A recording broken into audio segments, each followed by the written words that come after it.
me that the rain could break anytime soon from our vantage point. A couple of visitors came in to look at the cricket game. The taxi driver is now leaving with them for the Visibird International Airport. He said to me, we passed and we saw cricket, and we said to the driver, we want to go cricket before we go back.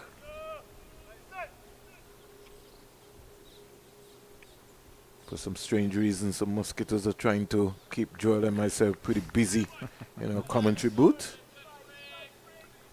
Just being able to snap one up. Springer looking for a wicket before lunch.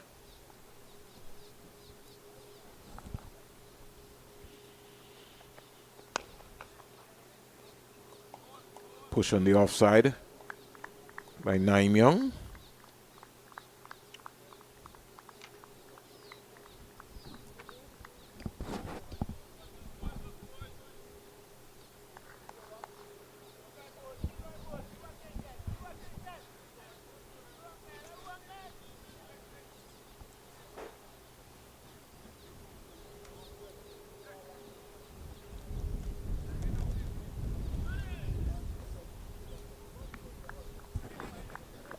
.132 for 7.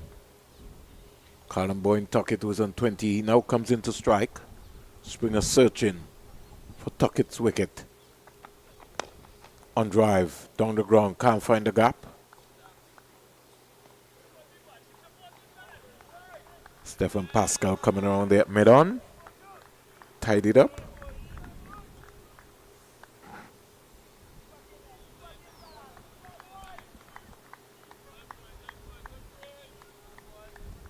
It's really amazing with the progression rate of some of the under-19 players getting into the first class level. Joel Andrew.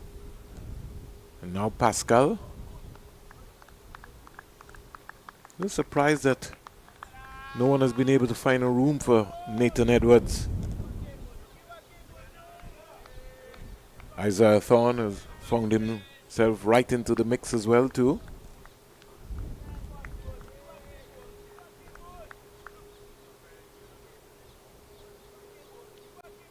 Two deliveries left.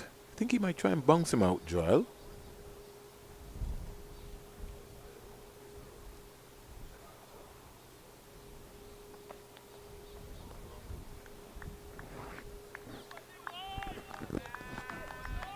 That one was wide. It really wasn't looking for the badge. So it gave Tuckett a lot of time to see it. Go right through to Benjamin.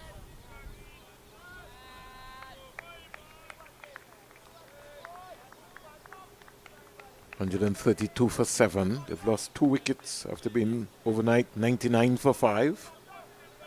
So they've lost 2 for 33 so far. Let's hope it'll stay that way. Clipped away. Down to the fine leg boundary for 4. Overcompensating. And a boundary to Callum Boyne Tuckett.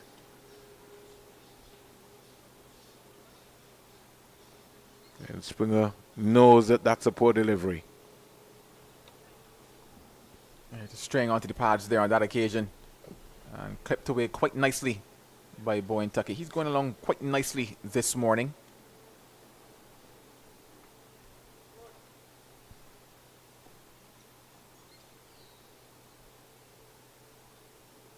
Well, umpire Leslie Reefer is going to take a step off the field, it looks like.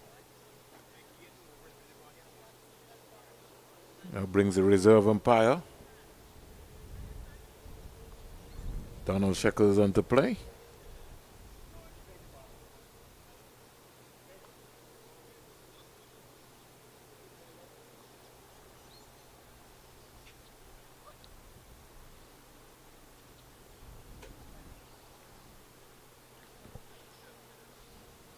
Made his debut at the first class level, Sheckle. In round number 4, I think it was. Yeah, round number 4 of the championships. He was reserve umpire then for rounds 4 and 5. Reserve umpire here again today, but hey, he's got his time in the sunshine, even if maybe just for 1 over. Sheckle He's a good boy. Played some cricket here in Antigua and Barbuda. First saw him in 2016, 2017 in Montserrat. Was very impressed with his work ethic. He's an accountant by profession. He's also now a school teacher, so he switched from that to school teacher. He's got a bright future ahead of him.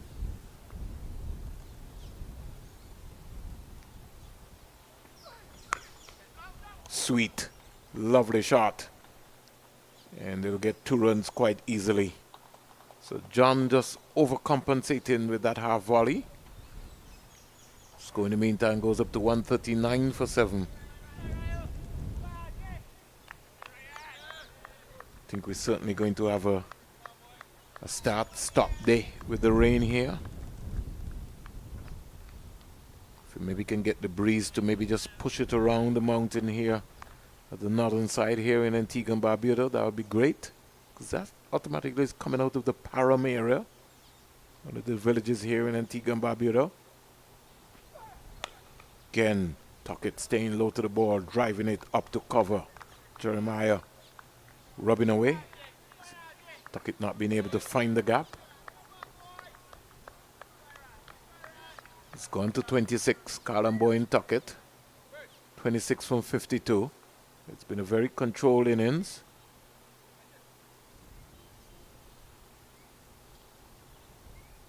Athen is attacking more. He's now pulled the mid-on out. Springer's gone now to short extra cover catching. And the mid-on has come to mid-off.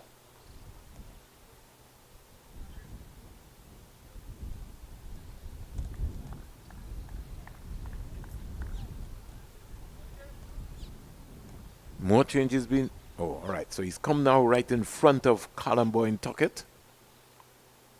So they're giving him that big gap. But he's circumspect to it. Nice straight bat looking up the V. Yeah, here's the difference between Boyne Tuckett and Joshua James. A little earlier, I mentioned the fact that given that the ball is not coming through, batters who are looking to drive on the up are presenting the chances. Boyne Tuckett, however, isn't really putting that bat too far there in terms of looking for that full-blooded drive, just allowing that ball to come to him. He's got a lower base as well, compared to James with a high base. He's driving sweetly.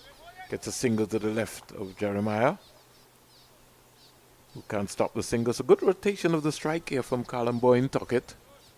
The score inches up to 140 for 7. Brings his captain 9 Young into the conversation. He's on 9.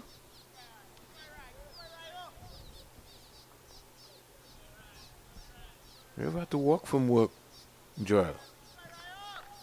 Walk from work? Yeah. I don't know. There are 2 guys there walking from the VC Bird International Airport.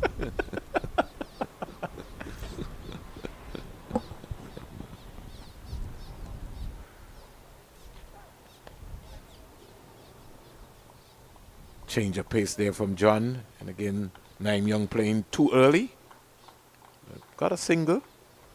The score at the end of over number 35. 141 for 7. Lunch is 12:30 today. So we still have another... What do you have, Joel?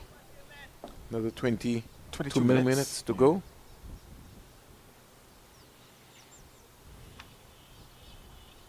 That would have been lost an hour and 32 minutes. Play was expected to start at 9:38 this morning. At about 9:30, Joel, on my way coming down, it was a downpour. The groundsmen have done an excellent job. Kadeem Phillip and his entire crew by maneuvering and clearing everything. Tyson is now switched to the CIA Road media end. Let's hope that he would have learnt and understand that he has to pitch the ball up. He's out like before. On the money. That kept down. 9 Young played around it. And Tyson has struck for the Windward Island Volcanoes, and Donald Shackles makes his first decision in this game. On the money. Yeah, well, he's been brought in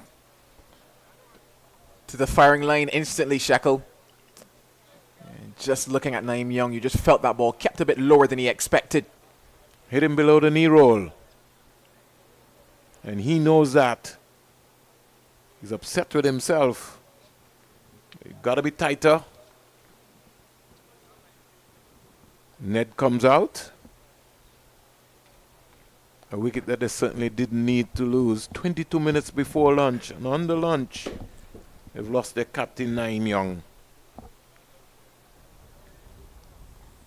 This is just the interesting thing about life.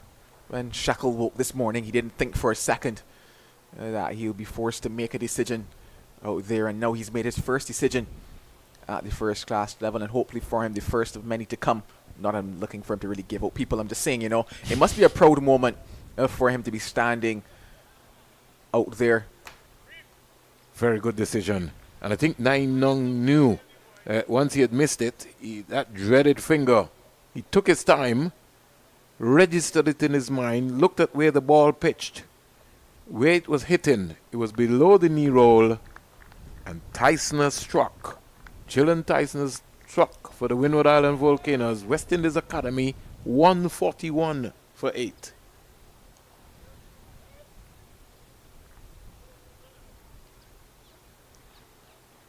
Just goes to show what happens when you just get that ball a bit fuller. If we look at the length that he was bowling Tyson when he operated from this media center end at the start of today, was a lot shorter than what he delivered in that occasion, on that occasion.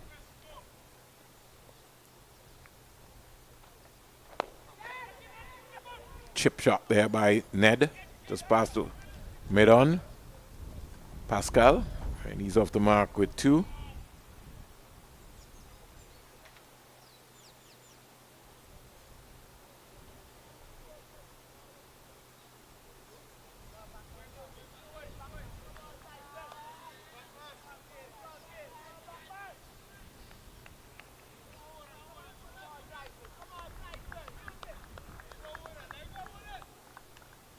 Sometimes you just have to believe in yourself.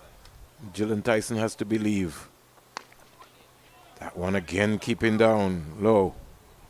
It's going to be an interesting game, Joel. The rate at what we're seeing here, 143 for 8. Yeah, it really will be.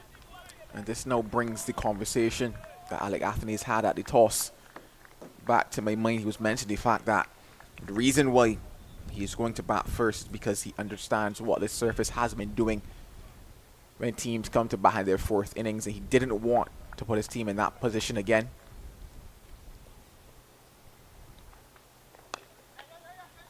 Played by Ned, just steering this into the offside and getting a very easy single. Trinidad and Tobago 486 for 5, 109 overs. Amir Django is on 197 not out, 225 balls, 14 fours and 8 sixes.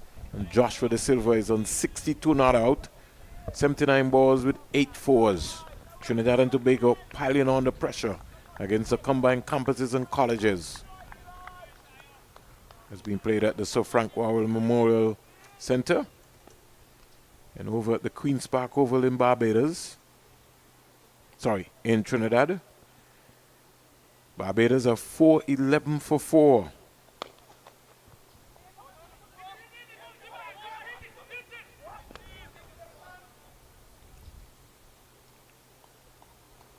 Craig Bartlett is 158 not out, 352 deliveries with 16 fours.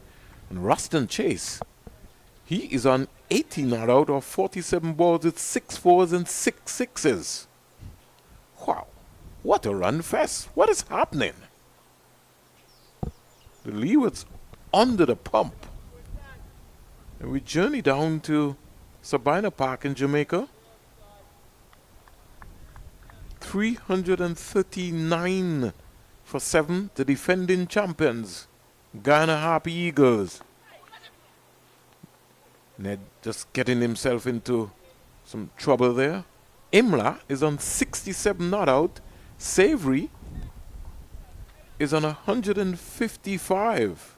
Is that right? Is that certainly right, Joel? Wow. 342 now for 7. Things are happening, Joel. Well, things are happening indeed. What I'm also pleased to hear about is just in terms of the rate of scoring from the teams that you mentioned. Trinidad and Tobago Red Force at the moment, especially when you look at the batting points, the fact that they ended 110 overs, quite a few teams there in line for picking up some very healthy batting points.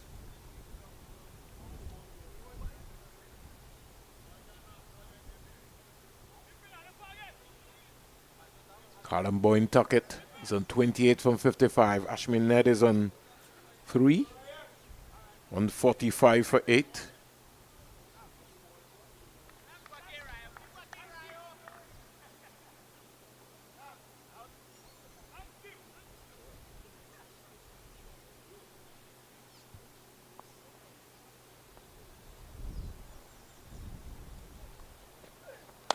Tuckett drive in.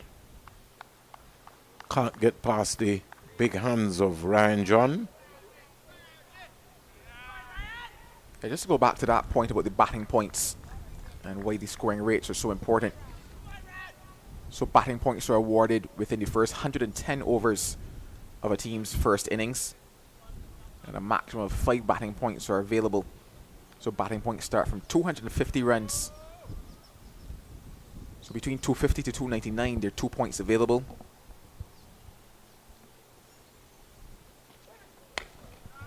Between 300 to 349, 3 batting points available. 350 to 399, 4 batting points available. And 400 to 449 runs, 5 batting points available. So looking at Trinidad and Tobago Red Force, 5 full batting points for them there already. So too would be Barbados. We'll head in there. Yeah, for Barbados Pride, I believe that they would have gotten 4 based on the fact that they're 117 overs now.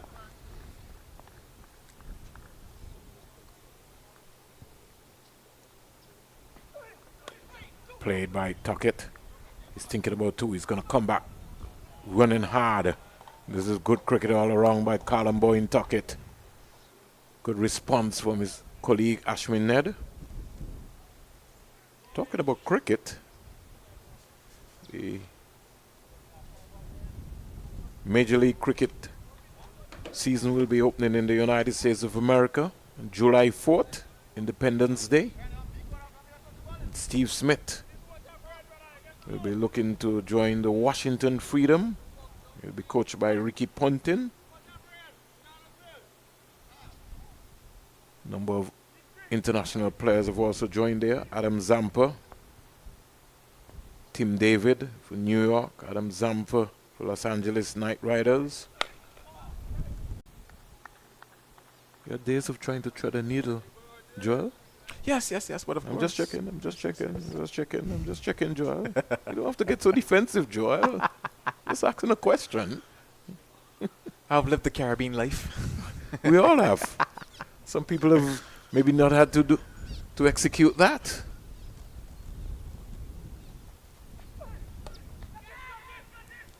Here is Ned getting ambitious.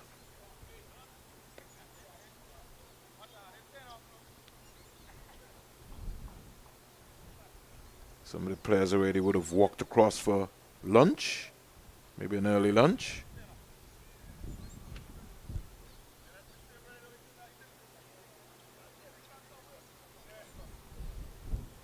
So 150 up for the West Indies Academy, 151 for 8 after being 99 for 5 overnight. They've lost some 3 wickets, and in the process they've scored 52 runs. It's been a nail-biting affair here.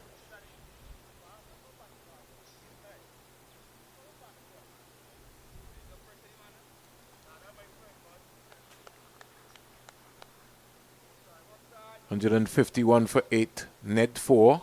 Callum Boyne Tuckett is on 33.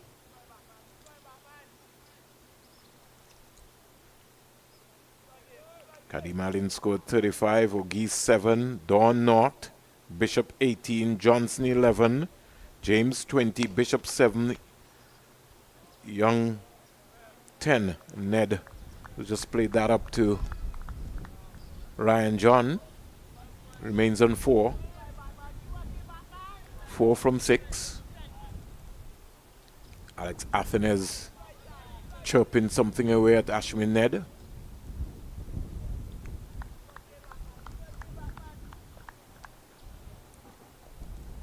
Good afternoon, Mr. Basil Morgan. Here is Ned going for a heave. That was irresponsible.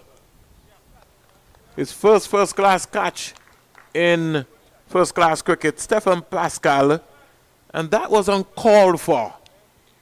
Couldn't understand what got up into Ned's head. Had to be Alex Athenes. Yeah, not the type of shot that he will want to look back at, not the type of shot that his coaches would have expected him to play in this type of a situation, in this type of a scenario. Still trailing the West Indies Academy.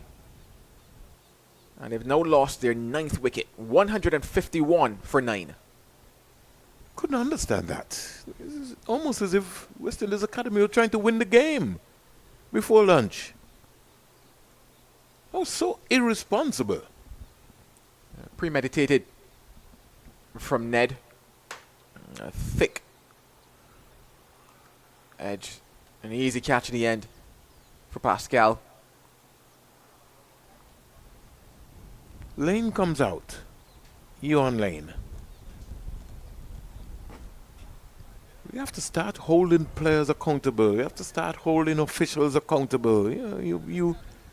We sometimes we lay blame on the administrators, but what would have gone into the head of Ashwin Ned?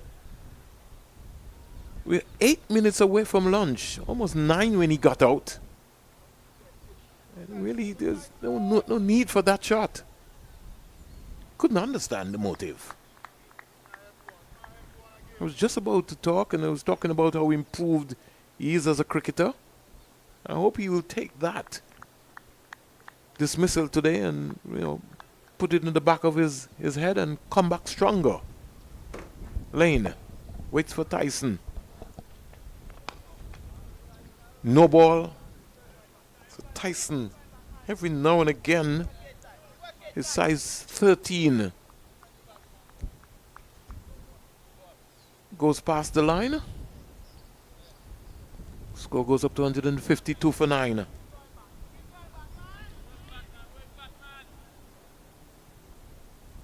Overcast conditions. Breeze trying to push the rain around the northern side here of Antigua and Barbuda. Lane, so he's going to play shots too. Joel? Usually that is his modus operandi. You're right. Yogi Lane, as they call him. But yeah, he usually is quite positive. I remember an innings in which he got a half century alongside Joshua Bishop, and that innings had quite a few shots in it, but also it had a bit of patience as well. I think he got a half century in the last game as well too, right? Wide. Now just losing his radar there, Tyson. Gotta keep coming. Here's where your white ball skills come into play now. This ball Lane a slow ball, push the mid off back, and outfox him. Gotta pitch the ball up, Gillen Tyson. Yeah, just to go back to your point, yeah, I got a 63. The last innings that he played versus the combined campuses and colleges.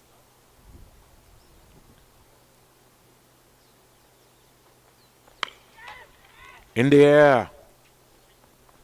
Wide of Ryan John at mid-off. And he's off the mark with 2.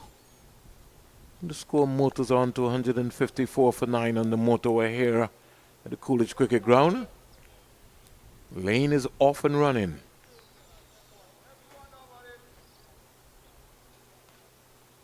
Still trailing by some 8 runs to West Indies Academy.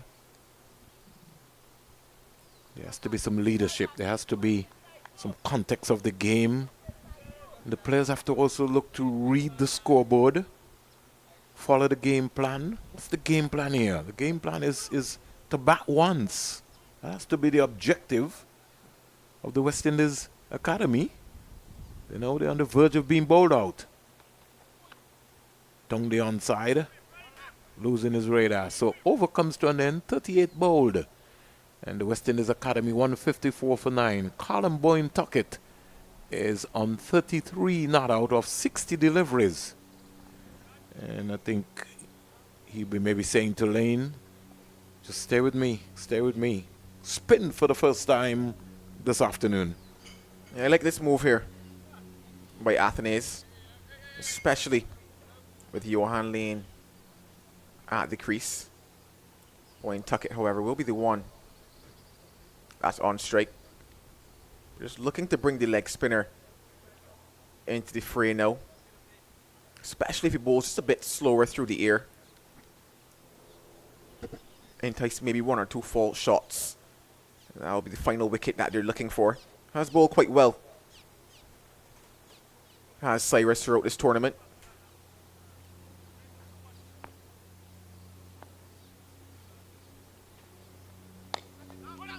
And there's that pace that I was talking about. Could this be a chance, though? I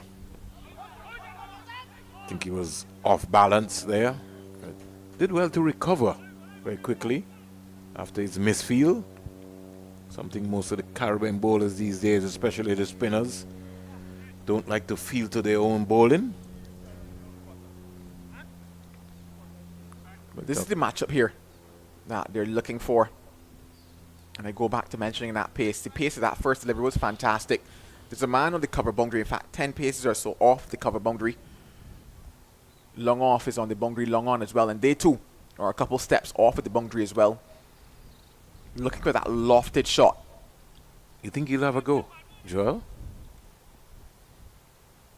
If I had $10 to put on it, I'd put all 10 on the fact that, yeah, he just might. Nah, I think he will lose that $10. He's going to be a little bit more circumspect today. Lovely push down the ground. I think he's up for a big one today, Joel. He's a student of the game. That's what I like about him. And he can fight fire with fire. So if you're going to come at him, he's going to counter-attack. But he can also be a player who can play within his own limitations as well. Good start here by Cyrus. Yeah, certainly on the money, as they would say, Cyrus. Got to be in it to win it. Testing time there for Sonny Lambris at cover. He had to exhibit his football skills. Can't stop the single. Good positive running by Colin Boyne Tuckett. He now goes to 35. Lane will come in to strike. Might have a $10 for Joel, I don't know yet. Picks up the line, leaves that alone. He always enjoys his cricket. That's what I like about him, Johan Lane. First time I saw him at the under 19 youth level. Over comes to an end. So Cyrus, first over, scores 3 runs. In the West Indies Academy, they're 157 for 9. Colin Boyne Tuckett is on 35 from 63. He's lost Bishop. Joshua James first for 20. Bishop for 7. Young for 10. And Ned for 4. We've lost an hour and 32 minutes today because of overnight and morning showers here at the Coolidge Cricket Ground, the home of Cricket West Indies. But the groundsmen have done an excellent job in terms of the covering and the preparation and got us off to a start at 11:10. Lunch will now be 12:30. And Tyson will move into bowl to Colin Boyne Tuckett.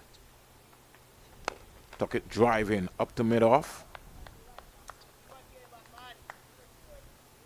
Staying in the moment, Colin Boyne Tuckett. No one has been able to stay with him. Overnight score 99 for 5. He's lost James, Bishop, Young, Ned. But he's found Lane.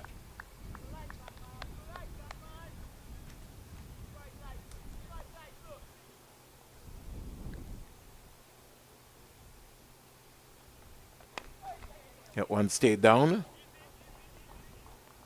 But he was responding well and got a single. On the onside, Colin Boyne Tuckett is now the leading top scorer for the West Indies Academy. It's gone to 36, gone past Caddy Malin, who scored 35 at the top of the order. Seemed like a long time ago. Caddy Malin, 34 balls, 3 fours, 1 6. Batted for some 77 minutes. Short ball got out of the way.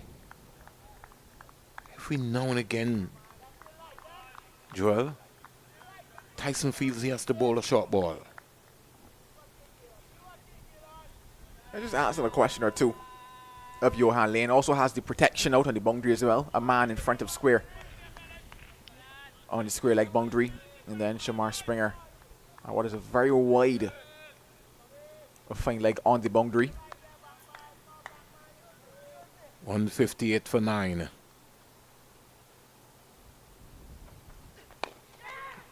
Out caught. Caught by John.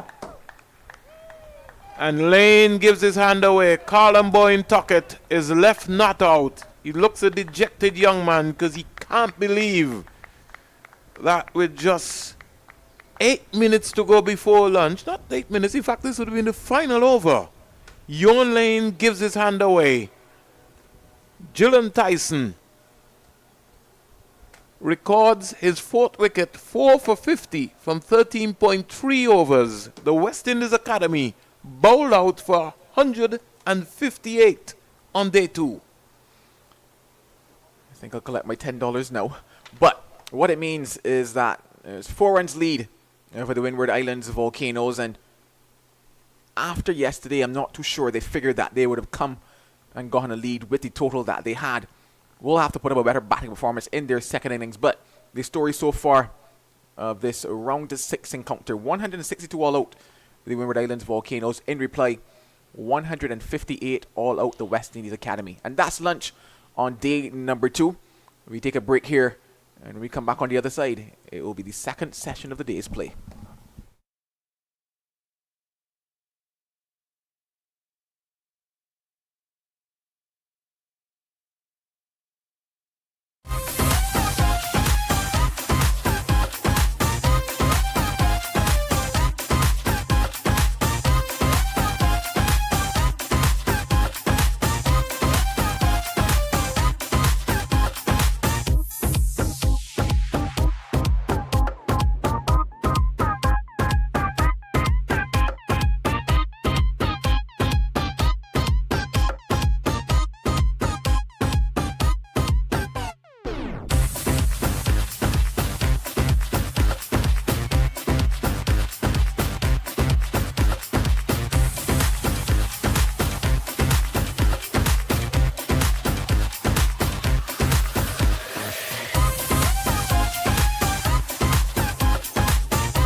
And welcome back to what is now a slightly overcast Coolidge Cricket Ground.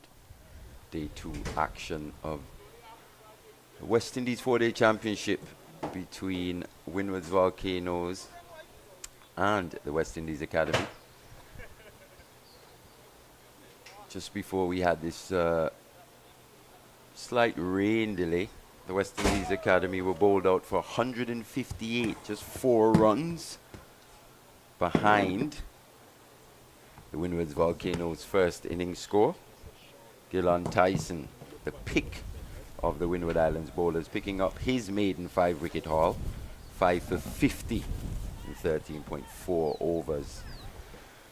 So just after the break, it's slightly clearing up now actually. It's just getting a bit brighter. It looked a bit gloomy about 10 minutes or so ago. Callum Bowen Tuckett, he was left not out on 36. The young man who's developing at a rapid rate, especially this season. But now he's got the gloves on. And the Volcanoes, for me, I think this is just going to be a second innings shootout here. Honours even, the Volcanoes would have bowled really well to bring themselves back to evens, I'd say. They've come into this second innings with a lead of 4.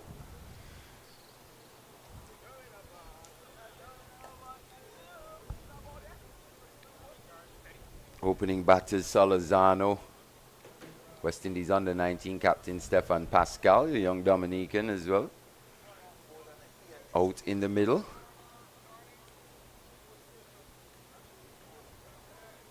Johan Lane with the new rock in his hand. He'll be taking the new ball from the media centre end.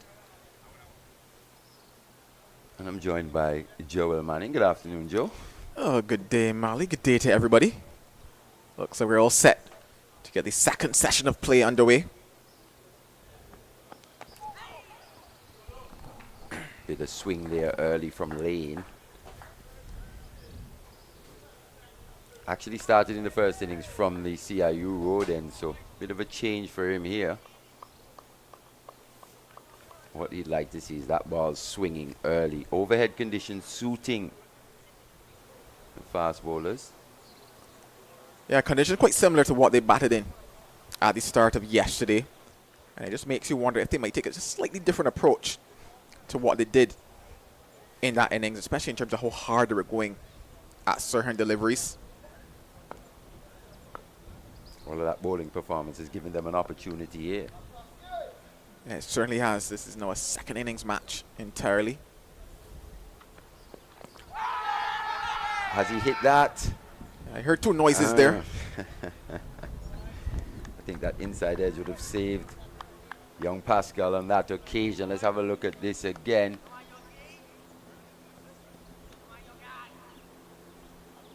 Full in length. Maybe actually just going down that leg side. Pascal, he's got to be wary of that LBW. He's got to keep that front foot out the way. Look to present that full face.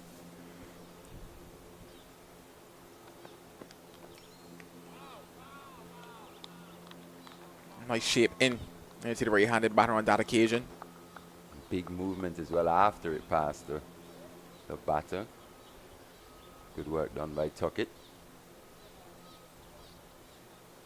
Looked a little nervy at the start of his innings yesterday, did young Pascal. Took a while to get into stride. Yeah, I think it took him 20 deliveries to get up the mark. You probably expect that as well, young man. Probably just a bit nervous in his first outing. Oh, that's classy. That's classy indeed. Straight out the middle of the bat. Good weight transference as well from young Pascal. That should give him the world of confidence. Yeah, a nod of approval, certainly, from coaches and all around who are watching that particular one. A shot of class from the young man, and complete contrast to what I would have mentioned in terms of how he started that innings yesterday. Was pushing a lot at the ball. A nice flowing drive on that occasion, not forced, just timed all the way.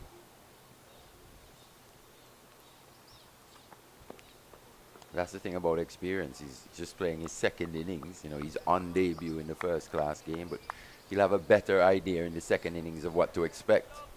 Yeah, certainly. Even that delivery that he just left outside of the off stump was one of the deliveries that he played at quite early in that first innings. That's why experience is so key. Yeah, so you're not looking at the amount of time that he took to get off the mark, because that certainly is not a problem for him. It's just the type of shots that he was playing before he got off the mark that might have been a bit of a worry in that first innings for him. Oh, that's a good comeback delivery. That's just touched down outside the off stump. Beat Pascal. Bit of pace and bounce as well. The end of the first over here in the Windward Islands Volcanoes second innings. 5 without loss.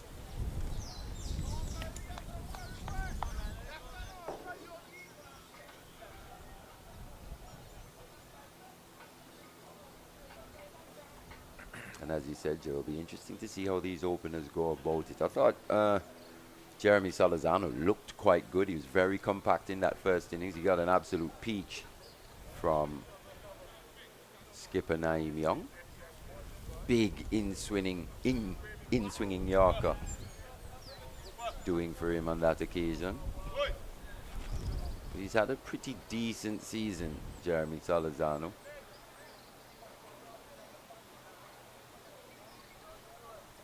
Scored over 300 runs. No hundreds yet, just the 2 half centuries, but seems to be a player who's working himself back into some sort of form.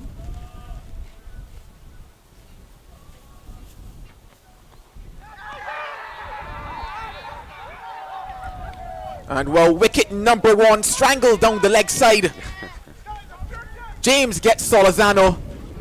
And more early pressure for the Volcanoes. Wow, real disappointment for him there. Josh James, he's bowled better deliveries, that's for sure. Just an innocuous ball down the leg side. Salazano managing to catch up to that one. Almost looked like he faced that through to the wicket keeper. So the first wicket down for the Volcanoes, and their batting woes continue here.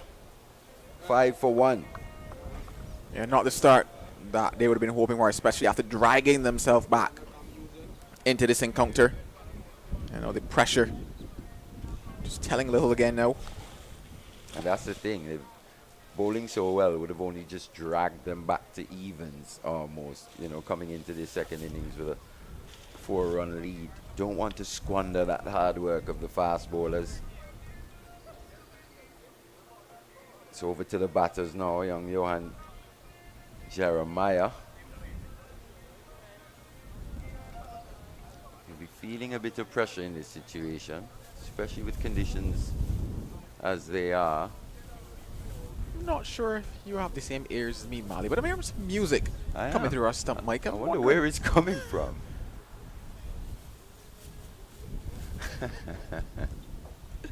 Any idea what song?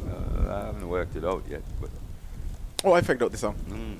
I figured out the song. I just don't remember the name of the song, but I do know the song. Johan Jeremiah now at the crease.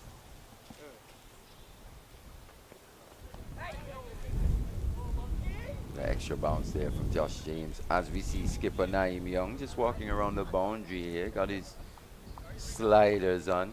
He would be a real handful, I think, with the new ball.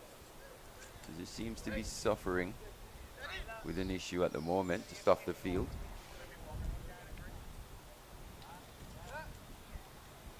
With the way overhead conditions are as well, he probably want to hurry up and get out there.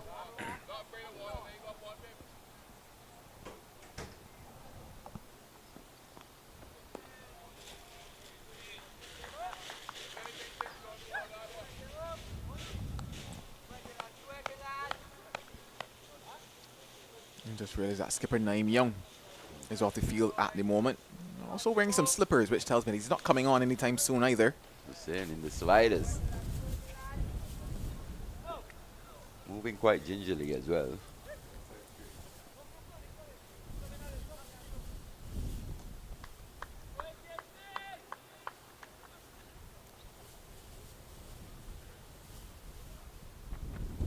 Oh.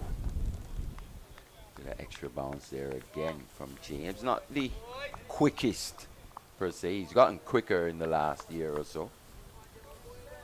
Tends to be more disciplined, concentrates on his accuracy more often than not outside that off stump. He's a big guy as well, big tall guy, hits that hard length, gets a bit of extra bounce. And he'll be relishing these conditions here. He's already picked up one.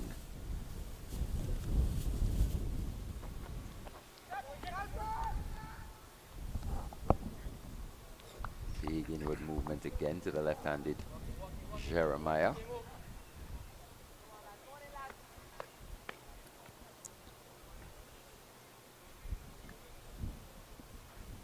I'd love to be a fly on the wall actually in the Windward's camp just to work out exactly how much they think they would need in this situation. Oh.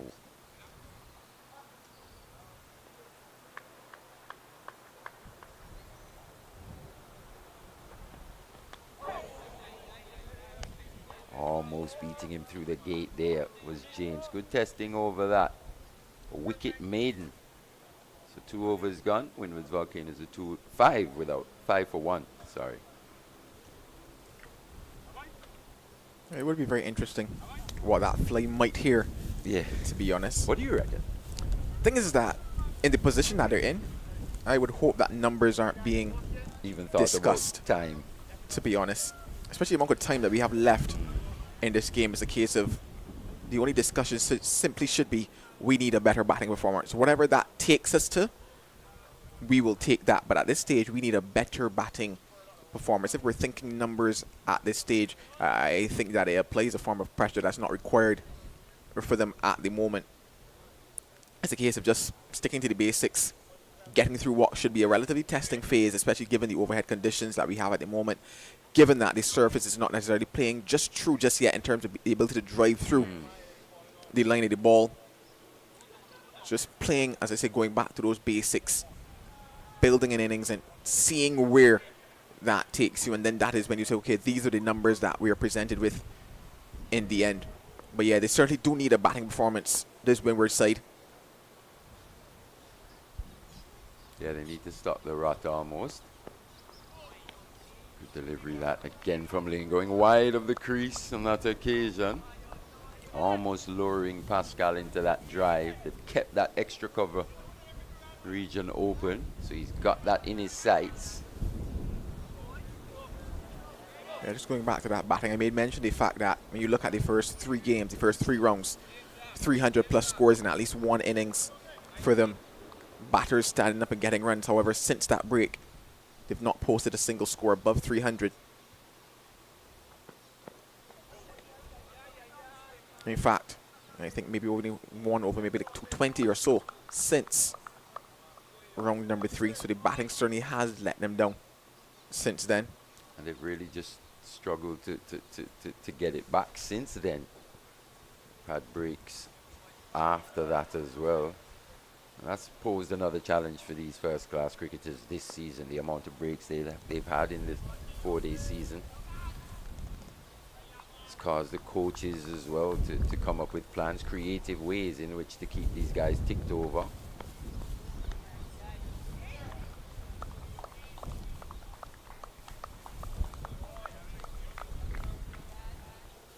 Especially earlier on in the season when most of the islands in the Caribbean, the cricket season wouldn't have started yet, club cricket-wise.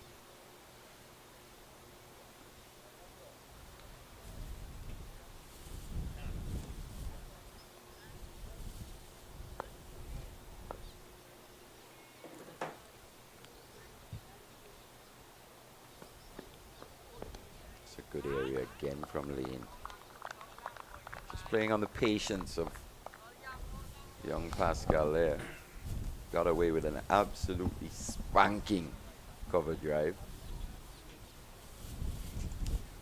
Just giving us a glimpse of the talent of the potential of this young man.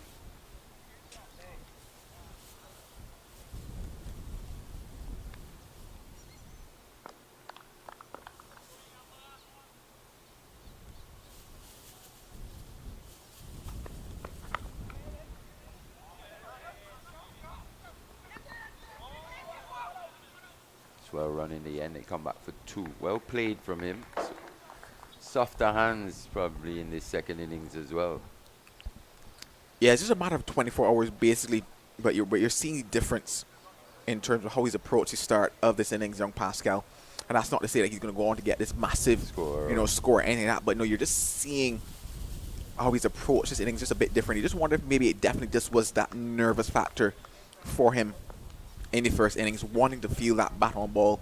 Here now in the second innings, he's leaving alone balls. He's allowing the balls to come to him, getting on top of the bunks nicely. Even they're not pushing out at it outside the off summer. That's where he was a little guilty in that first inning, especially quite early in the innings. The end of the over, it's 7 for 1. Yeah, I think just a little bit of that nervousness in that first innings being on debut. You know, the fear of the unknown. Not sure exactly what you're going to face.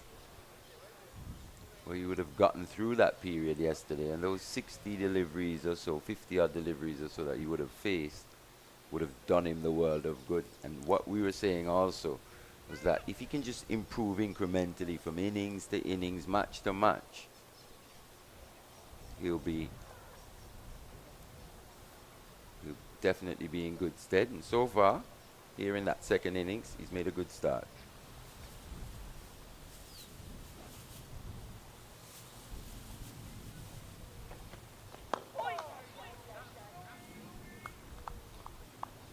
Ground the wicket again from Joshua James. Looking to bowl very straight here.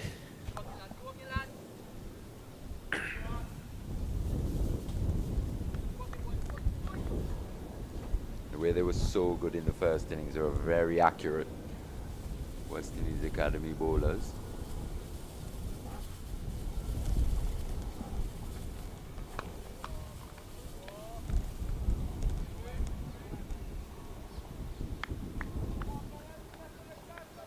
Just a 1/2 century for Jeremiah so far this season.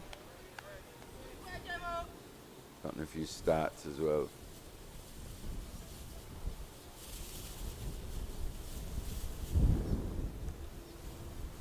Important innings this for the young man. Can he play an innings for his team?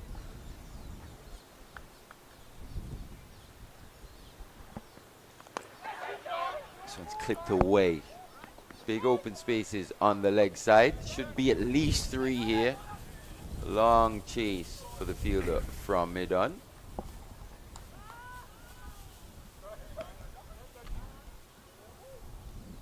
So Jeremiah picks up his first 3 runs. Yeah, it's been an interesting season for him. It started off with an 80 and a 22 versus Jamaica. It was their first match of the season, and he would told himself, okay, hey, I'm feeling good, I'm feeling informed, but since then, it's not really clicked for him. Got a 32, and since then, 1, 12, 6, 14, 19, and then not much in the first innings here either.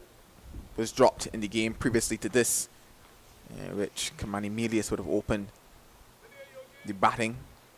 No batting, 1 down here. He has another opportunity to just buckle down, get himself some runs.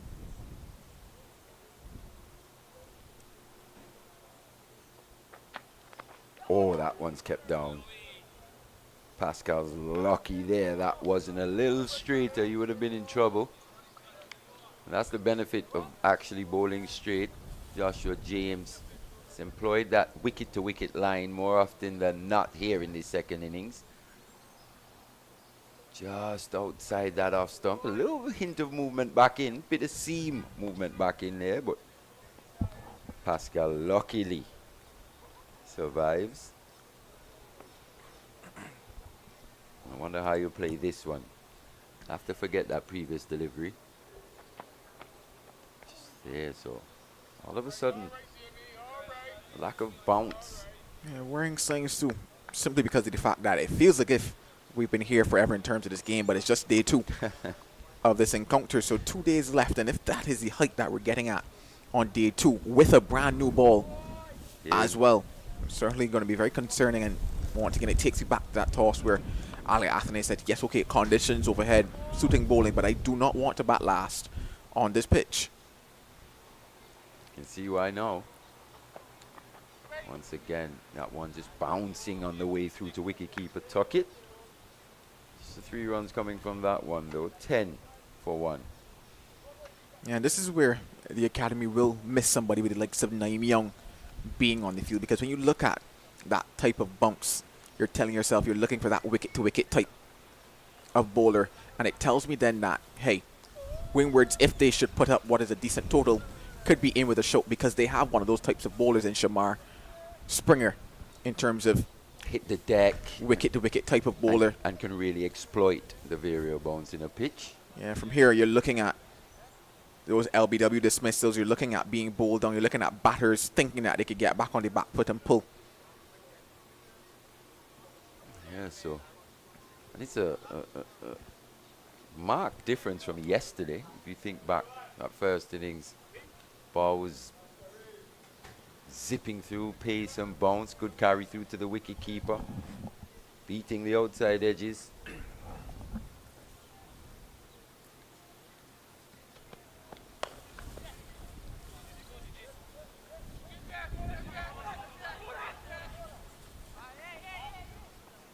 Good work that from young Jordan Johnson. And I think that's one of the beauties of the game, of the game of cricket overall, to be honest. Most times you come here, you see the opposition, you think, oh, he does this, he does that. But also you've just got to take conditions into account. You're going up against conditions as well, not just the opposition players. It's one of the beauties of this game.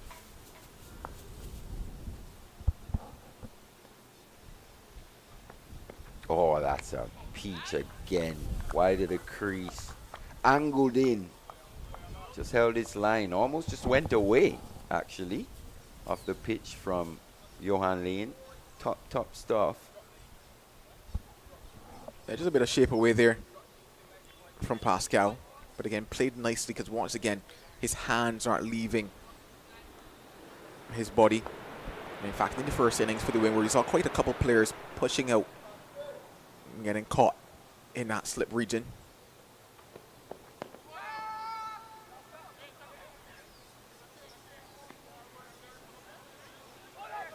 Oh, this could be close. Oh, he's been given. So similar to the West Indies Academy in the first innings, we saw that run out of Akeem O'Geese. Here, young Jeremiah coming back for what proved to be a dicey second. There was miscommunication. What do you make of this, Joe? Unforced error. Yeah, the initial reaction tells you that they were just thinking a comfortable one. But the thing about it, and we're not able to see it here, is simply because of Pascal pushing hard in the end for that too. I'm not sure if the call was truly clear, because the initial reaction, the body language told you they were going for one, and then this here is where we have it. And just right here where we have Johan Lane also in front just of Jeremiah. Yeah, we can't see exactly where the bat is at this stage, but the umpire, Leslie Reefer, he had the perfect position. And the thing about it is that had Johan Lane not been there, you just wonder if maybe he might have been able to get back as well. All of that adding to the conversation. But hey, adding to the confusion is that Jeremiah has to go. The second wicket now down for the Windward, something that they could ill afford in this moment. Yeah, real unforced error for the Volcanoes. Just self-destructing almost. Just need to bat a bit of time here. No real pressure.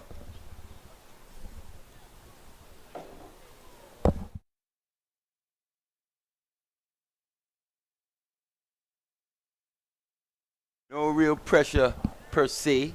They would have done well to bring themselves right back into this game. Actually came into this second innings with a lead of 4. But now they're already 2 down here, Joe. And we're seeing a lot more of the same in terms of the Windward Islands Volcanoes batting here at the CCG. It hasn't been a happy hunting ground for them so far. You just wonder if they needed to force that second run on that particular occasion. Especially given in terms of when you saw the initial set off, both batters looked as if they were simply going for that one. Had it been a case of sprinting, looking for the two, it would have been a different conversation there. But given that in that initial set off, you saw that obviously off the pad of Pascal, he turned around, jogged off towards the non-striker's end, and then obviously in the back, or rather in the front of Jeremiah's mind, it was just that simple one. At no stage would he tell himself that Pascal was coming back for the second. Caught unawares, caught off guard, and well, he's paid the price with his wicket. Oh, this is aerial. That extra cover region there.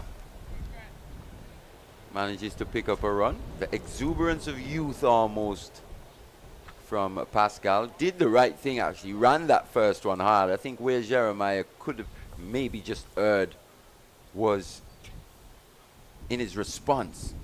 Could have sent him back knowing that he was quite slow. Also, you tend to have a little communication as batters go past each other. Young Pascal could have said, looking for two, something like that. Just to boost young Jeremiah there, or just to make him aware that he would be coming back for two, or looking at least. As we said, it's already happened. 12 for 2. Windward's in trouble. Oh, that's almost gone back onto the stumps. Ali Castanes once again. It's all happening here, Joe. It would have been absolute disaster if Athenaeus had that one found its way back onto the stumps. At the end of an over in which there was a wicket for the West Indies Academy, it's 12 for 2. Especially coming in now. 2 wickets down. The skipper. The cream, you would say, of this Windward Islands Volcanoes batting lineup. Past couple of games, though, he's just been a little shorter runs. Doesn't seem to have affected his confidence too much. He still comes out, looks to play as many shots as he tends to do. I think there's something being asked of him here that's just a little different. He needs to really knuckle down and spend some time there. Not worry about how many runs he scored, because he scores so carefree anyway, or so easily.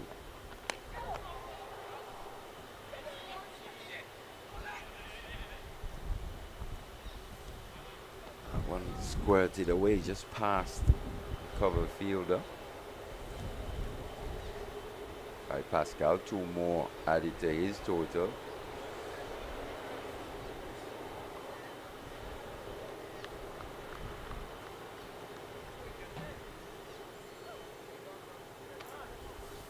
I think this game is going to be one of those crackers as well. Maybe similar to round 4, not maybe in terms of a big run chase, 4th innings run chase, but in terms of excitement, I think this game is going to come down to the wire. Not sure it's going to make it all the way to 4 days as well. If this game makes it to 4 days, Mali, somebody has played a blinder of an innings. Well, the Windwards will be hoping it's one of these. Oh, good delivery again from James. Pascal just saying that touchdown outside that off stump. But once again, as you said, didn't go following it with the hands. I like what I'm seeing here now from Rashawn Worrell, where he's asking that cover field just to get a bit straighter, because the type of drive that you're going to see on the up, it's not one that's going to go to the left of cover. It's going to be going to the right of that cover field. So he asks him just take a couple steps to the right.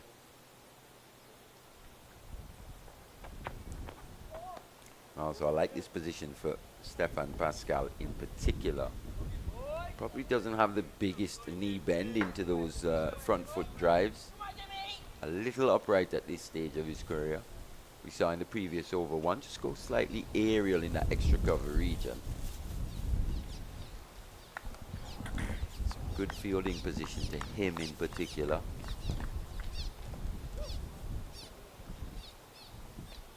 Just making a switch in the personnel.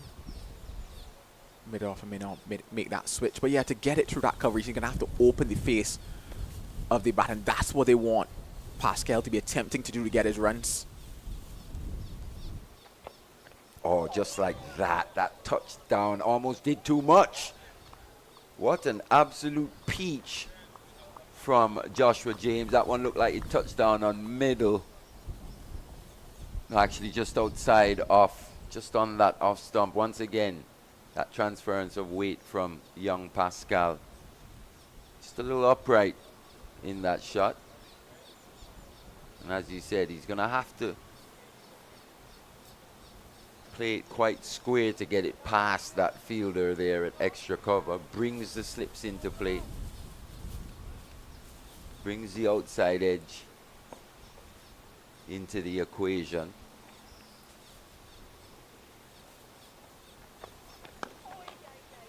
It's well played though from the young man.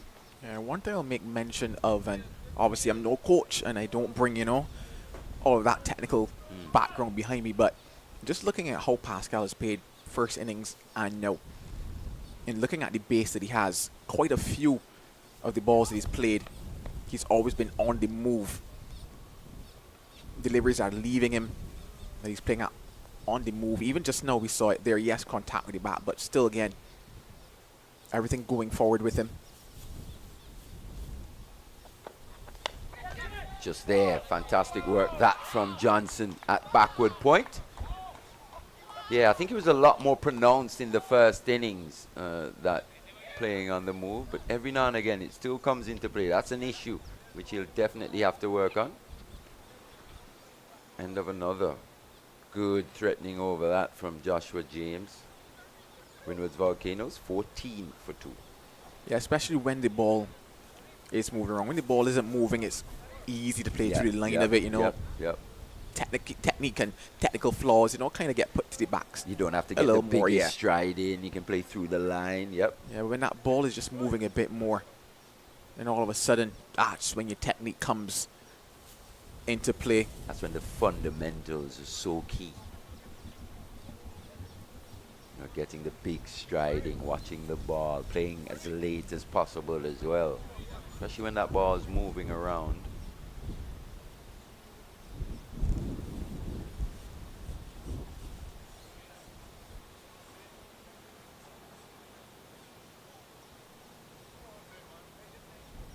Definitely a big miss not to have Naeem Young on the field here, especially in these conditions.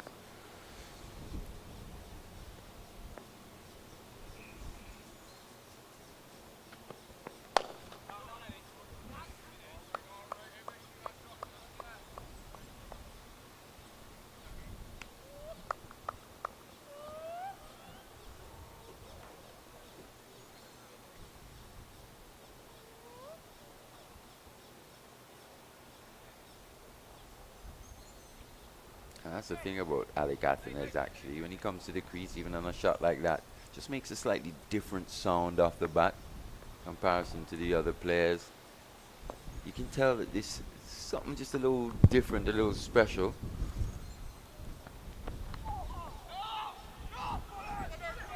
Once again, young Pascal looking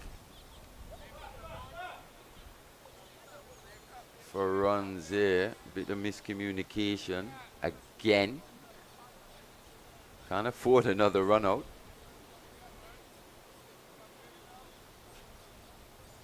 Have already contributed 1 to the tally.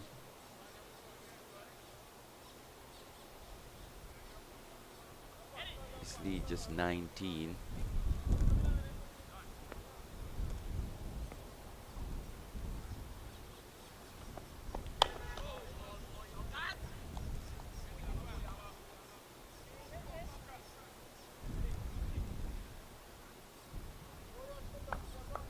Even there, that for me, that's still a force. That's neither attack nor defense. It's a bit of both, and that's where we see him get into a bit of trouble. We understand he's quite a fluent player. Almost just seems to be suffering with a few growing pains here. Pretty natural for a young batter. That's his area though. Not directly out the middle of the bat. Free-flowing drive from Athens gets him off the mark. He goes to 2.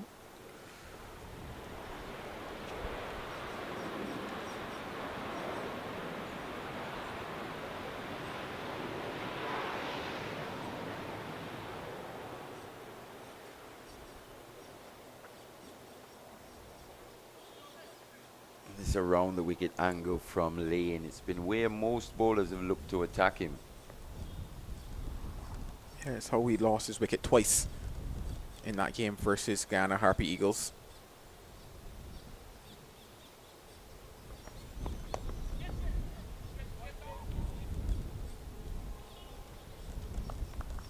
Serious bit of timing that from Alec Athenes.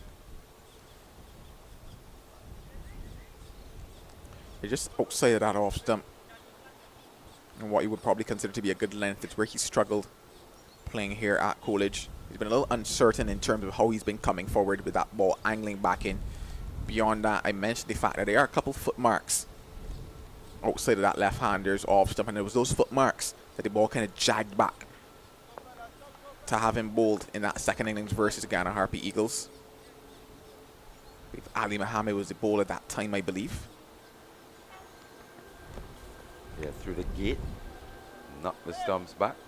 Real peach of a delivery. One of the deliveries of the season so far. The end of that lane over. Windies Volcanoes at 18 for 2.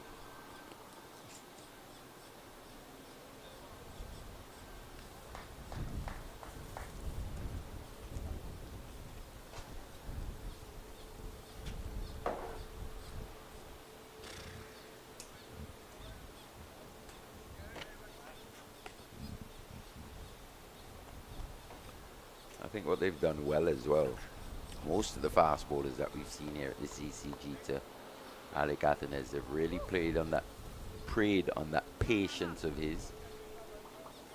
Loves to feel bat on ball. Not a type of player just that would be content with just leaving 3 or 4 balls in an over.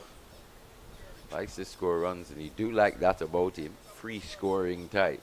And sometimes the situation just calls for something a little different. And for me, that's all a part of the art of batsmanship, being able to adapt to whatever situation.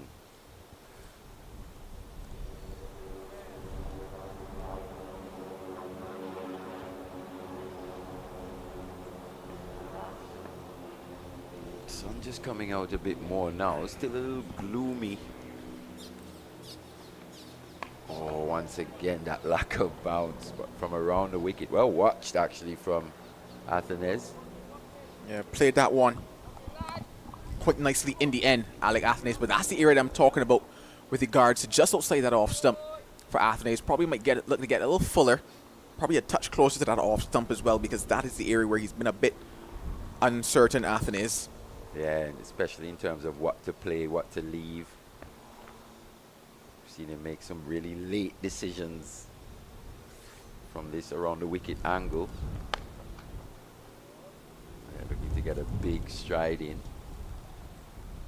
But also with the movement that we've seen from Josh James, just back into him, he does tend to get into a bit of trouble when he just gets the hands a bit too far out in front. It creates that gap in between the bat and pads. Just another thing for him to worry about here, or to be cognizant of. That movement back in, and still looking to open himself up to drive through the offside.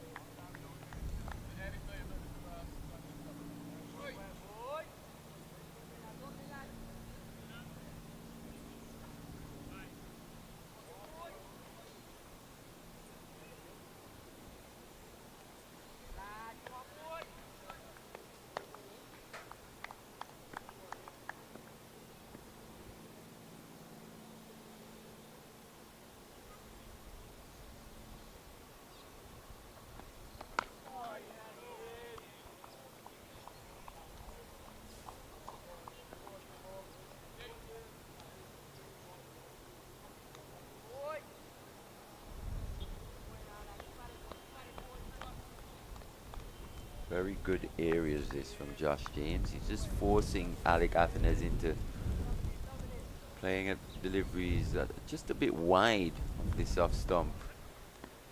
Tells me he's not sure necessarily what to play and what to leave, so he's just made up his mind he's going to play at most things. there. Finds the gap though. Sweet timing from Athenes. All that talent that we were speaking about on show on that occasion. Just got tall, got on top of that one. Hit that on the top of the bounce. Found the gap expertly. Brings up his first boundary. A nice shot there by Athenes. Given the width that was required for that particular shot, but the execution was quite sound from him as well. But at the same time, the academy will still be quite encouraged by the fact that he's still looking to play as many shots as he is. They'll think that they'll have a chance here.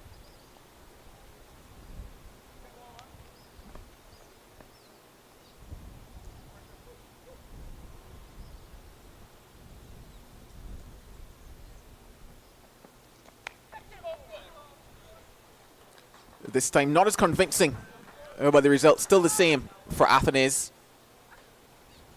Yeah, just using his hands on that occasion, Alec Athenes. Staying on the crease once again. As he said, not quite as convincing as that previous 4, but it's 4 nonetheless.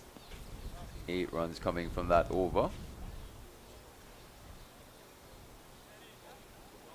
Volcanoes lead by 30. Now 26 for 2.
Well, watch from Pascal. Just gets under the bouncer. He was hit in the first innings. Had to go through the concussion protocol. Shot delivery that didn't quite get up as much as he expected. It's hit flush on the helmet, but came out of that completely unscathed.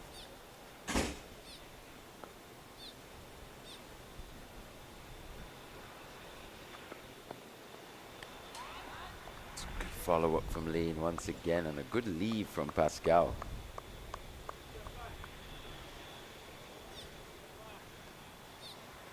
So the feet just moving a lot better here for Pascal in the second innings. It's been a more confident start. You probably expect that though. This young man grows into his career, as we've been harping on about. He's just on debut here, playing his first class match.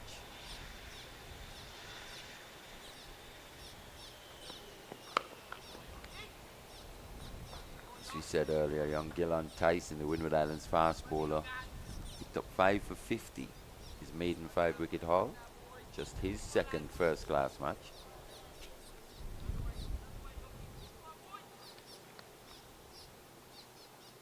Oh, with pace, hostility, good control as well. My first time seeing him, was very impressed.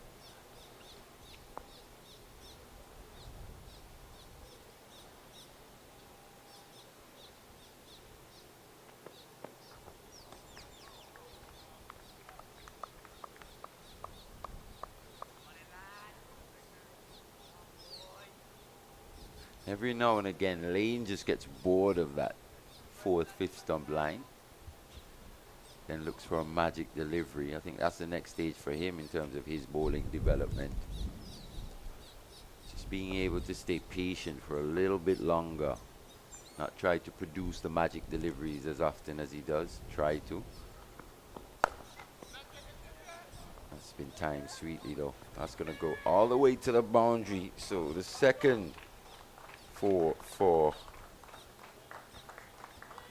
Young Pascal. Good stride, good weight transference, head position.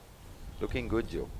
Yeah, looking good indeed, Pascal, and looking similar to what he looked like in the latter stages of his innings that he played in that first innings. Timing the ball quite nicely.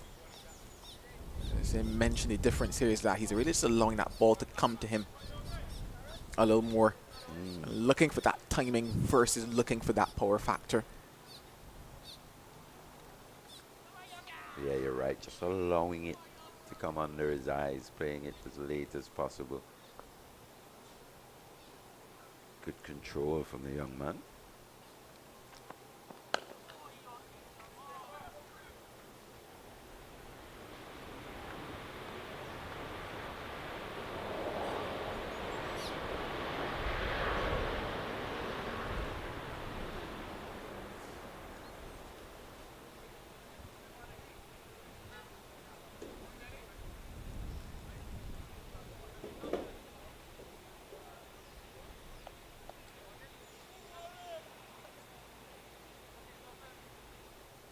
So Lane, he's bowled 5 overs here. His first spell in the first innings, he would have bowled 6. Not sure he's going to come back for a 6th here from the media center end.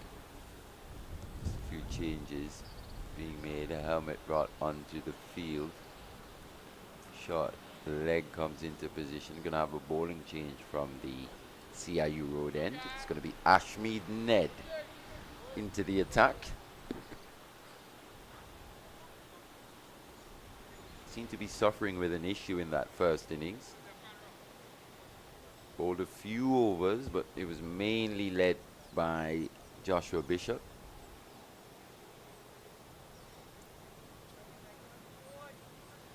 The left-arm orthodox spinners for the West Indies Academy have been the pick of the bowlers for them. They've led in terms of the wicket taking, provided control as well. Ashmead Ned in particular looks to be a much improved cricketer.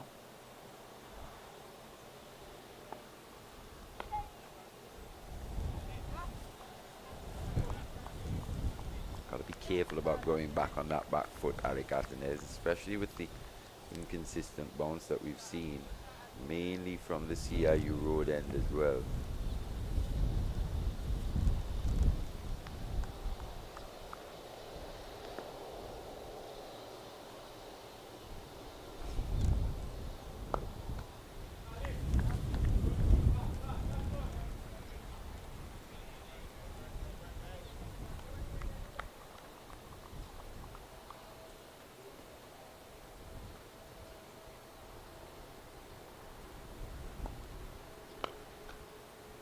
Finds the gap, Athens.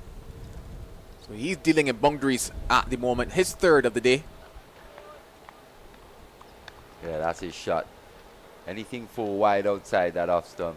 He's going to throw the hands at it. And look at that finish, that flourish at the end. Typical left-hander stroke that from Alec Athens. Fast hands. Very fast hands indeed.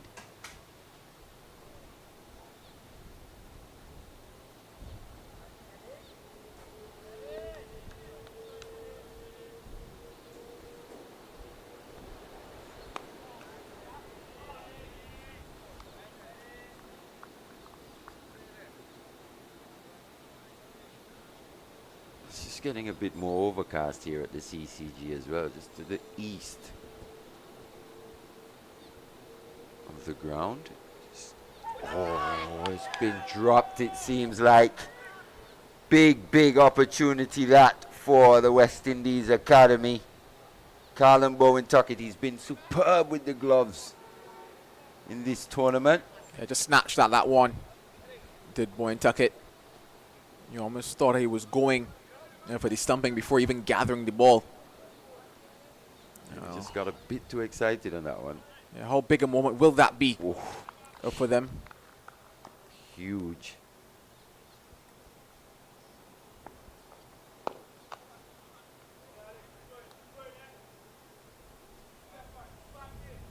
That's what I mean with young Athens. He's just got to minimize those mistakes that he makes in his innings. As we said, he's got all the shots. If he can just minimize, you know, the mental lapses that he has at times, could be one of our best players, or one of the best players we've produced in a while. But the chance goes a begging. Gonna have a bowling change here from the media center end. Change in the commentary box as well. Vernon Springer with the hood on, replacing Joe Manning. Good afternoon, Mali. Afternoon, sir. Thank you for holding down the fort. The fort has been held. Interesting times ahead here. Could say that West Indies Academy maybe just got to be on the money. There's no captain there. Without their captain, Naim Young, who's got a side strain.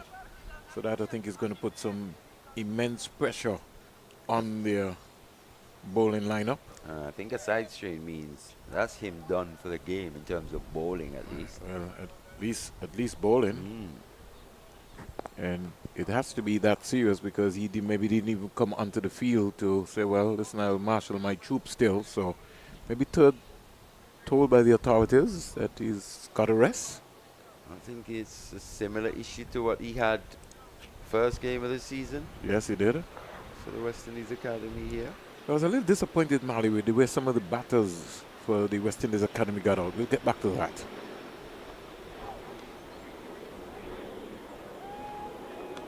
Yeah, you're right. I think it's fair to be said most of the batters in this game, to be fair. There's been some real poor communication with the runouts. We saw one out in each innings. Yep. Just top, really top totally- order batters as well being Yeah. run out. And that's simply because how you prepare in practice, Mali. You know, you look at some of the preparation, guys just go to the nets, they just go to bat, they don't run. They operate the same way in a game. It's one of my pet peeves, to be honest, especially with running between the wickets.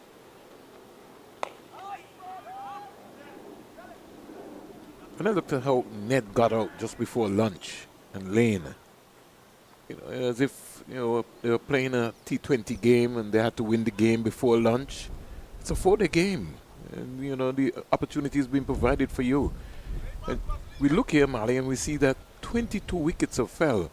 And if you're listening from overseas, you'll be saying, wow, that's got to be a dangerous wicket. A lot of things have been happening. It's just been poor cricket.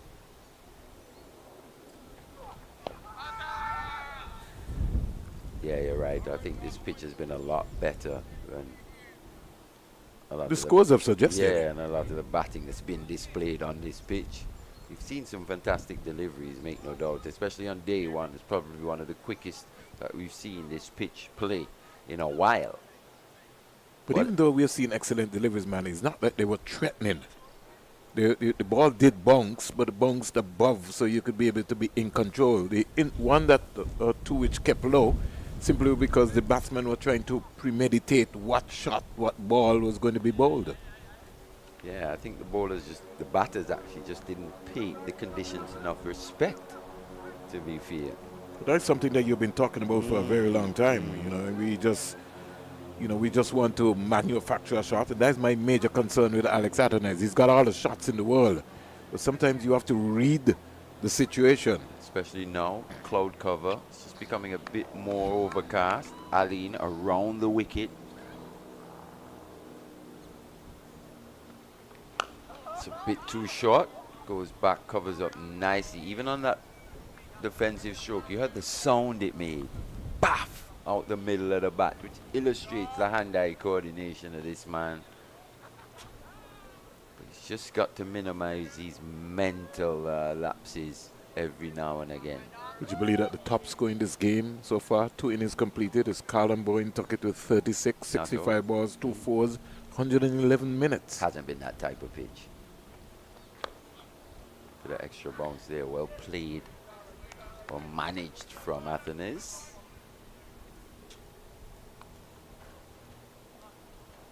You know, we keep talking and you hear a lot of pundits like, we're not playing enough cricket. But sometimes when we get the opportunity, Mali, to play enough cricket, mentally, we're not prepared to play that amount of cricket. that as well. You know, not only mentally but physically. We've seen a real move to improve the overall fitness of players in the region. I think it's a lack of accountability. The athletes That themselves as have to well, have to take some pride in it. You're getting paid, Mali, to play cricket. So you want a trainer, if you're off, you have to go and put in the work. Yeah, it's a balance, I think. First hour of play, Mali. 11 overs bowled, 36 for 2. Athens 16, Pascal on 14.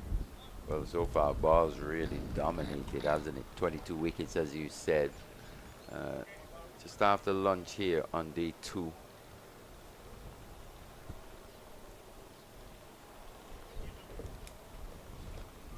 Windward Volcanoes lead by just 40. We'll have a drinks break. But join us roughly for the resumption in about 5 minutes.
Welcome back to the Coolidge Cricket Ground.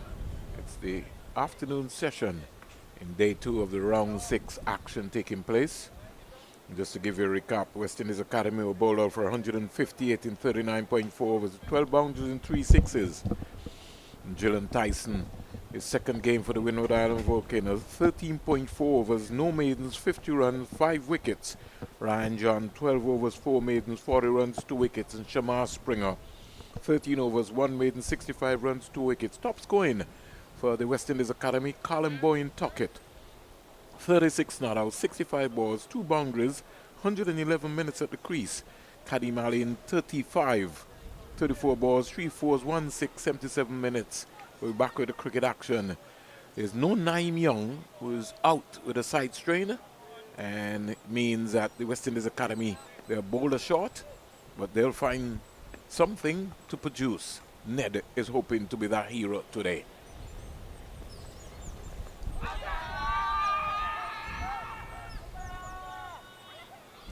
Probably pitched outside leg there. Yeah, he's coming to this tournament, Marley, with some 33 wickets. We now have a leading bowler who we've not seen yet, Joshua Bishop, with 33 wickets. So spin leading the way. Between them, they have 60 wickets for the season.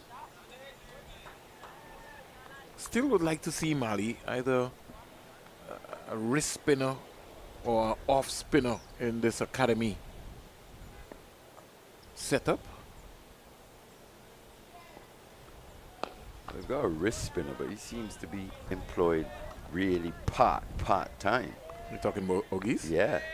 Someone who, if I'm not mistaken, he's got a fifer at the list A level. I'm most very much concerned about Rivaldo Clark's cricket, Mali. And you know, we keep talking about Rivaldo Clark. He seems not to be wanted by Barbados, and seems to be not even in the setup here for the academy. And I couldn't understand why we would have had a Joshua Dawn ahead of a Rivaldo Clark, who I think is a very pretty cricketer. He can bat, not only keep, but he can bat as well, and was just used mainly as a wicketkeeper, batsman. I think he's good enough to have got into this academy team as a batsman. Oh, you would have seen him here first a few years ago in that under-19 Rising Stars camp. And scored runs also in local cricket in Barbados as well. And in fact, when we thought that he would have been maybe getting the gloves for Barbados, there's a new name that has come true that we really didn't speak about. In fact, that name was highlighted by Philip Spooner when he was on with us. 12 overs bowled, 37 for 2. And that is my major concern, Mali, with all of the young talent that we have coming through. You have a Joel Andrews settled in to the Leeward Islands Hurricanes. You've got Stephen Pascal, who's made his debut during this process. So there's been movement to get the young under-19 players. But there have also been some players who just been on the fringe who we could just lose. Well, you're right. I mean, Rivaldo Clark was drafted into this West Indies Academy 4-day championship squad. Played just the one match. Top score of 16. Obviously, Colin Bowen Tuckett has really cemented his position. But as you said, Rivaldo Clark also bats, he can field. Not sure of the reason, to be fair.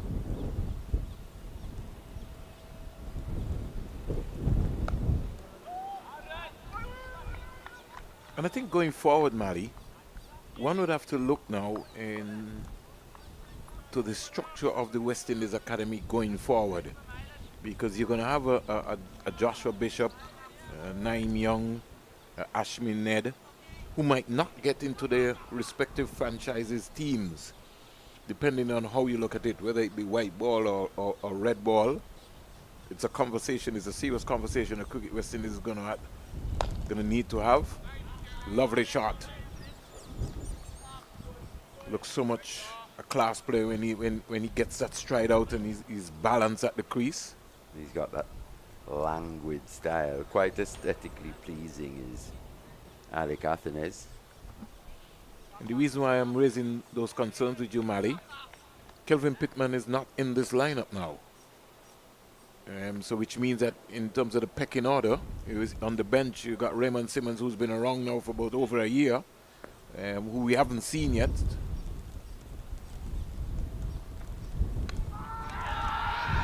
hit the ground there. He did. Didn't make a woody sound. And Colin Boyne-Tuckett didn't go up convincingly either.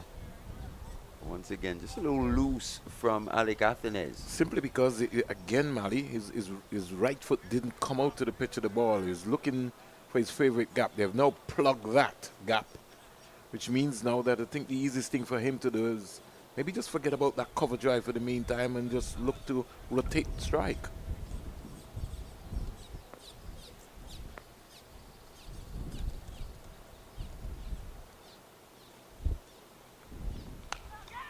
Too much width from Kadim Allen presented to Athens.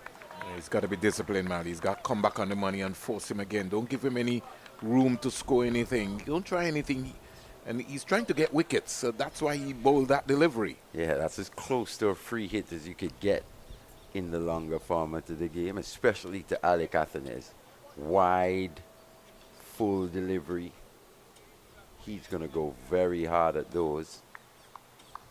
I was reading Sachin Tendulkar's book, Mali, and he was talking about in Australia where he was getting out to the cover drive. To the cover drive. That. Yeah, I remember that. You know, it was one of his favorite shots. Yeah, mentally, he just decided that he wasn't going to hit any ball to the covers. And I don't think sometimes you can tell some of the West Indian players that. Massive drive again for Athens. Gone straighter this time, actually went for power. Yeah, well, and he's demonstrating that because he's trying to say to him, I want to hit you out of the ground. Just need to control his temper, control his anger. You have to love batting. I think he does love batting. You can tell he loves to express himself out in the middle. Likes to play shots, you mean, Mali? That's the difference about loving batting. You have to be a Brian when you get in. You gotta make a big score. You gotta make somebody pay for it. Brian did it by playing shots the whole time. How else do you score 500? But he's a different skill by himself. He is. So you can't look at a Brian with a 501 and a 400 and company and say, well, hey, I want to copy. I want to be a model off of that. Yeah, I think stroke play is a part of batting. Isn't it is. Yeah. Defense is also too, man. Yes, a big part, especially in the longer format of the game. And I think you can prepare yourself by wearing down bowlers by batting for longer periods of time, because you can send in a message. I think also in the Caribbean or anywhere around the world, if you bat for a long time, Ali, you're going to get a big score. And I think someone with his talent, he can just bat, as you said, without taking as many risks as he does. Needs to try and devise or find some low-risk scoring options. I think that goes with the banter too. These days, just the way how they practice in the nets, Mali. You can tell he likes to be dominant. Yeah, yes, well. He likes to feel on top of the bowlers, and that's a good thing. Just needs to be tempered. I think a good comparison of that, even in basketball, someone like a Russell Westbrook, someone who I rate highly, someone who's often chided and criticized, but his effort is always 100%. He's always looking to make things happen, and if anything, you just have to pull him back, temper him. You never have to turn him up. That's, I think, a good quality to have. Sort of remind me of a Horace Grant who played in his days with the Bulls winning championship team. You know, even talking basketball, Mali, you look at Dennis Rodman, he didn't become one of the top leading rebounders in the world by accident in the NBA. He understood his role and he knew he controlled his space. It's all about outworking the opponent as well. Now here is where things tend to get tight, Mali, and this is the period now where there has to be a little rotation of strike. Yep. Got to look to be able to hit that ball straighter and look for a single. Paced offside field. Good control here so far by Ned.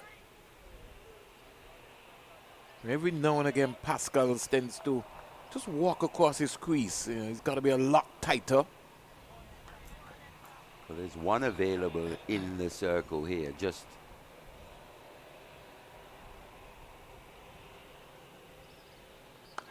just on the offside. You can play with soft hands. Made over by Ned. And this is what we were talking about. So you look at the game and you'll see a high percentage of dot balls because of the lack of rotation of strike. Being able to understand, how do I get a single? How do I get off strike without allowing Ned to just be bowling and bowling to you? And they've probably started a little more defensive here in the second innings because of the fact that they would have come into this second innings with actually the Volcanoes would have come into the second innings with a lead of 4. So at this point in time, the West Indies Academy not attacking in the same way that we saw them in the first innings. Because they don't want the game to run away from them. But there's still vast open areas on this field. Just there on the leg side as well. No one in front of square.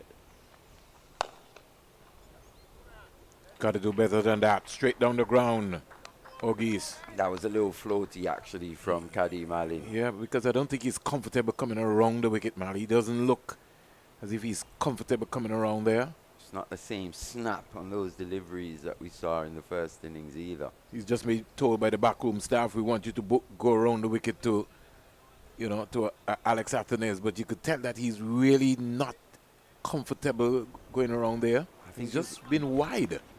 And as we've harped on about, you've got to have the skills to exploit the weaknesses from around the wicket.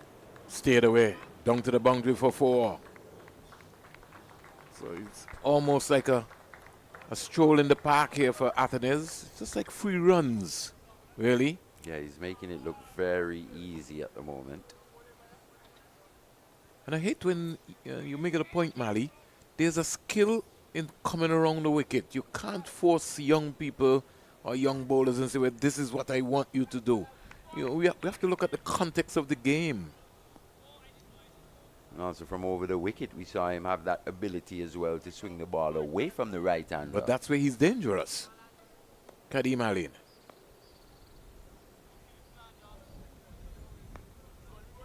Kelly's not quite sure what he's going to bowl here. He's been maybe told that you got to stick to the plan. Well, what is the plan? If he pulls down anything just slightly short, Athens is going to hoist him away. That's a good combat delivery. Well, the thing about 4-day cricket or any level of cricket, Mali, is bowling in partnerships. So you can't be leaking runs and net is still tight. There has to be a partnership with no Naeem Young. Somebody has to be able to come and contain consistently. I think that's where Ashmead Ned comes into the equation. But as you said, Kadim Alin has already conceded 2 boundaries in his 3 deliveries so far. Gets away with that one. Yeah, because he was looking to go square rather than up in front of him. And he really didn't bounce as much as he would have liked. We're having a conversation. The overcast conditions and the rain that fell last night and this morning has certainly not helped at all either. In terms of the pitch, we were expecting maybe this pitch to carry over into day 2 from what we saw yesterday.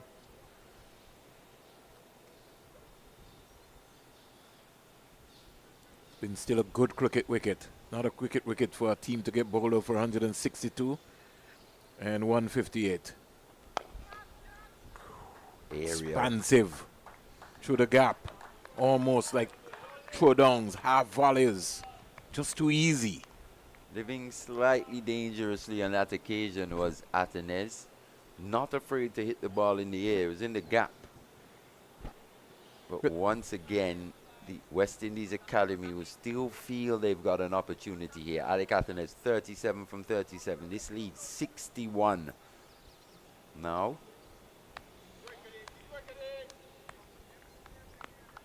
Pressure put back now on the West Indies Academy.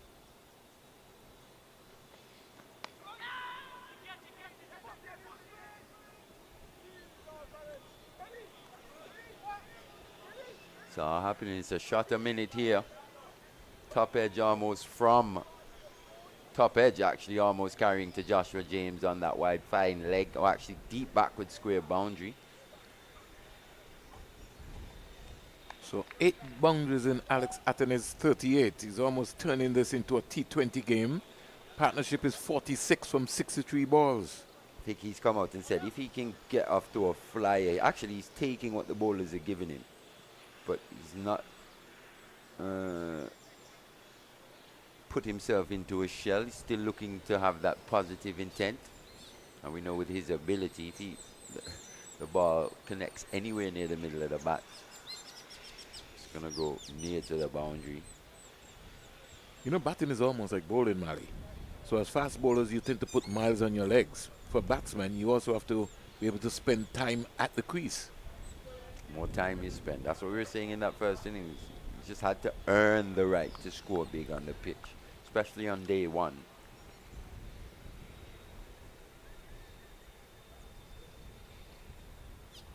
West Indies Academy. Lead by the Volcanoes, 62. Considered to be 62 for 2, 15 overs bowled.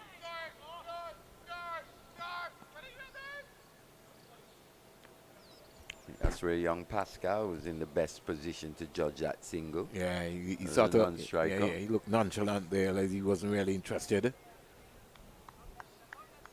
He was like hesitant.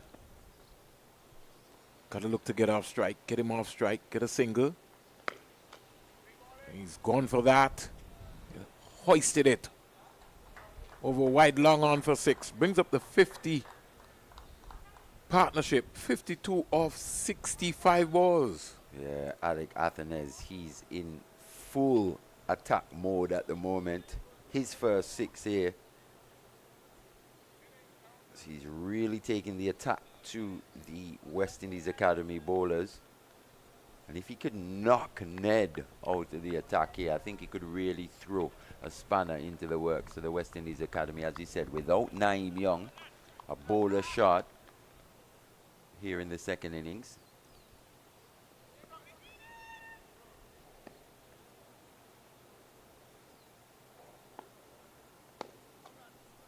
Into the 40s now is Athenes. 45 he goes to with that single. 8 fours and 1 6. So it's almost, like you said, Mali, don't want to say he's going to score ugly runs, but he's maybe come out and decided, listen, I'm going to take this attack to this West Indies Academy. If I can put some pressure back on them. I think at this stage of Athenes' career, ugly runs aren't a thing just yet. I think he'll get there at some point, but just at this stage of his career. It's about the development, Amali, and how fast you develop. Because world cricket, Definitely. there's so much data out there that you got to be mindful about everything that is coming at you. Australia was a real test for him, really.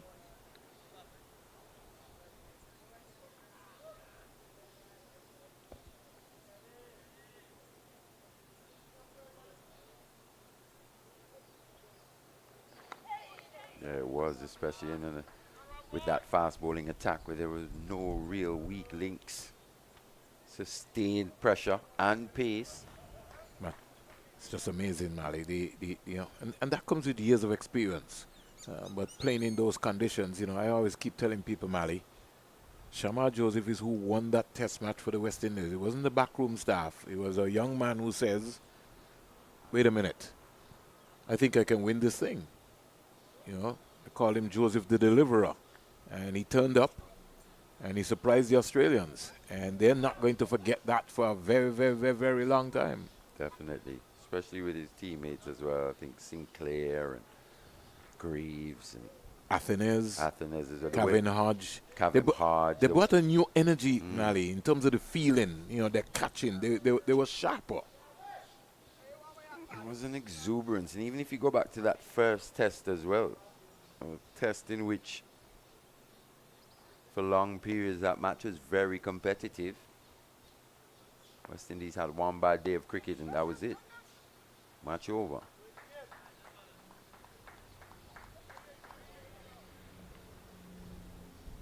it's the nature of the game at the international level, the very highest level. One bad session, And it's over. and the whole complexion of the match changes. And teams seize these opportunities because they would have got data over the last 18 months, 3 years. They would understand situations. Somebody could be in trouble. Oh gosh. Somebody could be in Oh trouble. gosh. This is what we were talking about, Mali. The miscommunication. This is first-class cricket. Where are you going? No communication. Athens is saying, my bad, my bad. Ball watching. This is what we're talking about. Look at it, Mali. Started to come, then hesitated. In the end, Pascal goes run out. There's no real communication once again. Where's the loud, clear Yes. calling between the batting pair there? Young Pascal, he'll be very disappointed with that dismissal. His first-class debut comes to an end, at least with the bat. He goes for 14. The second run out we're seeing here for the Windward Volcanoes within the first 3 wickets. 2 wickets going down via the run out route. Wow. Can't be. Can't be, Mali. There needs to be greater intensity, awareness, and as you rightly said, Mali, the fundamentals. What happened to the fundamentals? The fundamentals of the game, those are the aspects of the game that travel regardless. So young Pascal playing his first match, new teammates, that's one thing that shouldn't change though. When he's out there batting, loud, clear communication regardless of the familiarity with the players. Something which looked like a comfortable single, Mali. There should have been. Just ended up either a comfortable single or a comfortable non-single almost. Shouldn't have been a run out. Either way, it should have been comfortable. 66 for 3. And again, we're talking about breaks. Just right after that, lapse in concentration. Gotta switch on all the time. Danger man into the attack as well. And he caused that. He caused that very early.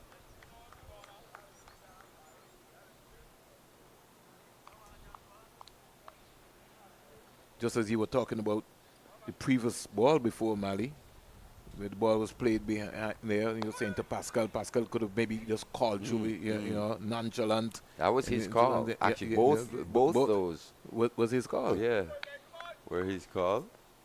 We've got the stump mics on quite high here as well. What a delivery that was. Almost lured Hodge into the false stroke. Managed to just hold it together at the end. So a wicket coming via the run-out route.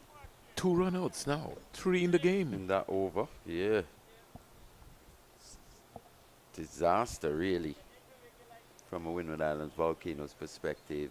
Athens and Pascal both looking quite assured at the crease.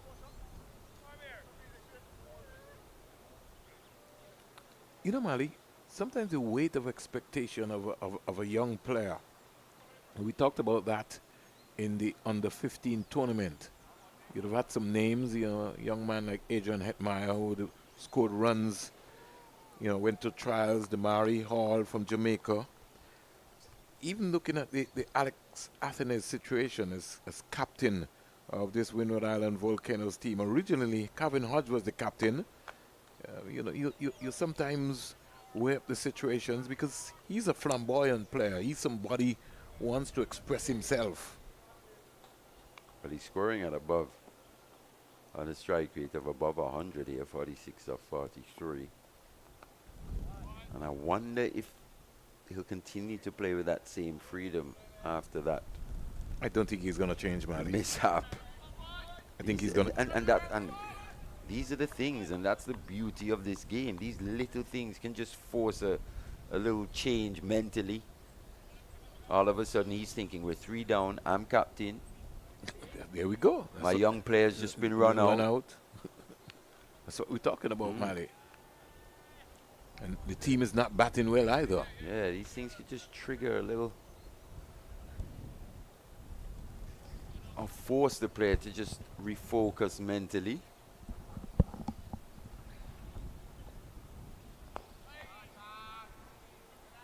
sure that he got his bat right in front of his pad.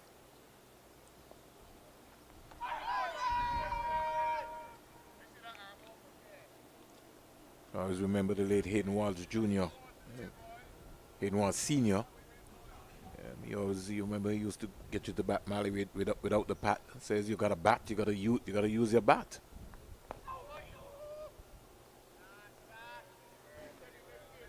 Yeah, that was a tactic employed by Hayden Walsh. I saw that a lot in India as well. You don't want to get hit on those shins. Definitely not. You're forced to use your bat.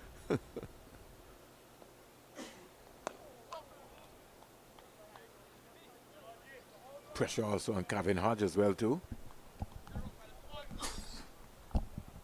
Maiden over. No, a single came off that over.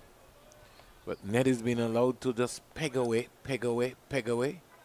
Not for 13 from his 5. Yeah, that's the holding role they would have been hoping that he could play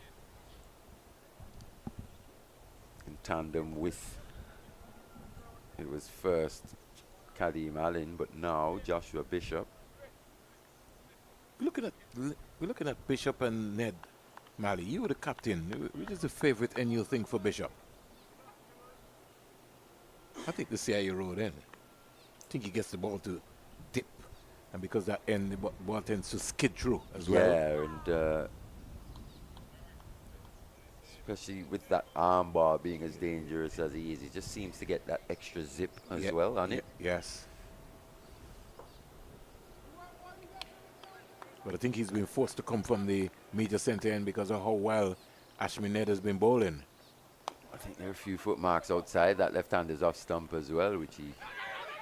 Again Mally.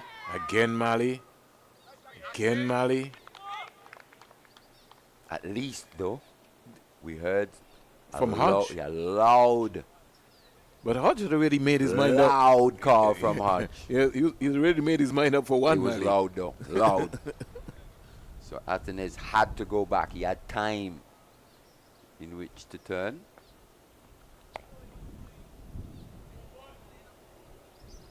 Gotta look to score. He's a knot. Gotta find a single. Gotta look around. You gotta work out where you're gonna get a single from. Academy attacking. They got a short leg. But that's a good delivery. That's what Mally was talking about. He does have that ability. Something we've seen. We've been watching him here now for what, 2-3 years almost? Just gets the ball to just drop dip on you. Yeah. Just causes batters to misread length. And you'll be mind games right now on Kevin Hodges' mind because Naim Young would have picked him up in the first innings LBW. So that'll be going through his mind as well too. This time he get the bat right out there. So another single over the order. Lead is 72, 68 for 3. Athens 48 from 46. And Kevin Hodges just come to the crease, is not yet off the mark. And I think it's the advent of the DRS, actually, the decision review system, that has actually forced a change in play in terms of batters to spinners. Looking, back in the past, the MCC coaching manual used to say what? Bat and pad close together. That's why Jimmy Adams was so effective, because he would just be able to hide the bat behind him, put his pad right there. And it almost seemed like he's playing a stroke, so he can't be giving out LBW. But with the DRS coming into play, that's basically thrown all that out the window. It's kind of scary, Mally, because you look at it, right? If Matai Maliteran, how much he ended up with? Even Shane Warne. Oh, Shane Warne. Yeah, they both didn't have. Suppose you had DRS at their disposal for long periods of their career. Oh my gosh.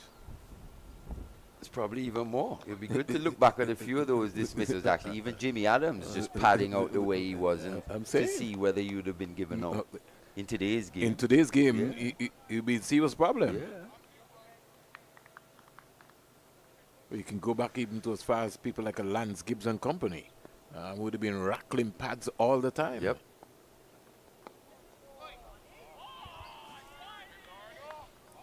He's on 48 here, Alex Athens, and just as Mally said, the run out of Pascal maybe might have just changed his mindset. It's got to restart, refocus again. Just a little more circumspect here.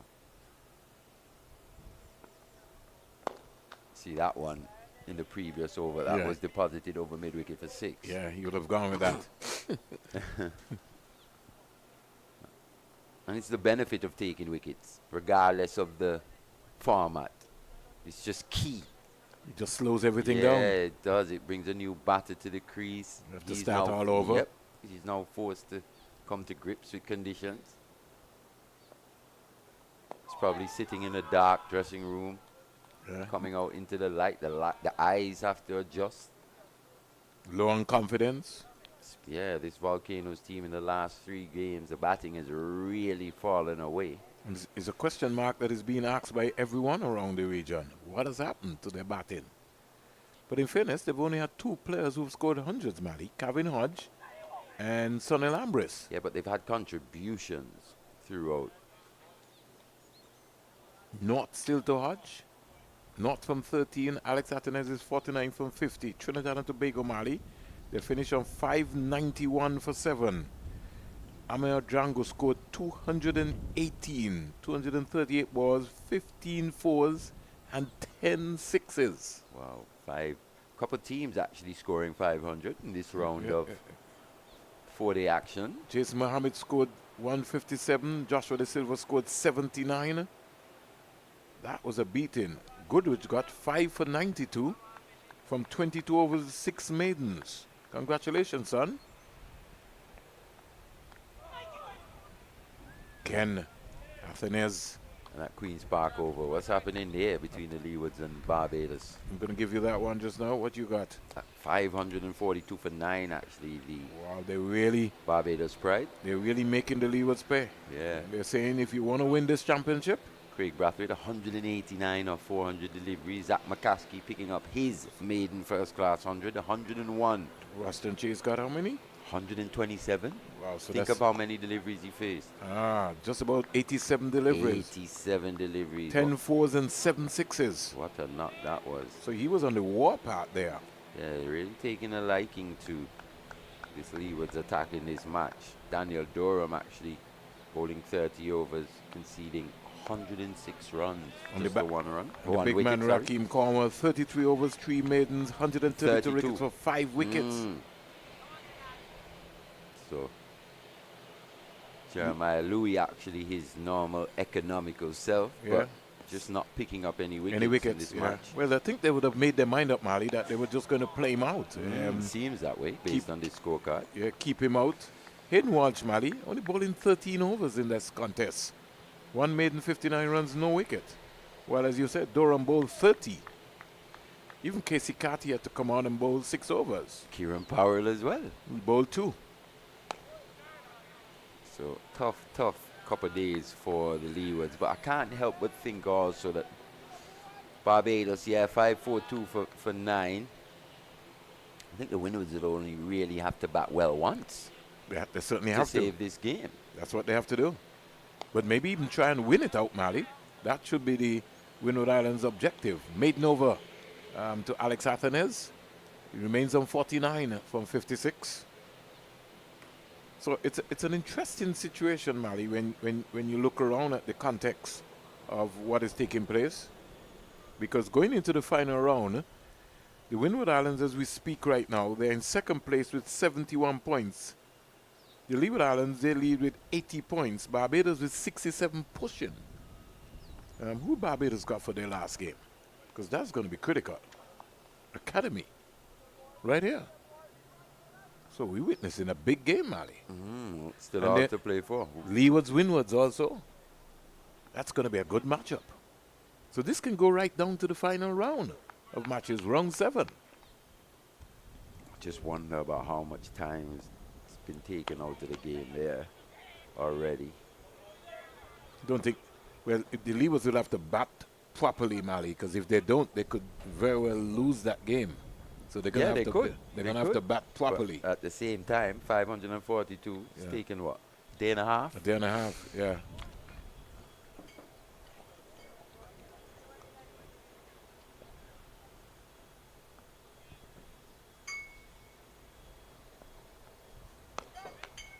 So good afternoon to Miss Mitchell's 2 young ones and Lady Mitchell. She's training them very early. 71 for 3. Doing some good work there, stocking up the room, Oh, yes. adding refreshments. We thank them very much. It's a real team effort going on here at the Coolidge Cricket Ground. Tea 6 minutes away, Mali. I'm looking forward to that.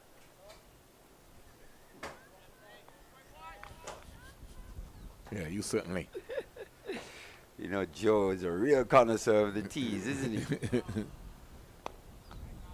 Looking forward to that. Nice sandwich, a sausage roll, a patty. It's to remind you of England, right? All you just need now is a cup of tea. Cup of tea, mate. Yeah, if Windward was here, we'd have his kettle out. Yeah. Or Terry. Or Terry. Terry's a coffee man, more like. You So a let's- coffee drinker? Sometimes. Sometimes. Yeah. Depends on the night you've had before, right? Yeah, you know that. you got that so right, Mali. I think you've been around me long enough to understand what's happening. You've been around. Trouble here again. But in the end, they've been safe. And that's the thing. If they go right away, respond positively to the cause, more often than not, trouble can be averted. So Mali at Sabina Park in Jamaica, the defending champions have come right back into this game. 424 all out. Savory what- 155. What were they, 70 out for 6 at one Yeah. point? Tevin Imla, 101 not out. He retired hurt. So a lot of runs just have been happening.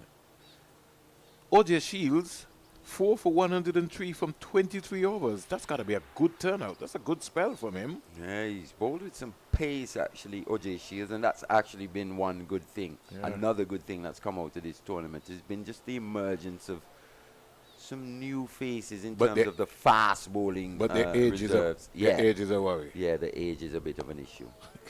You're right. You got to come That's to something we noted yeah. yesterday. Even a young Tyson, Yeah, that's 27, 28. 27 years So, of yeah, age where was he already. all the time? You got to come to. Kenny was thinking about it. Pete Salmon is among the wickets as well, too. 29 overs, 5 maidens, 117 runs with 3 wickets.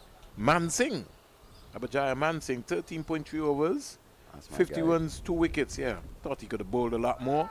Oh, that's a jaff from Bishop. Now Jamaica in trouble, Mali. 20 for 3.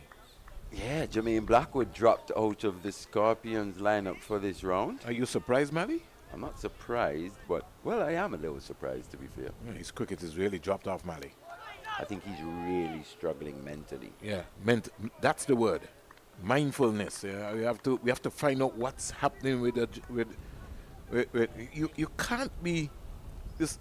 He was the West Indies vice captain. There's got to be something more than I think there's just a real poor form. there's a real hangover from him losing his place. I think he's finding himself at the crossroads in terms of what exactly is next. There's no next. He's probably just facing his own cricket mortality. That can have A an real effect on a damaging player. effect Yeah, on you. Yeah, I think we're seeing something similar in the CCC with Shamar Brooks as well. Yes, yeah. Even and we have to go. We could take that into context to even a Kelvin Pittman, who was in the original setup here and is not in the conversation anymore, for whatever particular reason.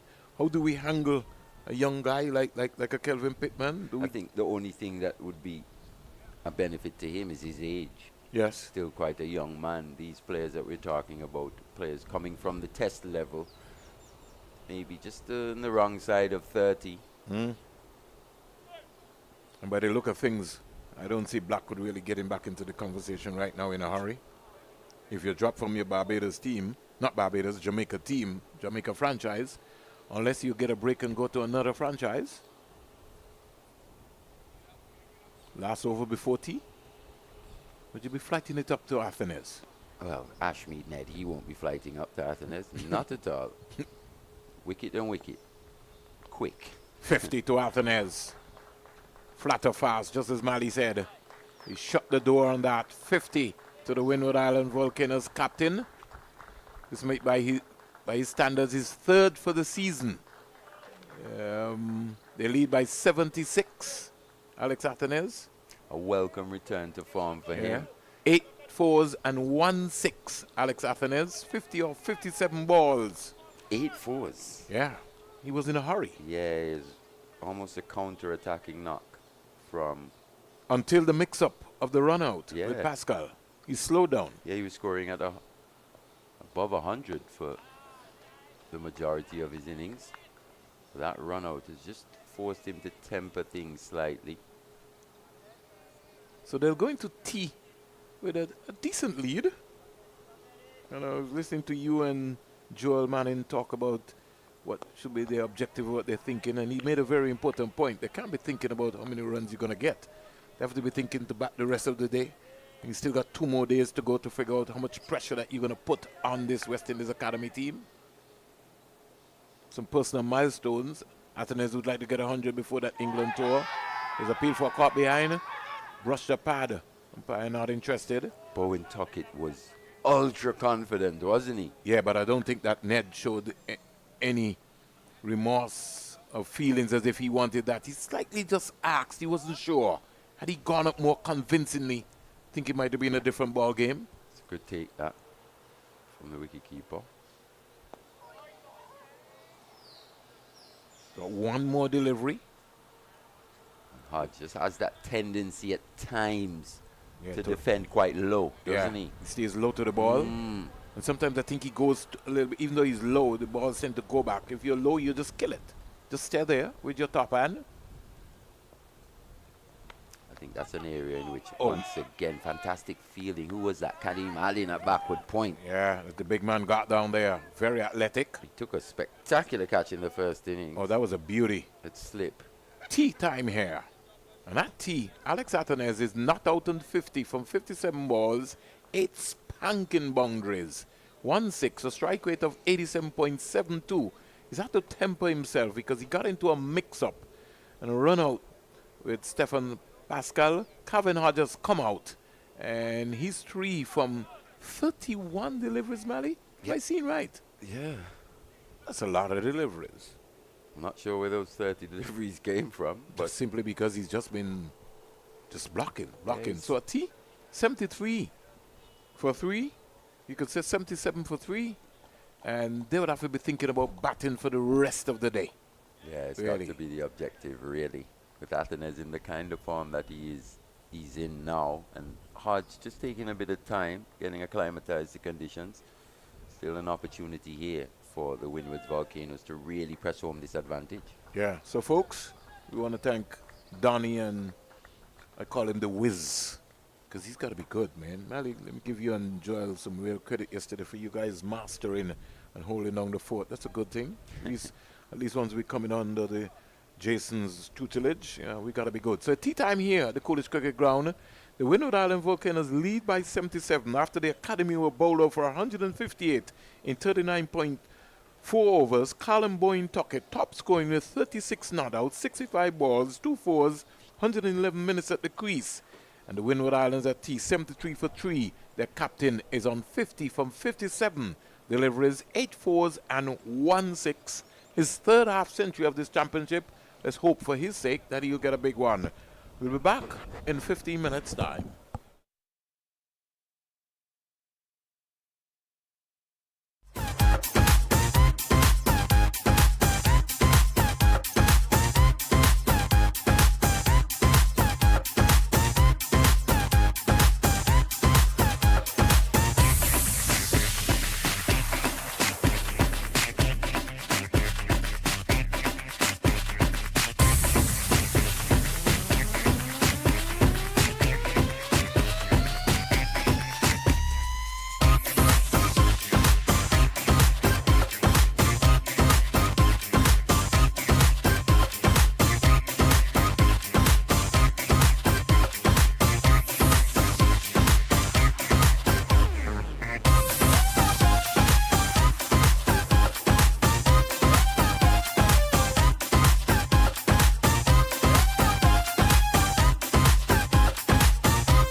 Good afternoon and welcome to the final session of day 2 of this round 6 Cricket West Indies 4-day championship taking place in Jamaica, Antigua and Barbuda and Trinidad and Tobago.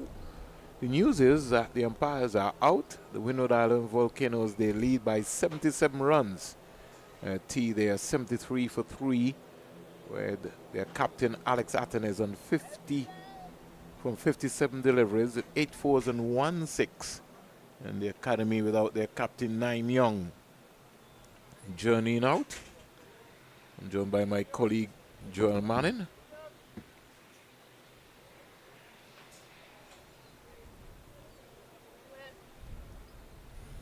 All to play for here. Just to give you a recap on the scores, Windward Islands 162 all out in 48.3 overs. West Indies Academy 158 all out in 39.4 overs. So it's almost like a 50 over contest so far. And the Windward Islands in their second innings, they're 73 for 3, 24 overs bowled. Good afternoon, Joel. Good afternoon, Vernon. Interesting poised here. This partnership will have a big part to play in determining that total that the Windward Islands Volcanoes are ultimately able to get in the second inning. Still batting, of course, to come. But in terms of the lot of heavy lifting, it definitely should be done, you would think, between Hodge and Athanaze.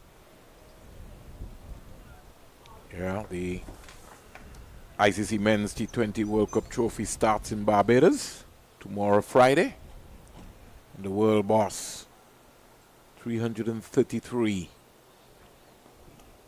He will grace his presence at Bridgetown, Barbados. We'll be looking forward for that. Tour will be in Antigua and Barbuda.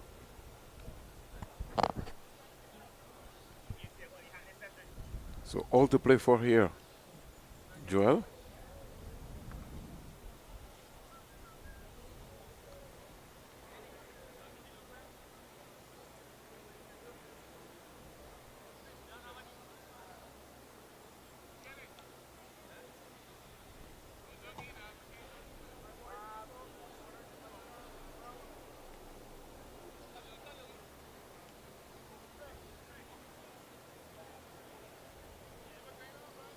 So, Academy starting with Ian Lane from this end.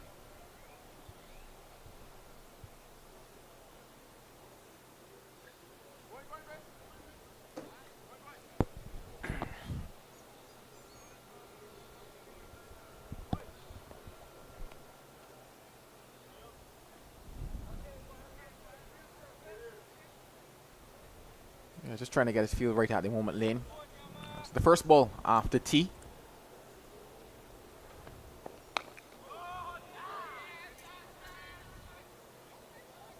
He looks just how he looked in that session before tee.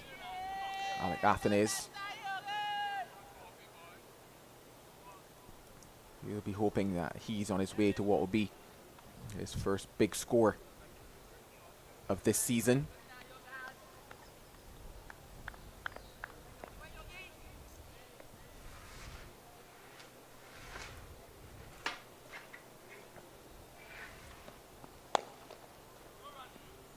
Punch down the ground to mid-off.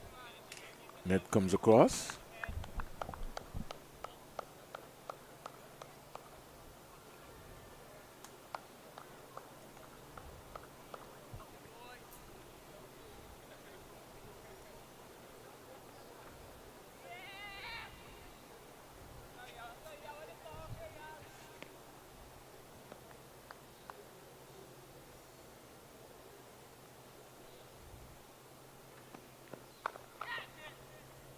Short ball. Dispatched into the leg side area. Every now and again, Lane loses his radar.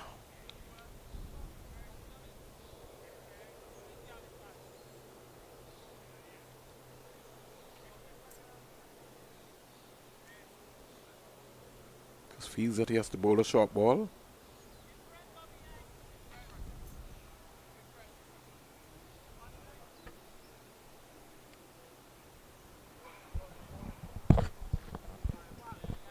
Interesting thing. I'll get back to it after this ball.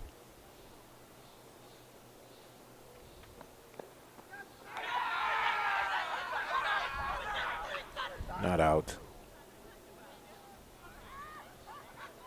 Well, he did jump. Yeah. Possibly just jumping out of the surface on that occasion. Bat was high. Don't think he touched anything. It was very, very, very far. Yeah, nothing on that one. But yeah, just looking at the placement of the man out on the boundary on the leg side. If I think back to what happened during the West Indies Academy innings and the fact that I needed to have that man far in front of square, especially given the pace of the surface. He's in fact just at a regulation square leg on the boundary.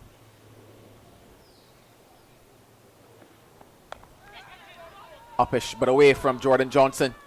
And that will find its way into the boundary.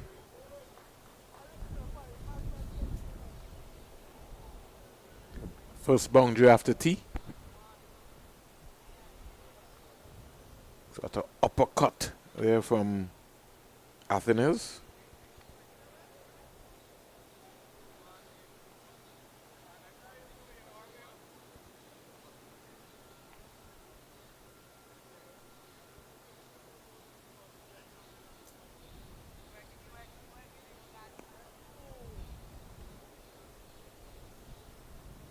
Just give it a little room with that one. It was wide too. And now in behind it nicely to end the first over after lunch. Some 6 runs coming from it. It's 79 for 3. So, still 42 overs to go in the day's play, which means that it's going to be a long day.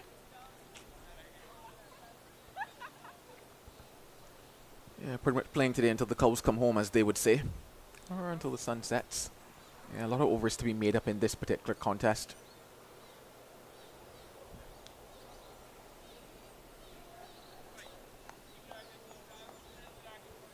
Western Academy will be banking on this young man, Joshua Bishop, to pick up some wickets for them. He's not going to be bowling from that CIU road end, the end of which Ned was operating from for some time.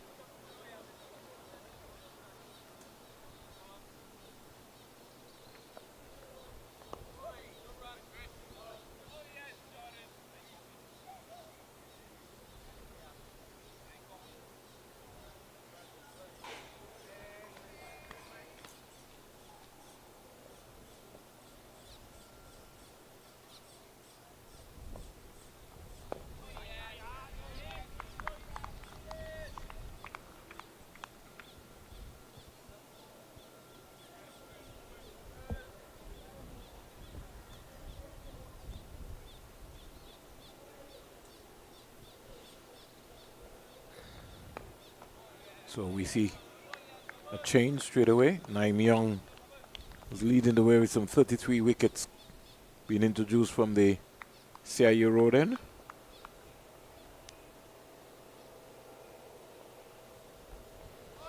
Wow. Bite and turn there for Bishop. And a fantastic pace as well from him. I don't think he knew anything about that, for sure. That's going to put something in the mind of Kavim Hodge. He's bowling at a fantastic pace, asking questions is Bishop. Felt LBW in the first innings, did Kavim Hodge. Not getting his bat in front of the one before. This time though, probably just sliding down the leg side on that angle. Thing about it is that he stays very low to the ball as well. That's that bat out in front of the pad. A maiden over from Bishop. It remains 79 for 3. So still a lot to play for in this context. Some 23 wickets have fell. We're only into day 2.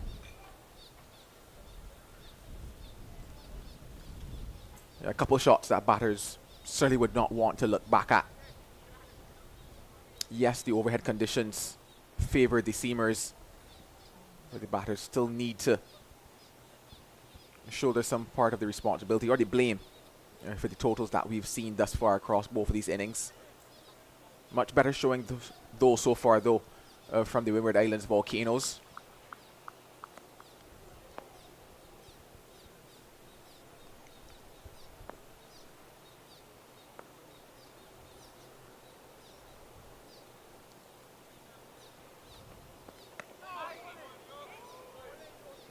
Gotta have some bounce on it.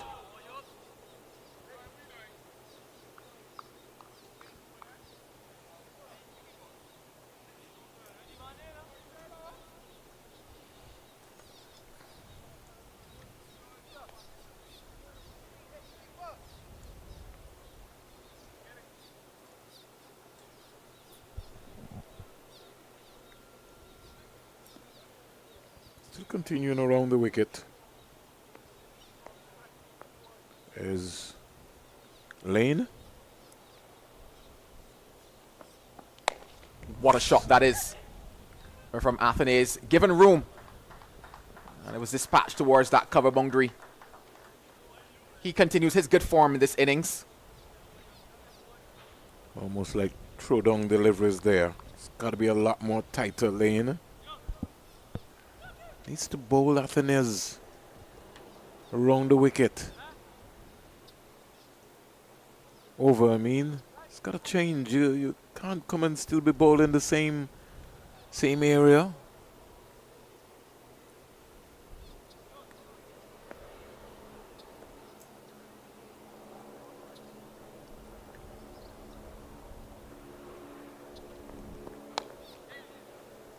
Runs again. Yeah, I just think the issue is that he's not been consistent in terms of the length that he's looked to bowl to Athenaeus. I certainly understand why the approach is to bowl around the wicket to him, given how much he struggled with the right arm bowlers coming around the wicket to him.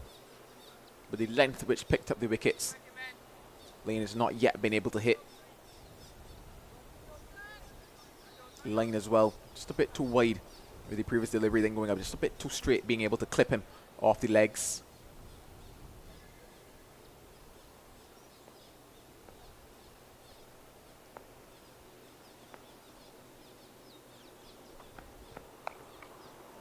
Captain Hodge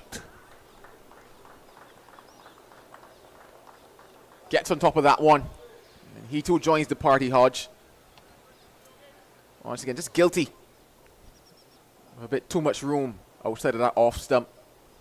Got on top of the bunks quite nicely as well, did Captain Hodge. Enjoys camping out on that back foot.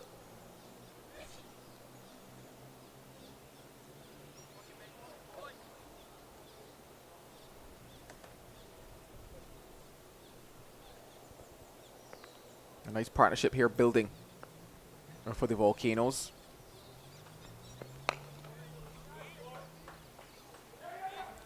And just throws it away. That probably tells you it's like frustration creeping in to Johan Lane at the moment. Not been the best over from him.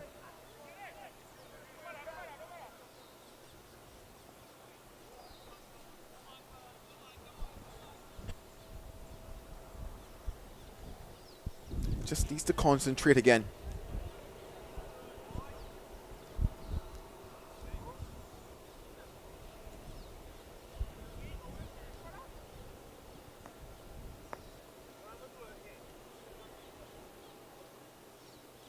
Just one delivery left now.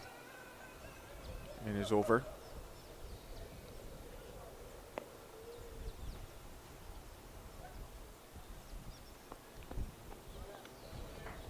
Ends it with a dot. 10 runs in that one. It's 89 for 3.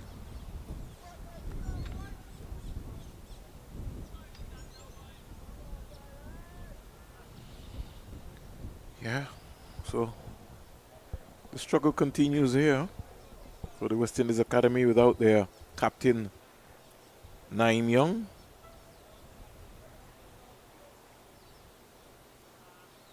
Yeah, certainly missed the exploits of Young. I mentioned the fact, especially in that session before tea, how important he would have been in terms of the lines and lengths that he usually bowls. That wicket to wicket line, or rather length. especially given that we've seen a couple deliveries just keep low.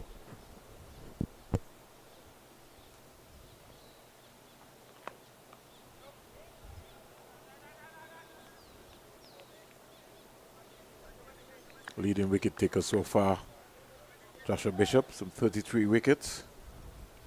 We've been encouraged here.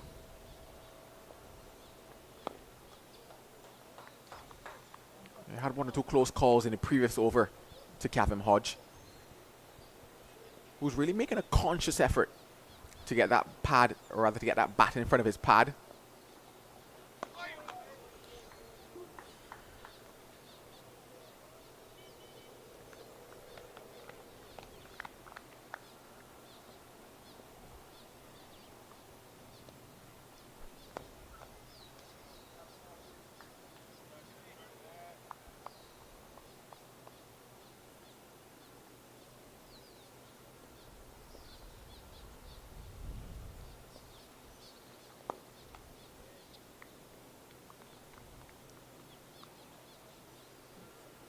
Getting through his overs very quickly.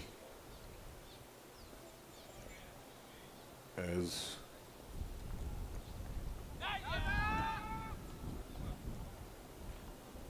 Joshua Bishop made an over.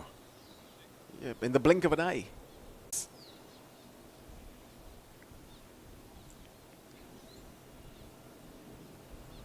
You're just beginning to see these signs of what a partnership can do to the West Indies Academy. Just looking at how they're moving around the field. Probably wondering how they might be able to dislodge somebody in this pair. Athenaeus was put down off the bowling of Ned. And that's first over of the day.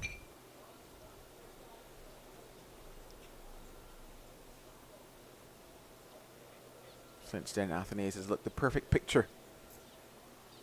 Or has looked the captain that the Volcanoes have wanted.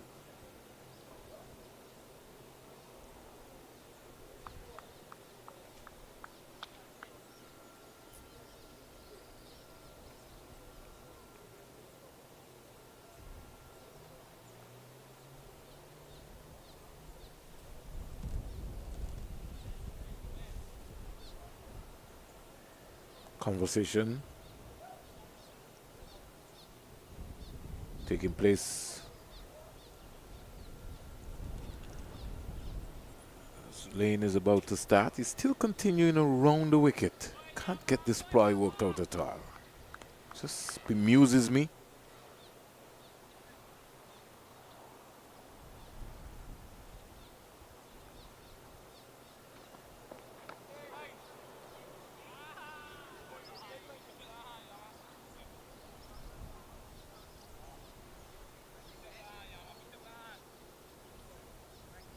Sometimes I just wonder. That's all I will say. I just wonder. It's like we like to talk about matchups rather than look at the context of the game.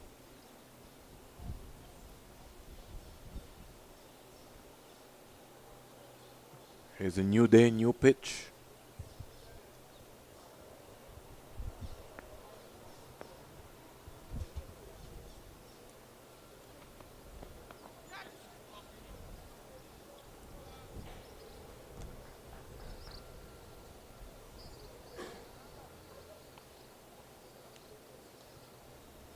Still trying to work out the line that Lane wants to bowl, Joel.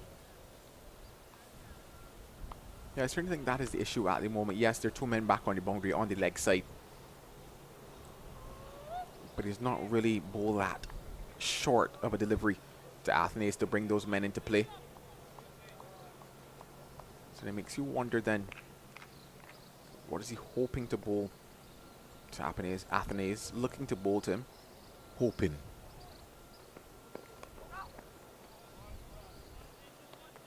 I think he's all over the shop. And he's just trying to get a wicket rather than being patient. Just land the ball in the right area, build pressure, build pressure. You have to build pressure.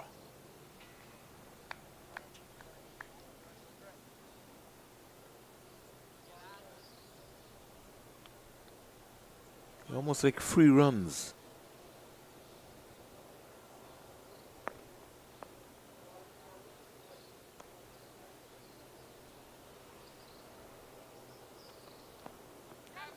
Well, there's that short ball. Could possibly bring those 2 fielders into play. Good offer by Athens.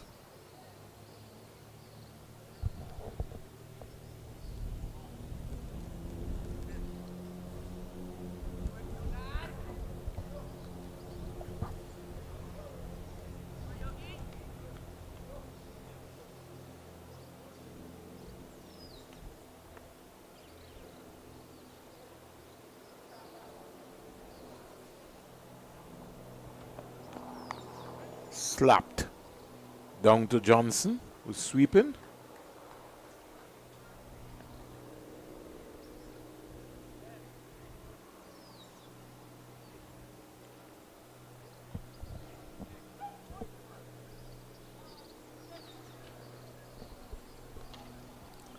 You just wonder if he goes without getting a wicket, this delivery, if they might look to call it at the end of the spell for Johan Lane.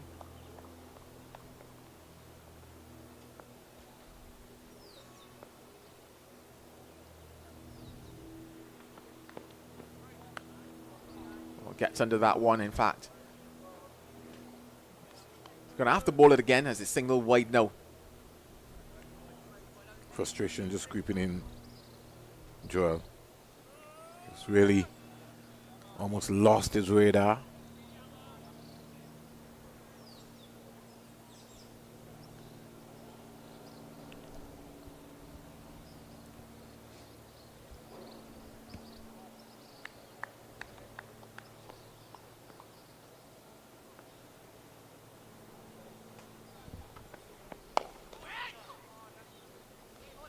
Driven nicely, but none there, so that brings us now to the end of the over. It's 93 for 3. Yeah, so it's almost like a rebuilding time. I think the main scoreboard might be 10 runs behind. I hope that they're listing us. Maybe somebody might have... Oh, I think they would have heard us, Joel. I think she turned the Yeah. 8. She thought that she had turned the 8 into the 9. Some 7 centuries in round 6. Amir Django, Jason Mohammed, Roston Trace, Craig Batwet, Zachary McCaskey, Kamal Savory, Tevin Imla. And 2 5-wicket hauls, Goodrich and Tyson. 3, Cornwall. So, exciting round. Athens is on 62. You maybe want to join, put his name on that leaderboard with 100 as well too.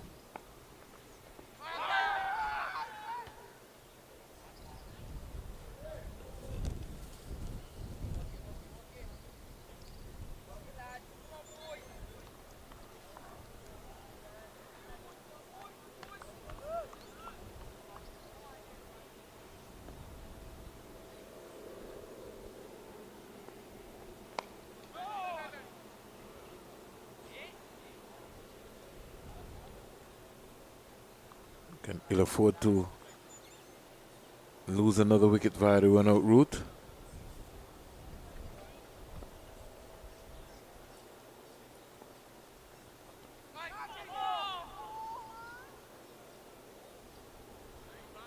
Just for a moment, the ball looked like it maybe bounced off of the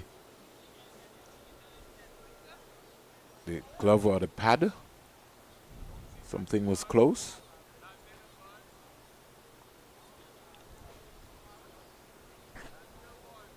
Athens 62.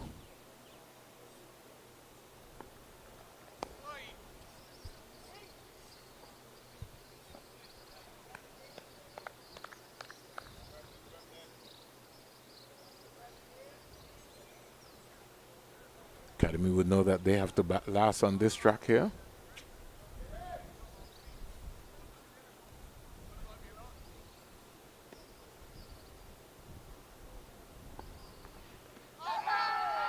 Hit outside the line of the off stump. Peel for a leg before.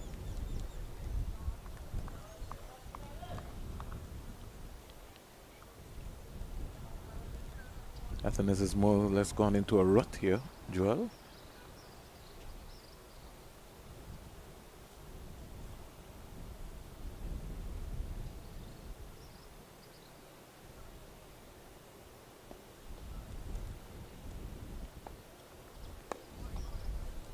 Maiden over. 30 ball, 93 for 3.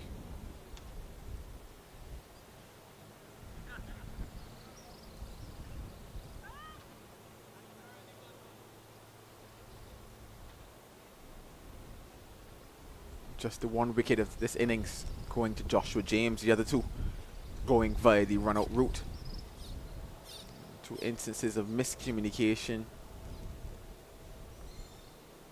2 instances of errors by the Volcanoes, but outside of that, they've gotten a start from their captain, who's now 62 from 77. And he's found a partner who's faced some 47 balls out there with him in Kevin Hodge. They're going to continue with Johan Lane from this media center end.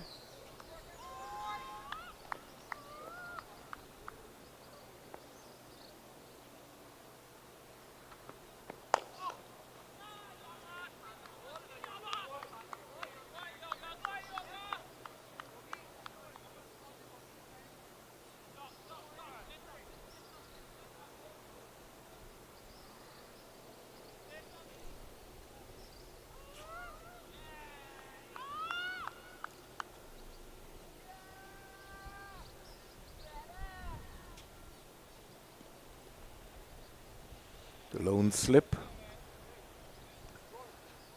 Mid on, mid off. Short mid wicket. Cover. Solid in defense there. I just like when he's bowling that back of the length and not really attacking the stumps.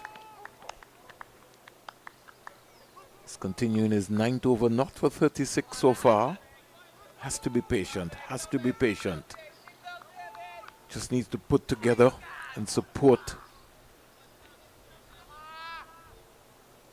Joshua Bishop. He's got to bowl in partnerships.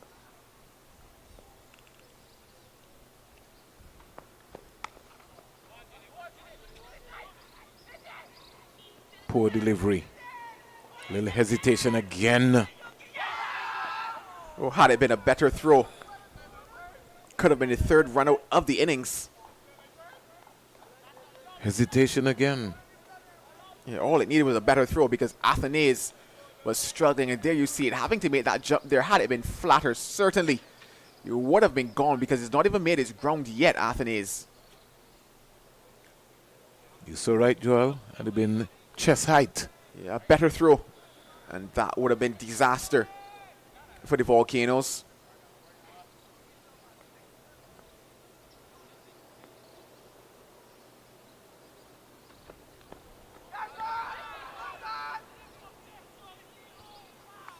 Mention the fact that he camps out on that back foot, Kevin Hodge. Enjoys playing the cut, enjoys playing the pull. But at times it could also be his downfall. Jamaica struggling at 50 for 4.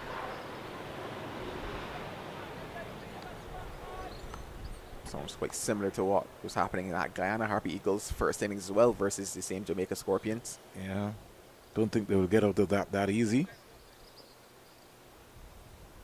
Isaiah Thorne has already got 2 wickets within that 4. We see in the eastern side here, weather steaming up again. Short ball again down the leg side.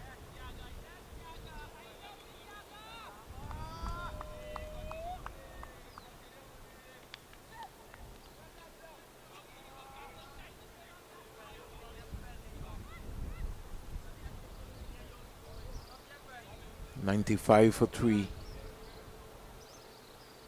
Windward Islands Volcanoes. They lead by some 4 runs, so the lead should be 99.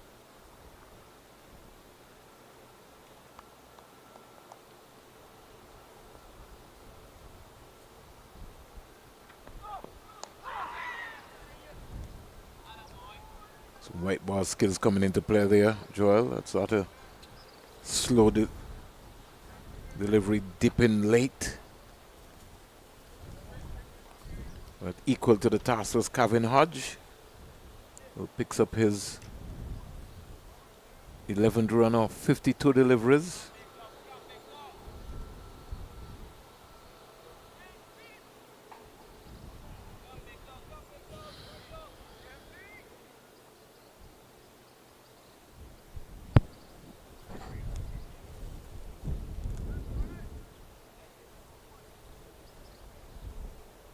Slowly, this partnership has been 30 from 88 balls. Quite a lot of high percentage of dot balls. Hodge maybe just contented to just look to come forward. Gotta look to score. You gotta be able to find a single. Look to sweep. Look to find the gaps.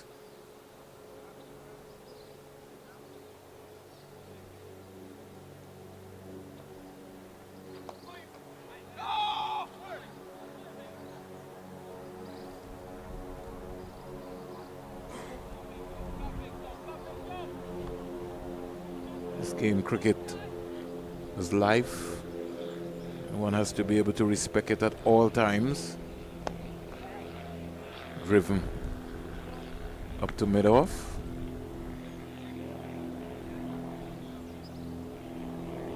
Kadim Aline collects.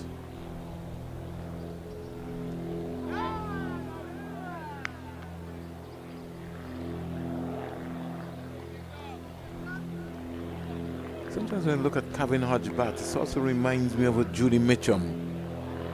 Now he has to touch himself, knock his back, pull his pads, get himself organized. Ken gone past him.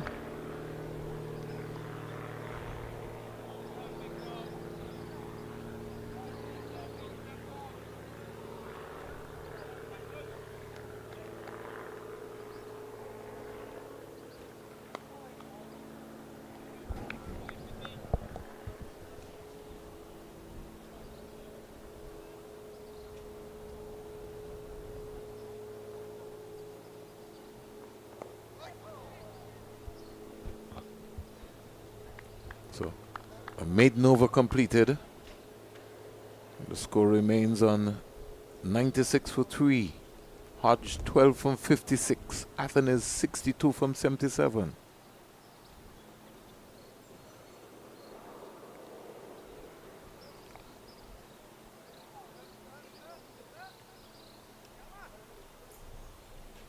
Well, it looks like we're going to get that change now.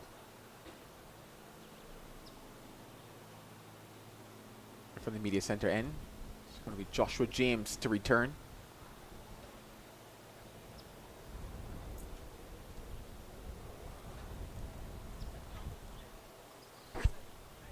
Well, in hindsight, maybe Joel, maybe we're gone for spin from both ends, just to try to make up. Because Bishop is settled into a lovely groove from the CIA Road end.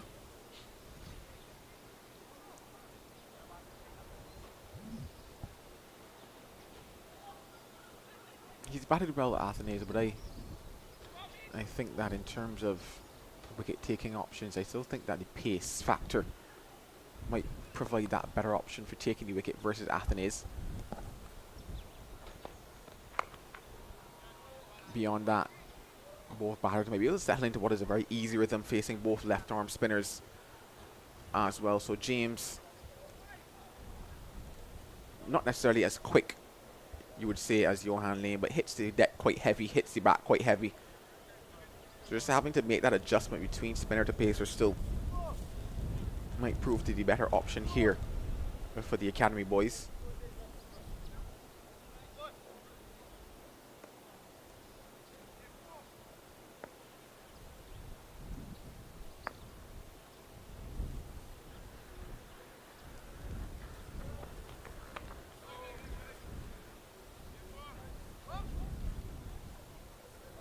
Might just get one to rush Athens, might just get one to keep low. Hit him on the pad.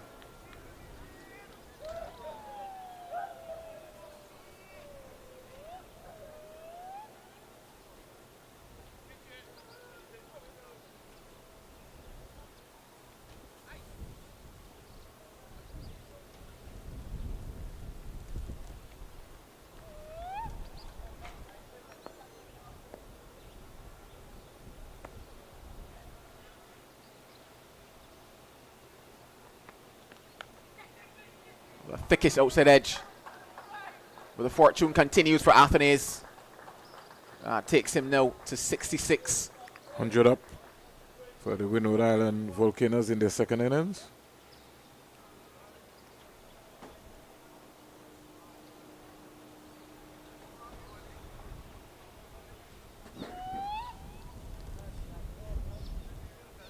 Third man very wide.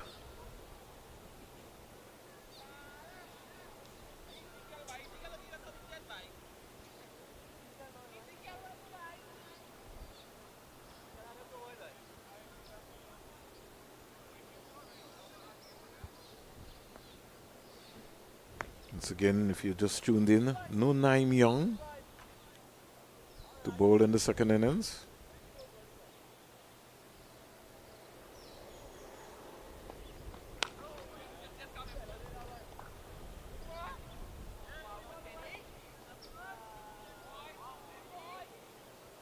Steered in the offside for an easy single.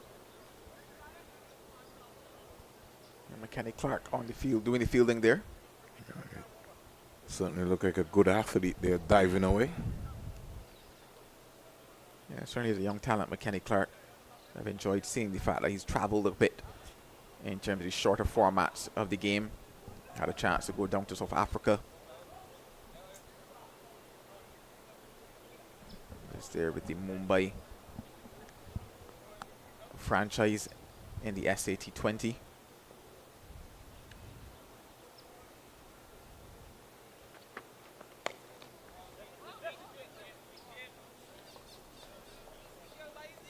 Certainly expect to see his name floating around at the CPL. That will be coming up as well.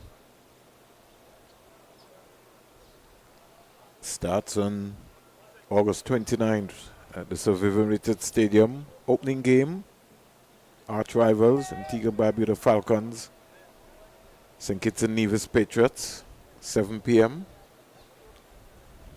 on that lovely Thursday.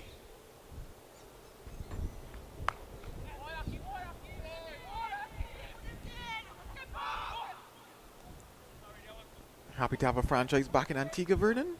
Yeah, exciting times after a 10-year break. You know, the first one would have been the Antigua and Barbuda Hawksbill. Things really didn't go down too well with that. But I think the return of the Antigua and Barbuda Falcons is good news, really. It will bring some impetus to not only Antigua and Barbuda's cricket, but especially to Leeward's and Windward's cricket as well. Give some players an opportunity. And even some of the players in the West Indies Academy. Because with the franchise being based here in Antigua and Barbuda all year round, and with the development plan that is being outlined by the Antigua and Barbuda Falcons, there certainly will be a component of it which will blend in with education and also development for younger players. So someone like a Kelvin Pittman and a Joel Andrew, you know, the sky's the limit, having the University of the West Indies Five Island campus right here in Antigua and Barbuda. But we're a long way off from that. We're into round 6 of the Cricket West Indies Regional 4-Day Championship, and the academy is searching for wickets. And some big ones as well. If they maybe can just get these two, Joel, they'll feel like they'll be in with a chance of getting a Sonny Lambris and company in.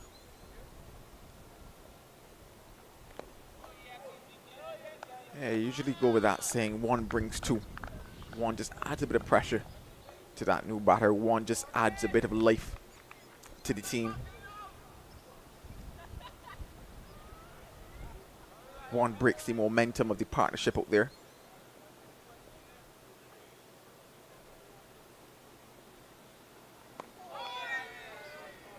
So it's just a case of finding that one for them.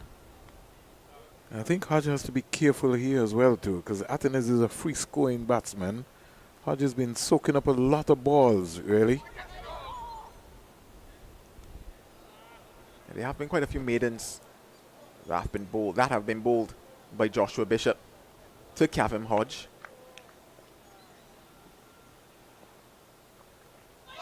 Oh, how did that miss the stumps? missed the stumps.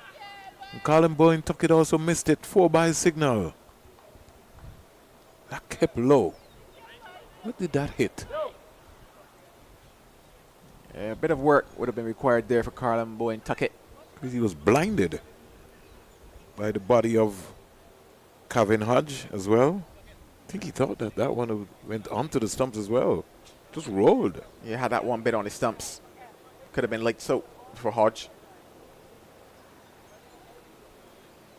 13 from 66. That's a lot of balls. Over completed.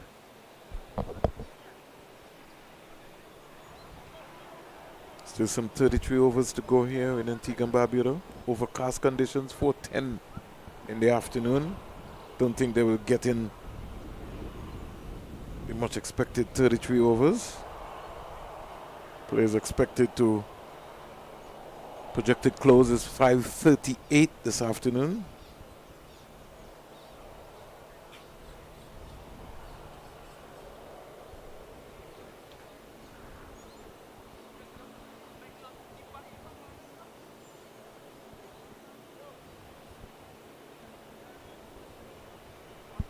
Try bowling over the wicket. Everybody is coming. They've been bowling to Atenes around the wicket, over the wicket. Give him a new angle, a testing angle to think about. Get the ball to go across him.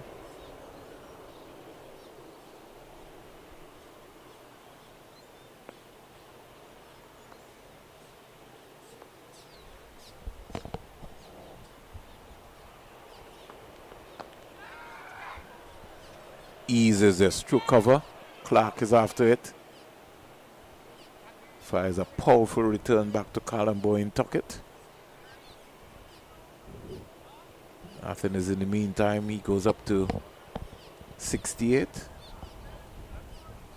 Brings Kevin Hodge on strike.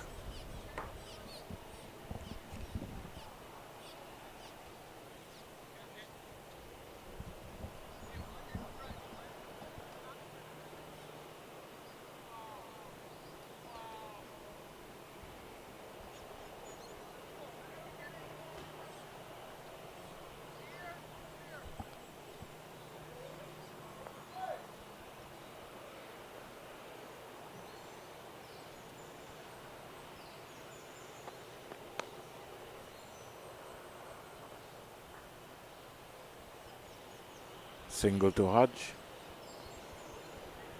Keeps the scoreboard ticking over. Score in the meantime, in case you're just joined the Cricket West Indies YouTube channel, 108 for 3. If you're wondering what's happening, Windward Islands in their first innings bowled over 162, 48.3 overs. West Indies Academy, 158 all out in 39.4 overs. And the Windward Islands in their second innings, 108 for 3. Alex Athenes is on 68 from 82 deliveries.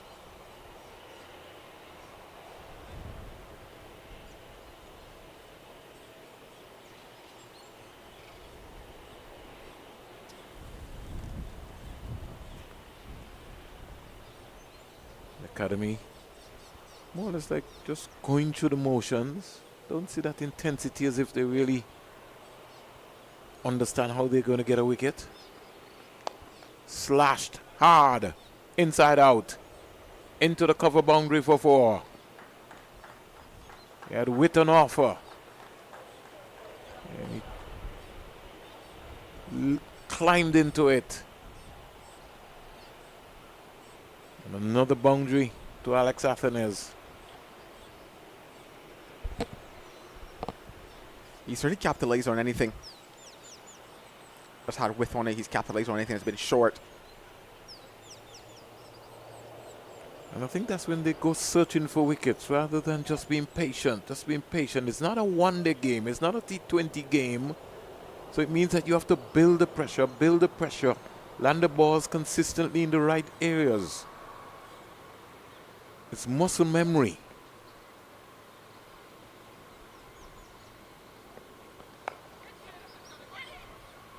Clark. A little late in getting there. Sometimes look at the practices and what they are trying to achieve in the practices. Because it's all well to organize a practice, but what are you working on? What are the areas? What are the lengths that you're bowling?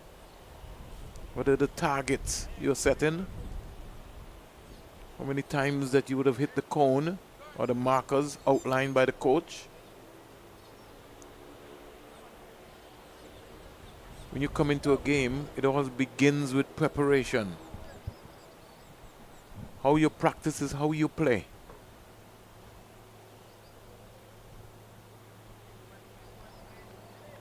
I find too many of the franchises, it's a training day, they just go to practice. What they're working on, everybody bats, everybody bowls.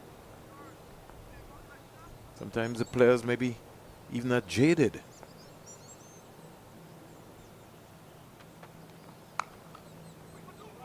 Short and wide here from James. And they get 2 runs quite easily. He's very comfortable when the ball is short. Calvin Hodge. Got to bring him onto his front foot. Get him to drive. The corridor of uncertainty. Get him to grope at it. Overcast conditions here. The ball is already some 34.5 overs old.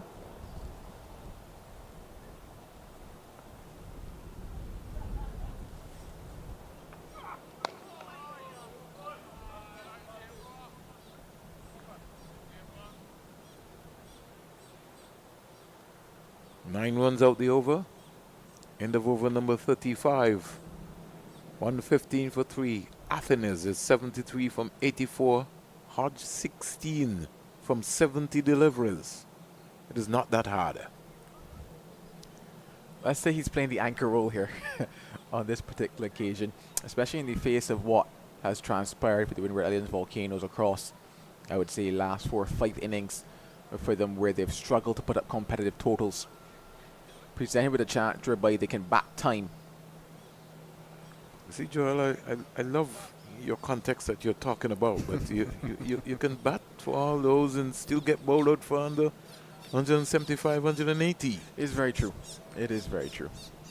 You gotta look to score. You gotta look to. I don't have a problem somebody batting long, but you gotta look to nudge the ball around. Sliced off. Running away. And they come back quite easily for 3 runs.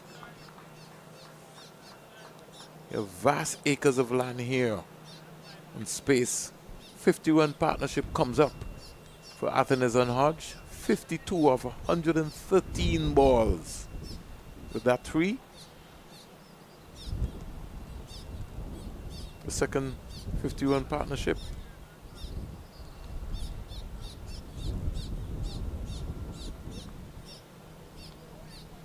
So 118 for 3. The first was with Pascal.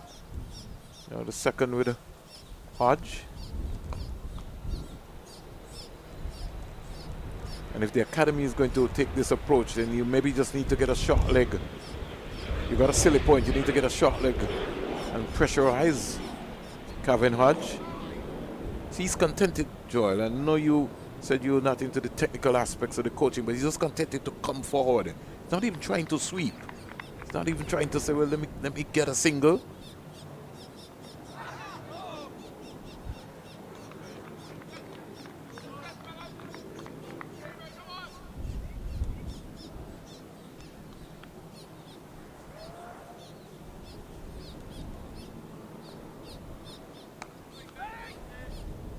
Got to find the gap. Got to find the gap.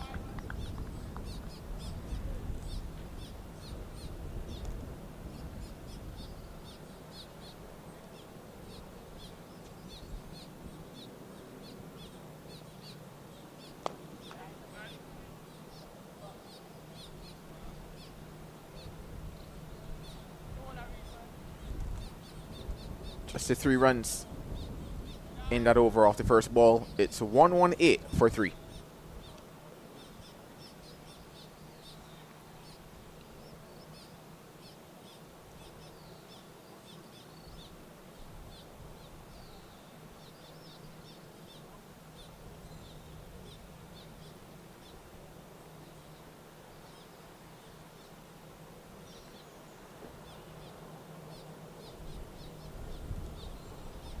Joshua Bishop, bowling figures so far. Ewan Lane, 9 overs, no maidens, 39 runs, no wicket. Joshua James, 6 overs, 1 maiden, 28 runs, 1 wicket. Ashmin Ned, 8 overs, 1 maiden, 18 runs, no wickets. Kadeem Aline, 3 overs, no maidens, 22 runs, no wickets. And Joshua Bishop has bowled 10 overs, 7 maidens, 5 runs, no wicket. Let me repeat that again.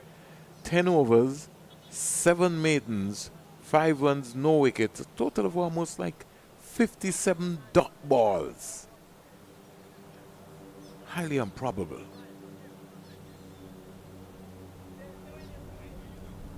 Academy with 31 overs to go, almost like they're slowing down the game. But the overs have to be completed. Umpire Leslie Reefer just saying, come on guys, you have to get in the overs.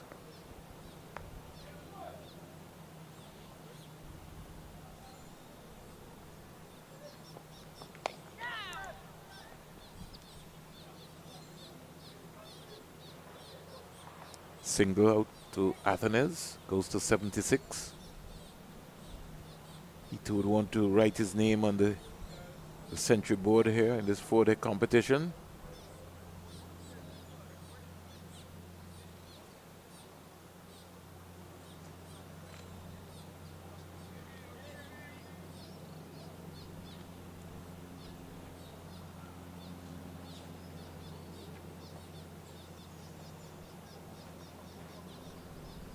Athenes before this game would have come in with some 173 runs, 2 half centuries.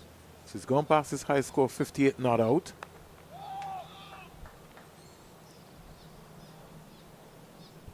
And Mackenzie's problems continue because he's failed again in this game.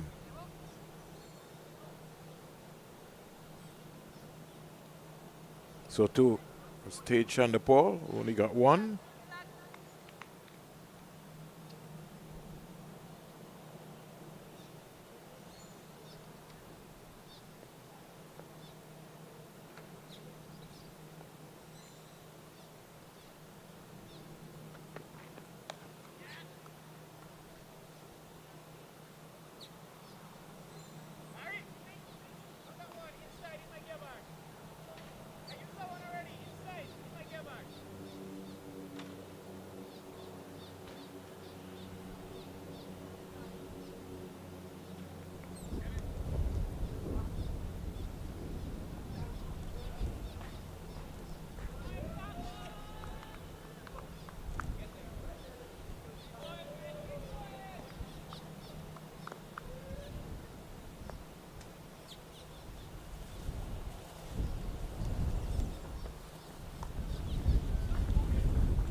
Things just ticking along nicely for the Volcanoes.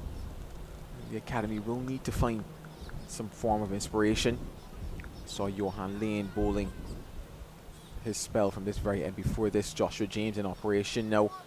Not necessarily looking threatening either. No Naeem Young, and that certainly was going to hurt the cause of the Academy in this second inning. So it leaves now the likes of Kadeem Aline and Ashmi Ned as the only other 2 bowlers that they can call on as possible options.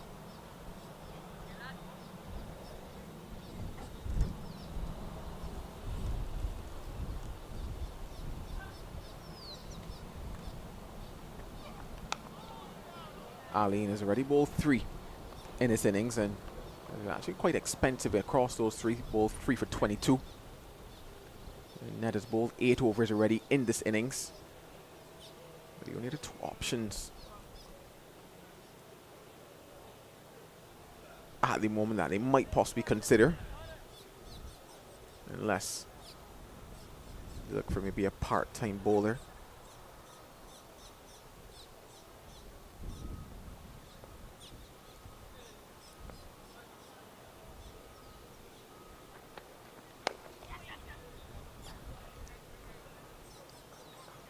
Leeward Islands in reply to Barbados, 542 for 9 declared. They're 51 for 1. They're trailed by some 491 runs. So it's been a run fest all around the Caribbean. Combined campuses and colleges, they're 76 for 2 in reply to Trinidad and Tobago's score of 591 for 7. Django scoring a double hundred. So too was Jason Mohammed. Not out batsman for the combined campuses and college.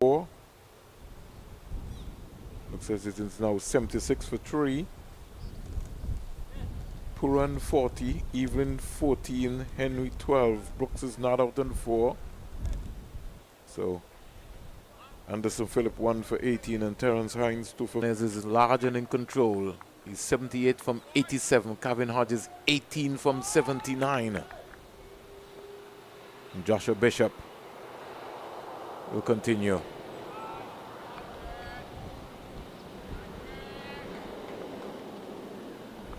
Can't have a man just bowling and not trying anything.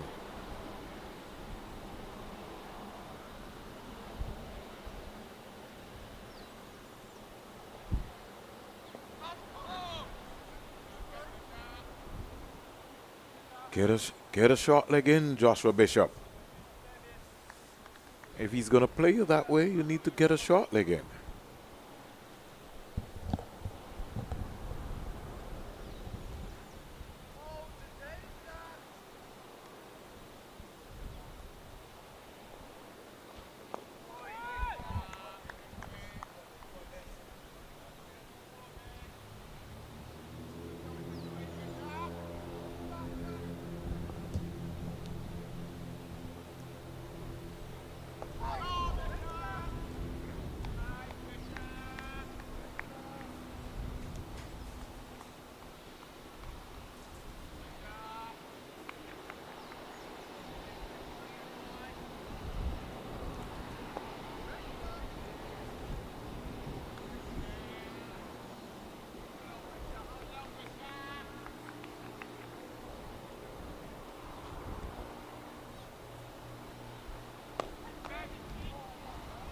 Big stop by Arlene.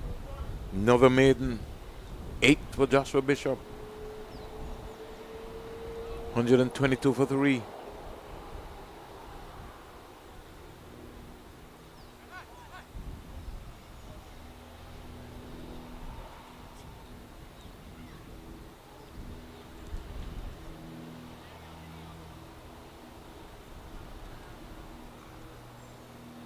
So it's all spin now. You figured there had to be a change that was made, and I mentioned the fact that only 2 bowlers that realistically they would have looked to, Kareem Ali being one and Ned being the other, opting to bring Ned into the attack.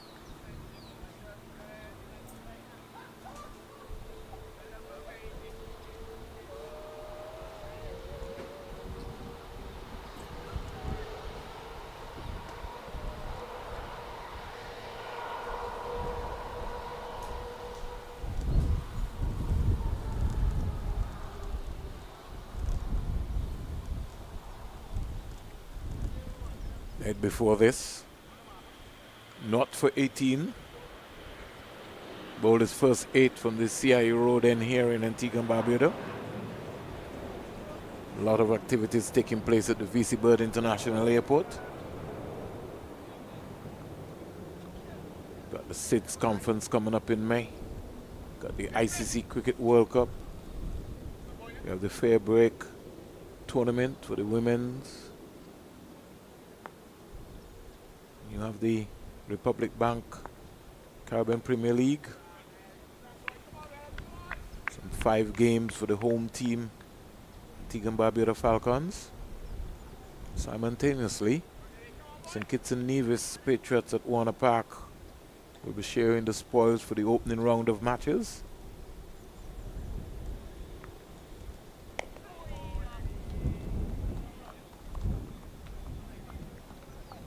Lovely outfield here at the Coolidge Cricket Ground. Kareem Phillip and his crew, they've done an excellent job in maintaining the practice areas as well as the outfield, the practice nets on the side as well in front of the Windward Island Volcanoes dugout. Ball pitching outside the line of the leg stump. Nathan is still looking to try to work it behind square rather than in front of him.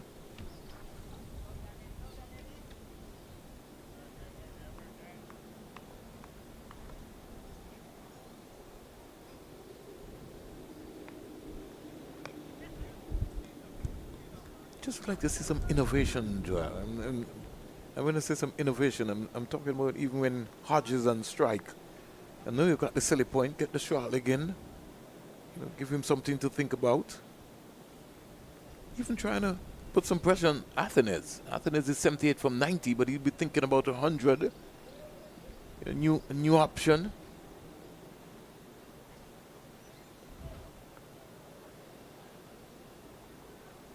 You have to figure out how they're going to get a wicket. Well, Hodge looks to break the shackles. He's been kept quiet for some time. It's got to be 3 runs, Joel. It's got to be 3 runs. Athens is just contented to just be just there. That's a long boundary.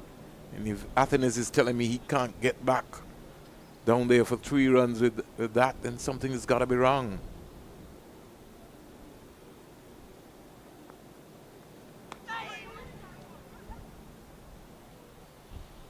Over comes to Ned. Ned's first over. And this second spell has cost him 3. The score goes up to 125 for 3, 39 overs ball. What was interesting to note was the approach of Calvin Hodge, those last 2 deliveries from Ned. Penultimate delivery, used his feet, hit it over the offside, picked up 2,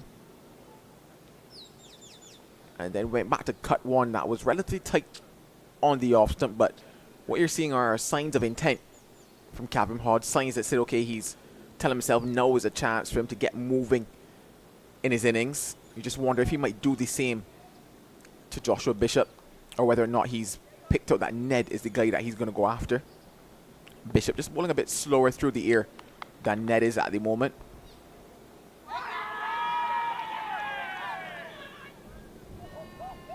Might have maybe saved him there. Asking, begging, pleading, down on one knee was Bishop. Umpire Duguid says no. Ooh, that one looks... That was close. That looks close. That was close, Joel. Hitting him on the knee roll as well too. Was on the move. That was a good appeal there.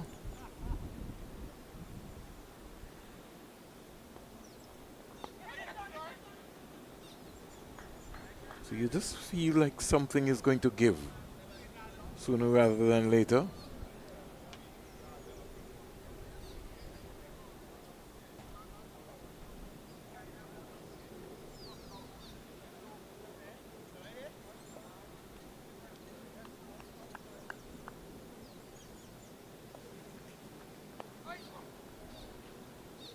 Just looking a little busier now is Calvin Hodge.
And 3 runs in that Bishop over. It's 1-8 for 3.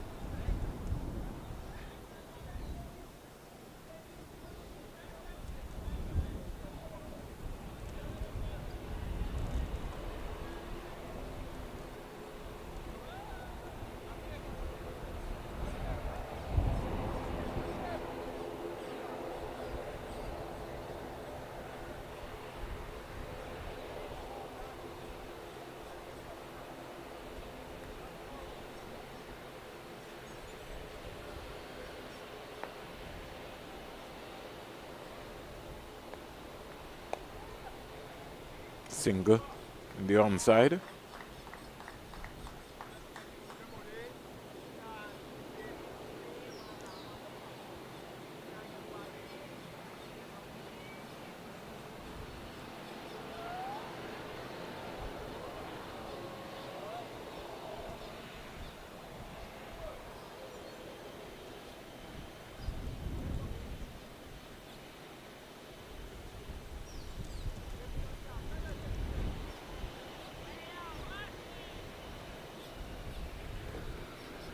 There's a bit of conversation going on in terms of possibly where they're looking to put the man in front of the bat.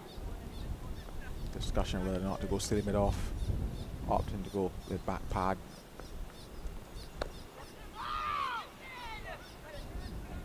Once again, looking to use the feet. And I mentioned he's taking a different approach to Ned than he is to Bishop, because at no stage did he attempt to use his feet to Joshua Bishop.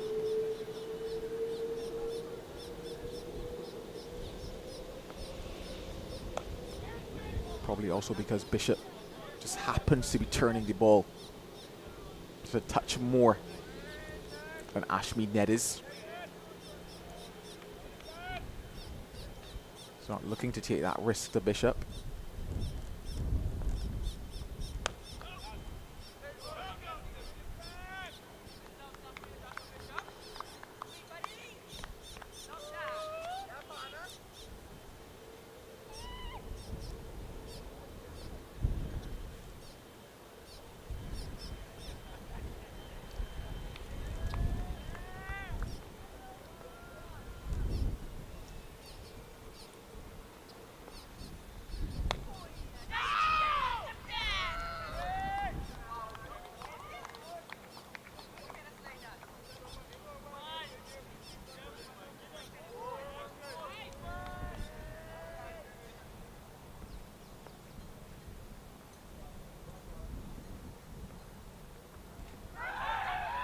Just sliding along the leg side to complete that over. Just one in it.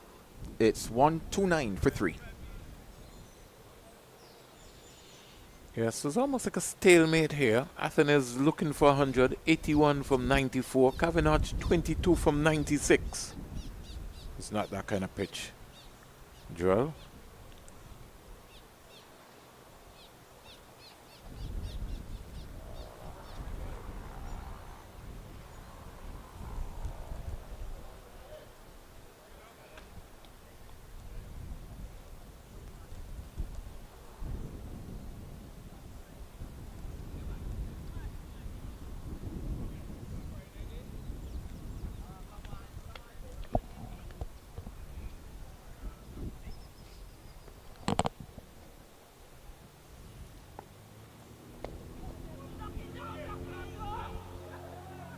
A slight fumble there, a slight misfield allows them to come through for the single. I've been relatively good in the field, you would say, in this innings. The West Indies Academy.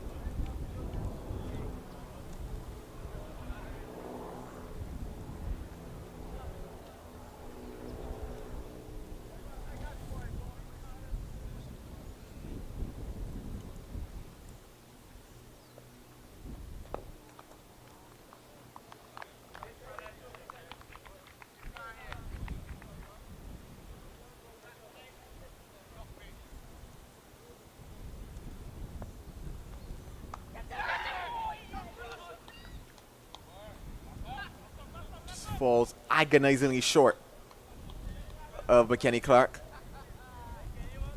It was up for some time. But still some ways away from Clark. They would have hoped that was the moment to break this partnership.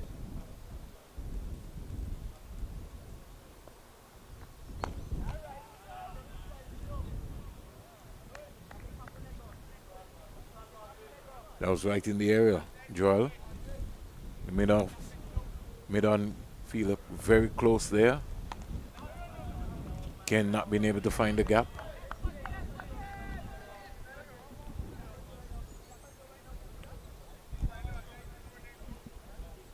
Partnership is 64 from 153 balls.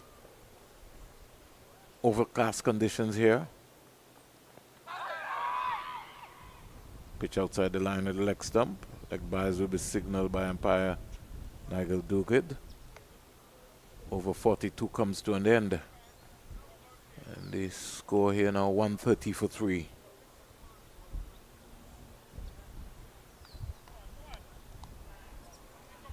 Still just a sole wicket taker there, Joshua James. And 5 bowlers used so far for the West Indies Academy.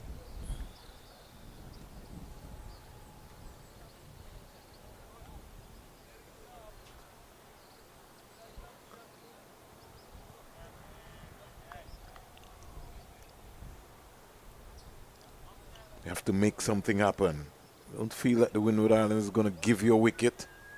You got to create new pressure, new pressure. Get a short leg, get a silly point in front of Hodge for Ned. Got to create new opportunities.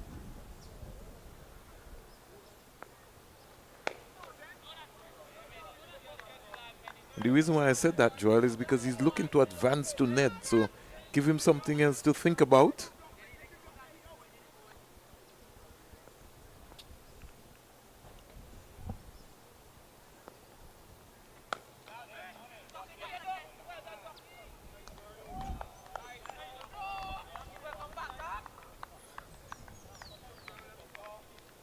Can't find the gap, Kevin Hodge.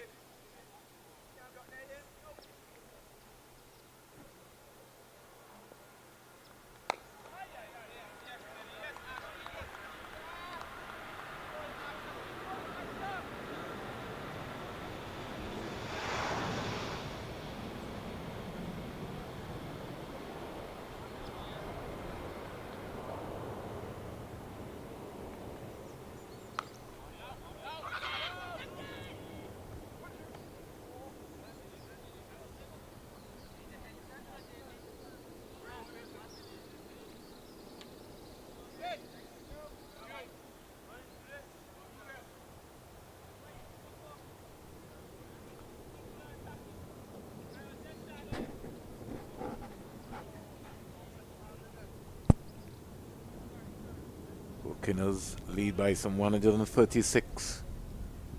The captain is on 82 from 95. Would want to register his name in the centric column. High score so far for the season coming back from Australia has been 58. It's gone past that.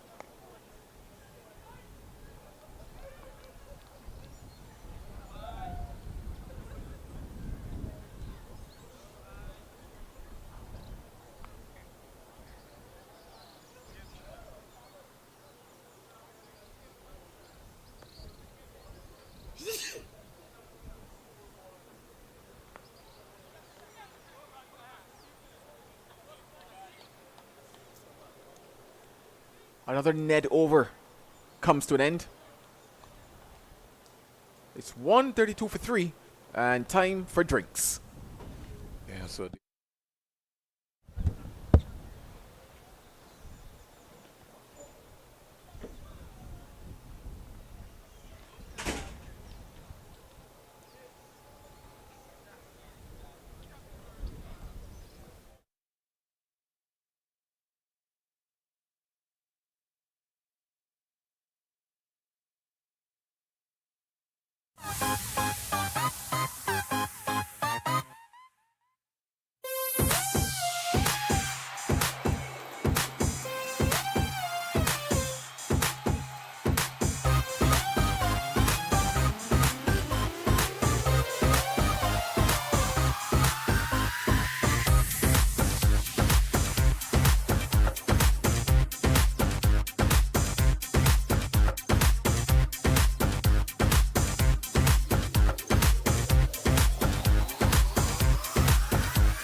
Welcome back to the final session on day 2 of round 6 of the Regional 4-day competition. 24 overs remaining. Players expected to climax, or the projected close should be 5:38, and with the conditions here overcast, don't think they'll get in 24 overs. It's now 4:49 in Antigua and Barbuda, which means that we still have another 48 minutes to go, but spin is in the conversation. And the Windward Island Volcanoes at the end of the second hour, 132 for 3 the first, 73 for 3.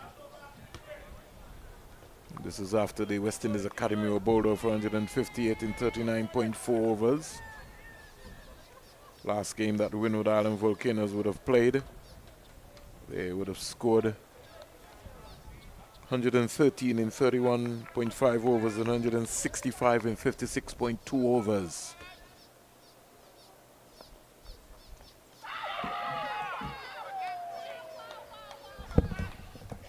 Bishop starts on the money, but he doesn't record and put one in the wicket column.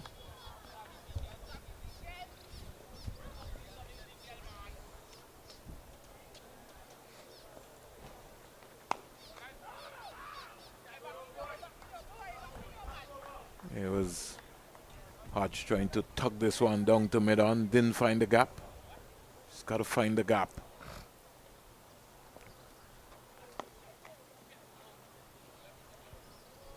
Yeah, that's the one thing he struggled to do, Kevin Hodge. He's had 2 phases so far in this innings. One where he was simply just looking to get forward, block it. Into this second phase now. You see him using the feet. You see him looking a little busier at the crease, looking to use the depth of the crease, but just not finding the gaps that he's looking for at the moment.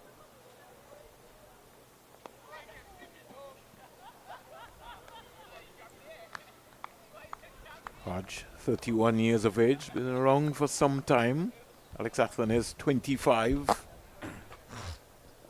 2 players from the Commonwealth of Dominica.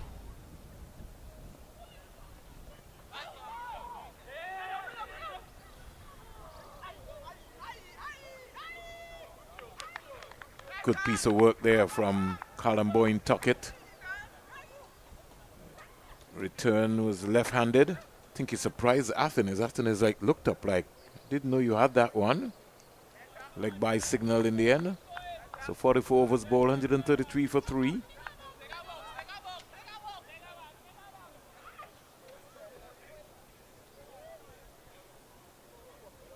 terms of first-class cricket, Kevin Hodge would have played some 61 games, over 3,111 runs, high score of 158 not out. He's only got 5 first-class hundreds, 18 50s, an average of 29.91.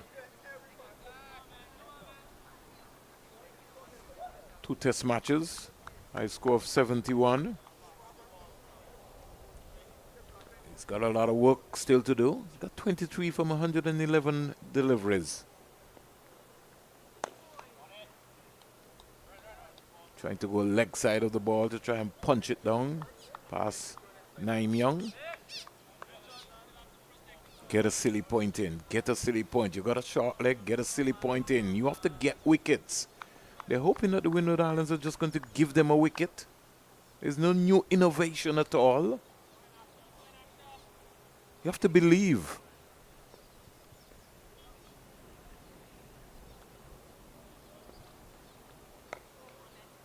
Get a man in front of his eye. And then bowl the ball into the surface.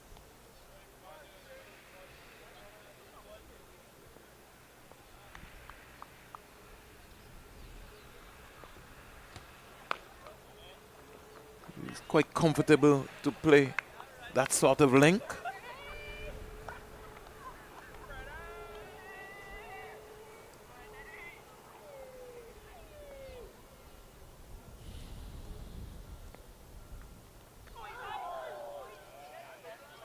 Fantastic delivery there by Ashmead Ned. Because he gave it time. You know, put some revolutions on that one. He took his time.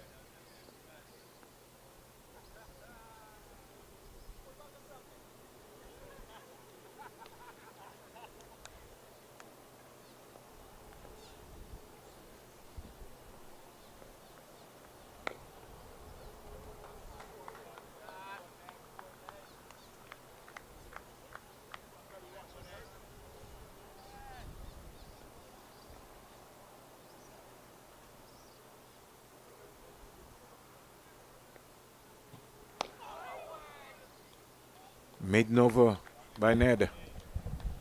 133 for 3.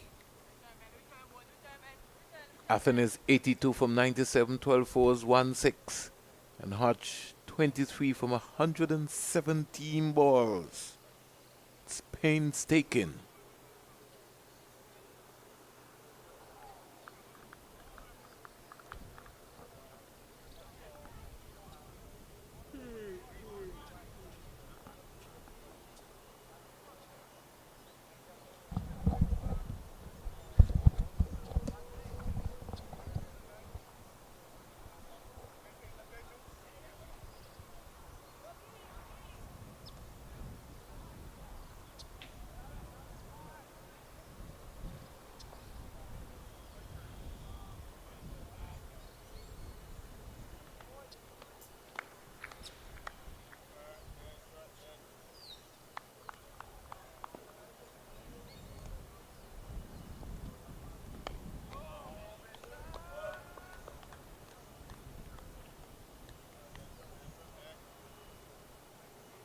Once again, Joshua Bishop continues.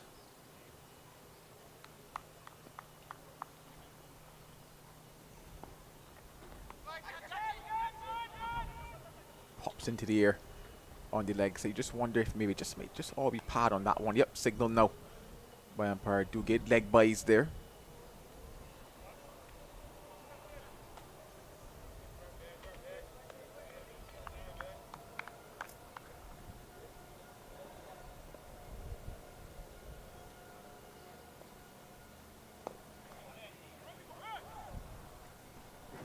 By campuses and colleges as that single is being rolled over.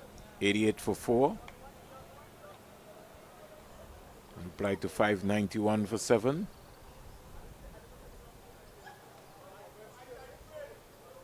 Leeward Islands are 75 for 1.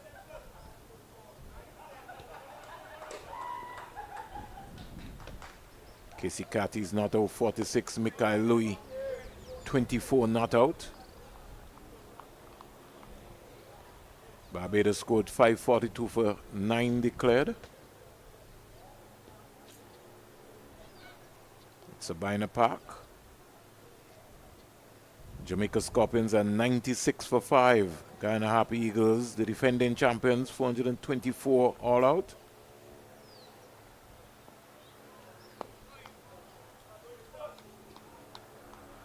Brown 4, Buchanan 6, Mackenzie 5, Brandon King, their captain, 32. Mansing 18, Salmon 19 not out, and Morris 7 not out. So Jamaica Scorpions, they could be staring defeat there in that game. But here at Coolidge, Athens is looking for 100. He's 82 from 101 deliveries. Over comes to an end. Another maiden over by Joshua Bishop. He continues.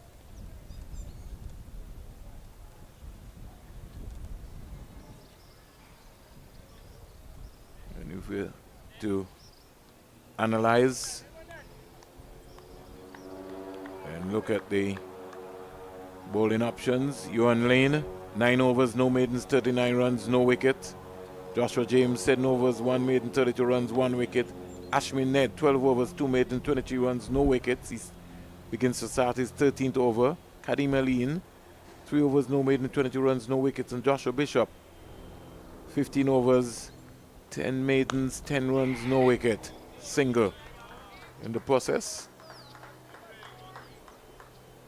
Yeah, just capitalizing on the fact that Johan Lane was sitting back on his heels and Ned there just staring because he knows that it should not have been a single. Just a bit of awareness needed there from Johan Lane, but that's what happens When partnerships build, all of a sudden the intensity drops. All of a sudden, moments whereby you're able to pick up that additional single comes in. Because they're thinking that the Windward Islands is going to give them a wicket. You have to go out there and work for it. Create pressure.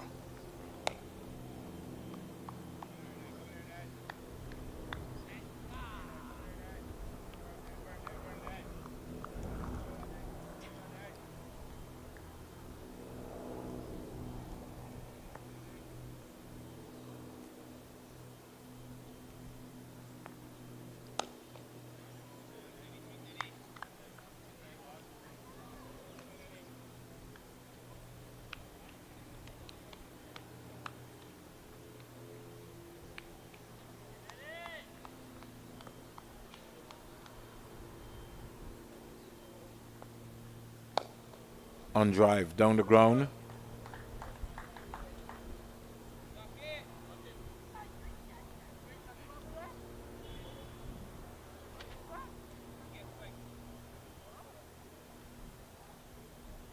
They have to make something happen. They're just going about it as if the Windward Island Volcanoes are going to give them a wicket. You have to work. Some 21 overs remain in the day's play.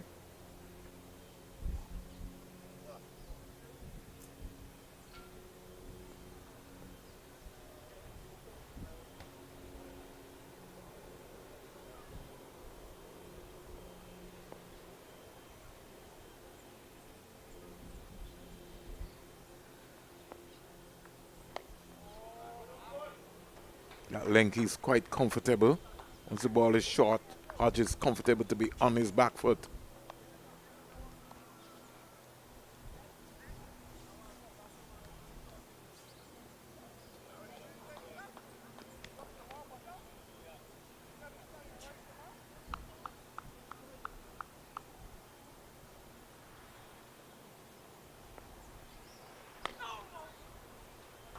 Partnership is 71 from 184 deliveries. Over completed.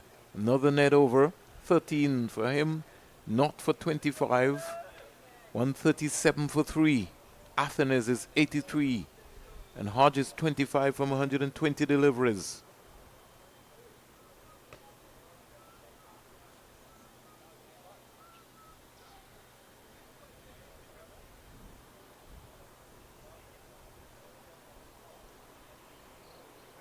It's now 5:01 in Antigua.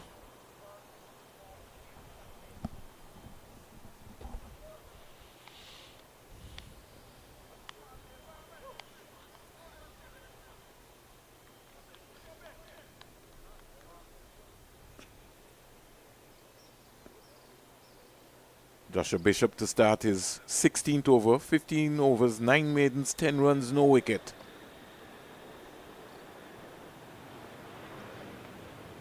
Out comes the sweep here by Athens. Down to Clark. So he's broken that maiden stranglehold. Now brings Kevin Hodge into strike. Ned 12, 2, 23 not. Just been allowed to bowl maidens. Joshua Bishop.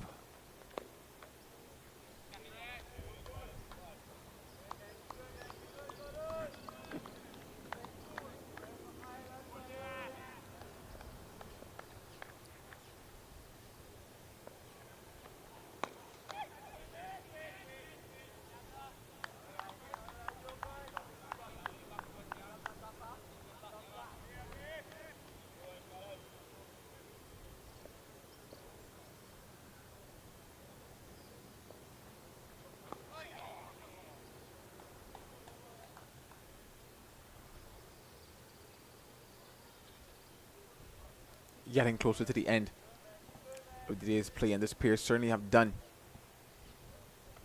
what's been required of them from a Volcanoes perspective. Needed somebody to bat out the remainder of the day.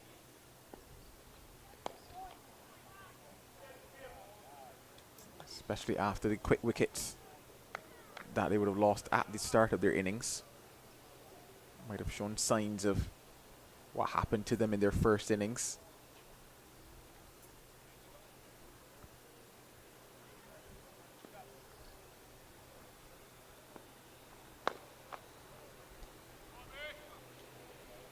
Over completed. Not for 12 from his 16.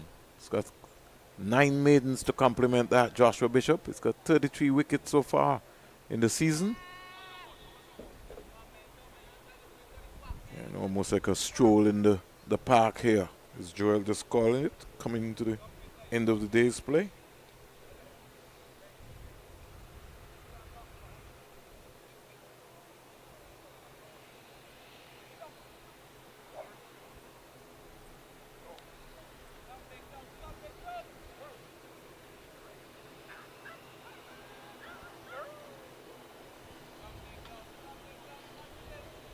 $79 for 1, the Leeward Islands in reply to Barbados score 542 for 9. Casey Carty 50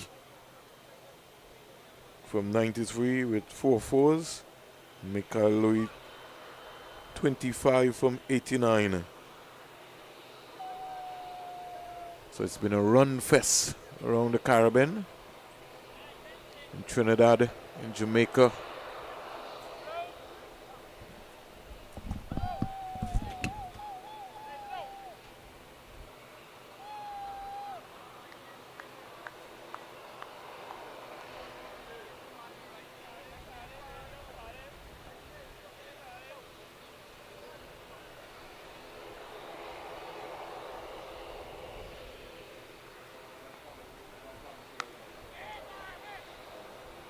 Can't get that through.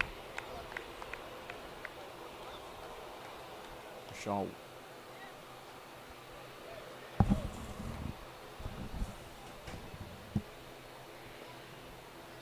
Joshua James doing the fielding on that occasion.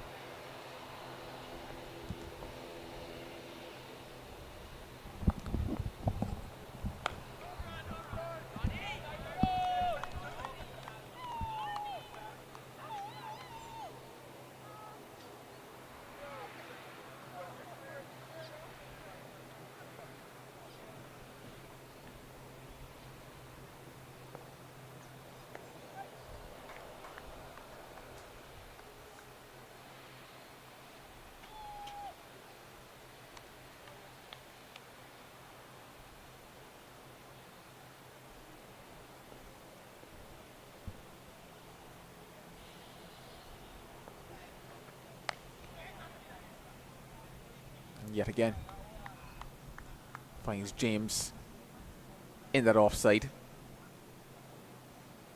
It's actually been a pattern for Hodge of batting versus his spin.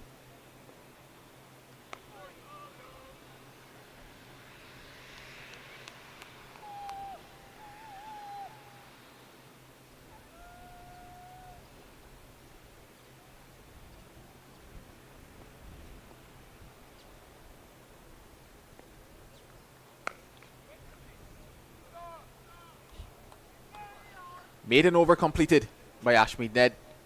It's 139 for 3.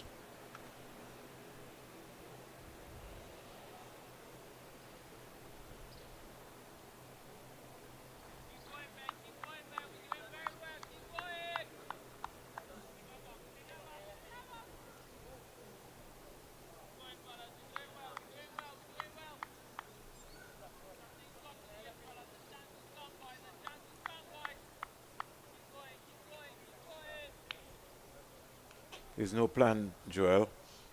And when I say there's no plan, the Windward Island Volcanoes, they're forging ahead. The academy is just sitting back and just going through the motion. You got to look to take wickets, because this game is not over by a long shot as yet.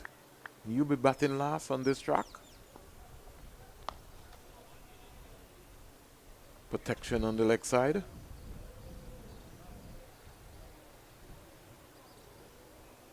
Gets 1 run. Another interesting observation, given the fact that not seen many. It's that sweep shot from Athanase, and it's a shot that he actually employs very often throughout his innings. But here today, I can only recall 2 times that he swept. That previous delivery, and then the over before from Joshua Bishop. But in fairness, he's not really had a lot of strike to Joshua Bishop as well, too, Joel. Most of the strike has been, most of the deliveries by Bishop has been really bold to a Kevin Hodge.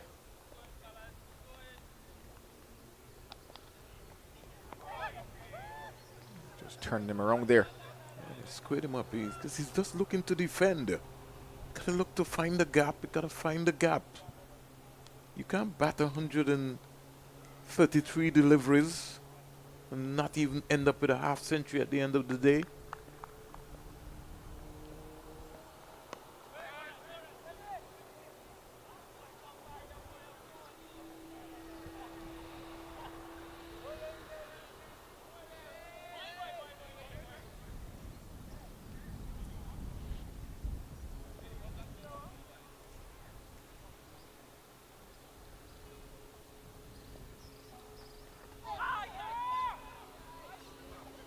Well, he's building the pressure, Bishop.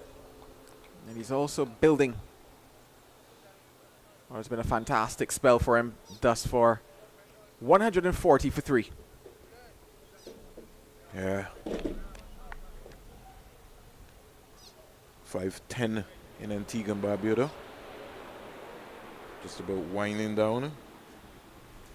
Another one of the big boys have just touched down at the back of us at the VC Bird International Airport.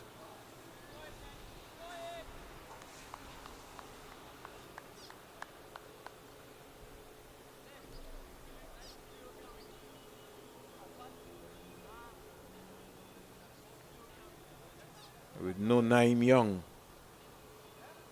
A lot of pressure on this bowling attack.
To deliver his bowl so far.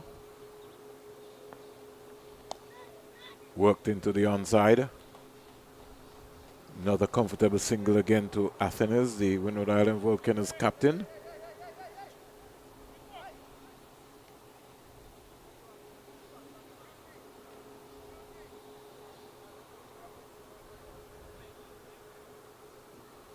I think when we're teaching our cricketers to be defensive and not trying to come up with new innovations. It's almost like a problem that will be creeping into our cricket. Have to come up with new innovations. Can't be the same thing.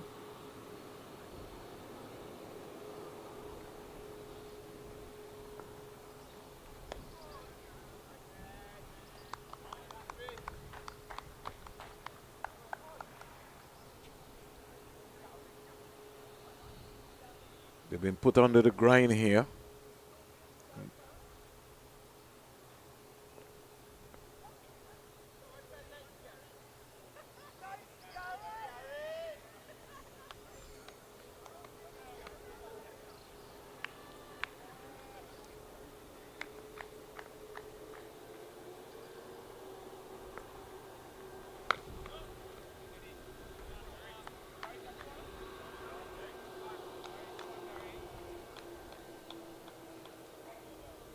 partnership is 75 from 207 deliveries. And counting.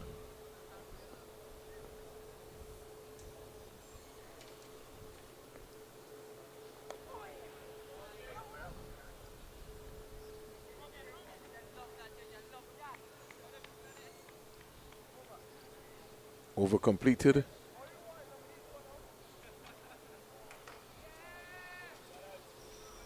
$142 for 3. That's why, Joel, it was just so mad to see some of the way the West Indies Academy gave away their batting, especially coming on to the end. I mean, Ned, now he's working to try to see if he can get a wicket. Just took a swipe.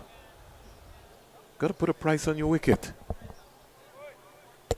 That's the thing about it. You always know that there were runs in this surface here at Coolidge because we've seen the roadmap for it. We've seen what's required in terms of how to go about getting those runs, and all it required was a bit of application on the side of either of the Windwards or the West Indies Academy. Both failed to do it in their first innings.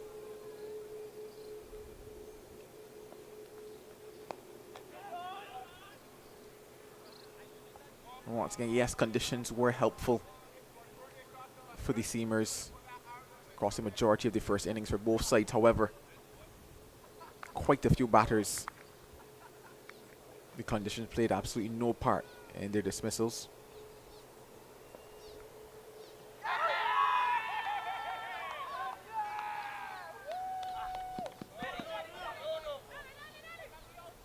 Just having a bit of fun out there as they get towards the close of play here on day number 2.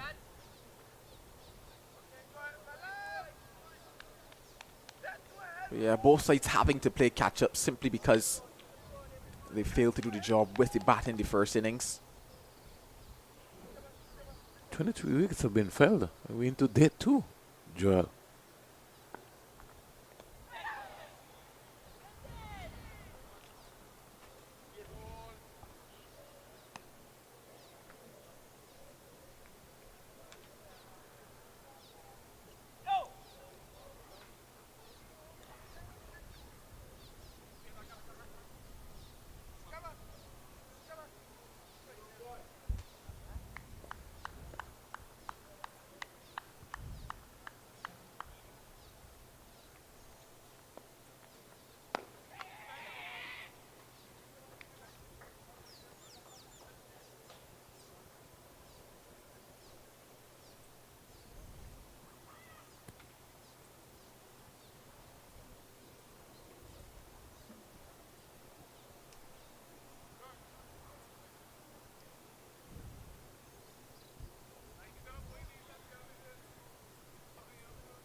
Making a slight adjustment now. Employing a leg slip for Athenaeus.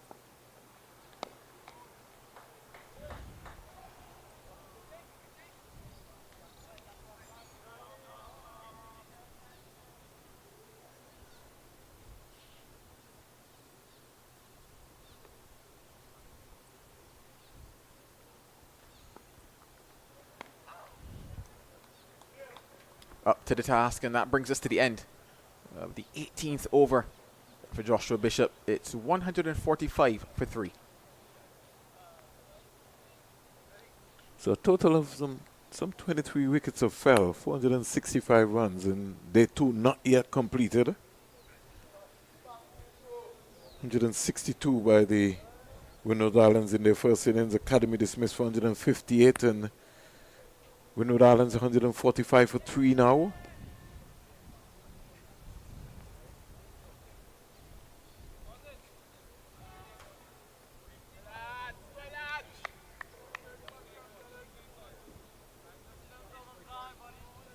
Another 20 minutes or so left in the day's play.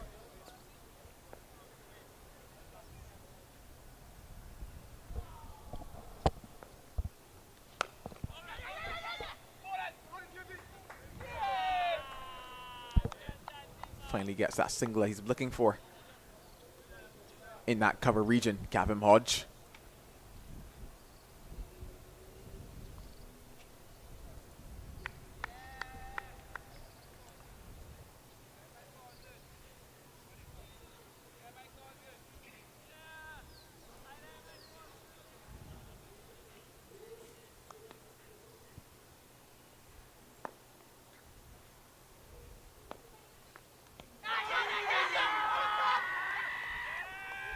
striking him outside of that off stump. And instantly says no. Umpire Leslie Reefer. Just getting in a nice enough stride there. Was Athenaeus. It's the first time for some time in a while that we've heard the semblance of an appeal from the West Indies Academy. So it's been relatively easy going for the Volcanoes since this pair have come together at the crease.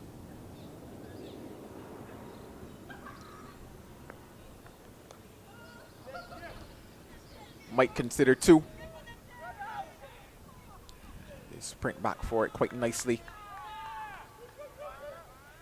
Takes Athenaeus just a step closer to what will be his first 100 of this first class season.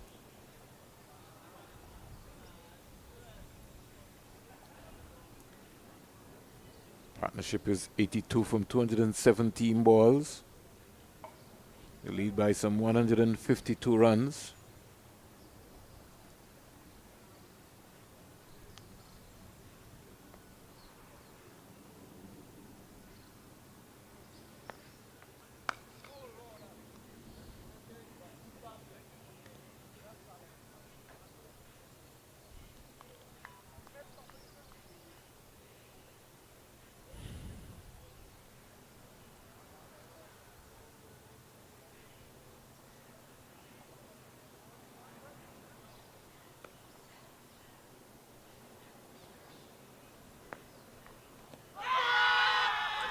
This Giving time, him out. this time he gets the wicket. He's giving him out. You just wonder if maybe there might have been an inside edge onto that one because of the reaction of Athenaeus. But he has got to go. And his vigil at the crease has come to an end.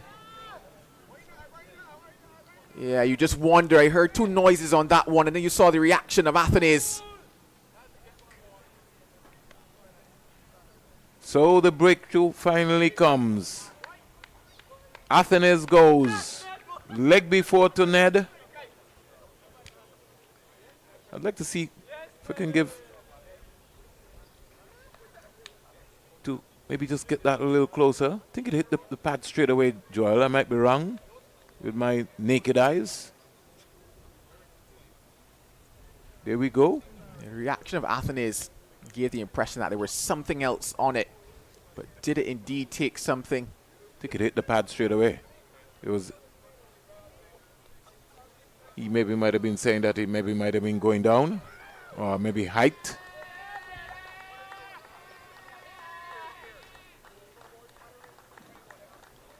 So, the Windward Islands captain misses out.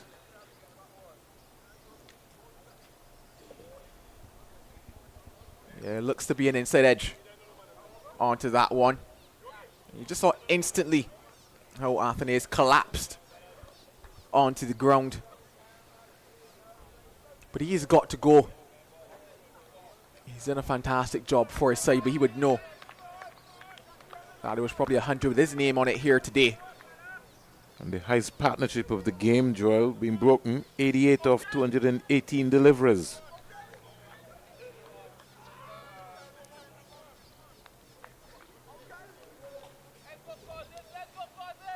Umpire Leslie Reefer Jr. making that call. Now brings the night watchman, Gillen Tyson, in. And this is what I was talking about, pressure. Get a silly point in front of him.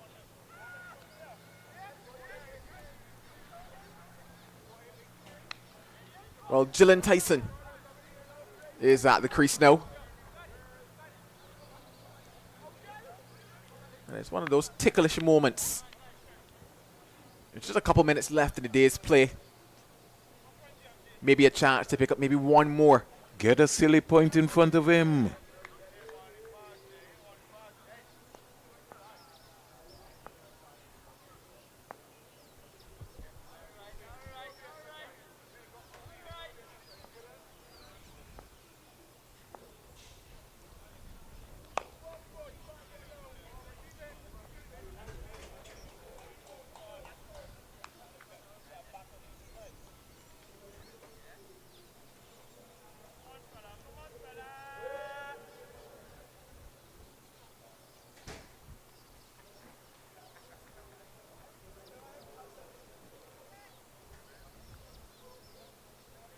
Tyson, the night watchman, will have just a couple overs to contend with. You probably do expect Hodge will ask him to do majority of the facing at this stage. Or at least that's how it should go.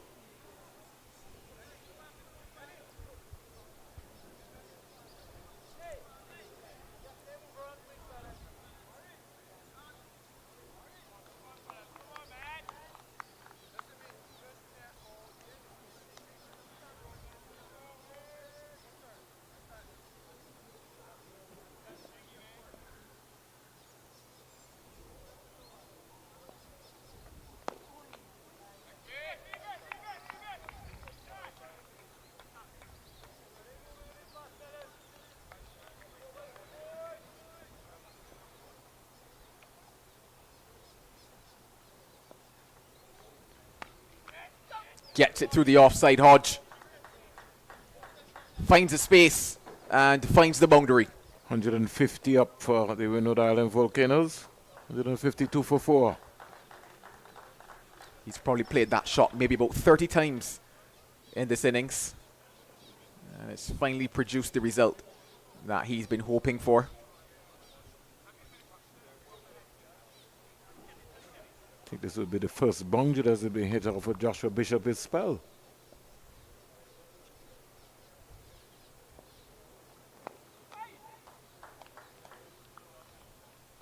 A lot straighter and quicker with that one, Bishop. Probably expected also because of the previous delivery.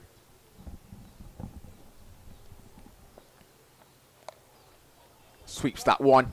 And it could be 2 boundaries in the over. It is for Hodge.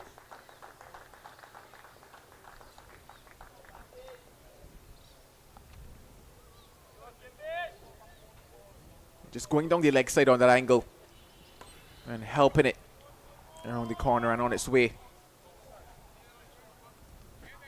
Takes it now to 37, Hodge.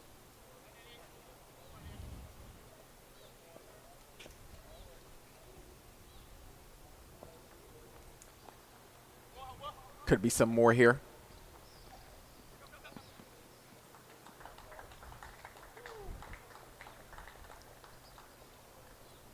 Definitely the most expensive over of Joshua Bishop's spell thus far.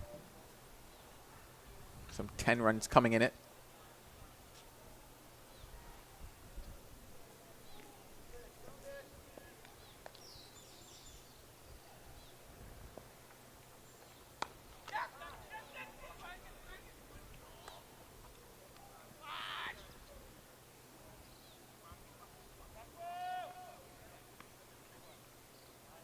Make that 12 in the over. It's 160 for 4.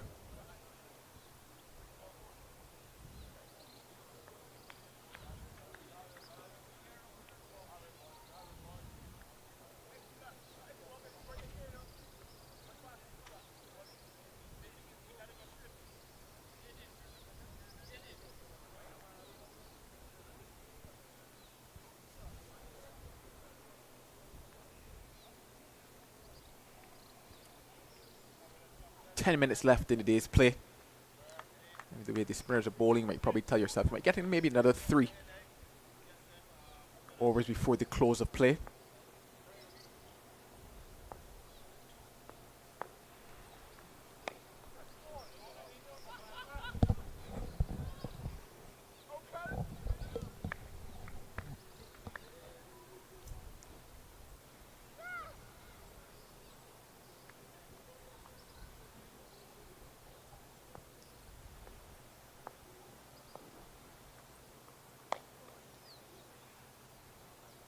Comes forward quite easily. Tyson. That's all that will be expected of him here at this stage of the day.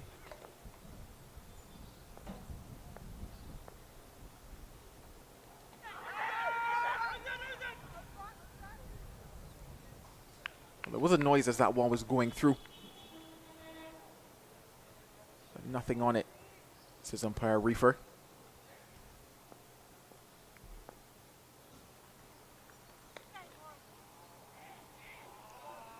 Gets it through, work to be done by Jordan Johnson. Gets Tyson off the mark. There's a man that leg slip for Tyson, but I just reckon maybe employing the second slip might be a better choice for them, especially if he's going to concentrate just around that off stump, having Tyson pushing forward that one.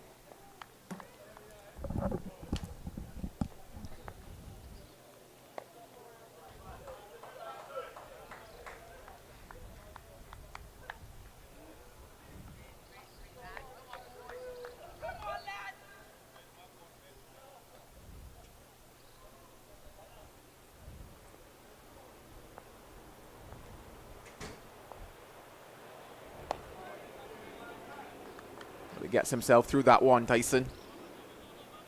It's 162 for 4.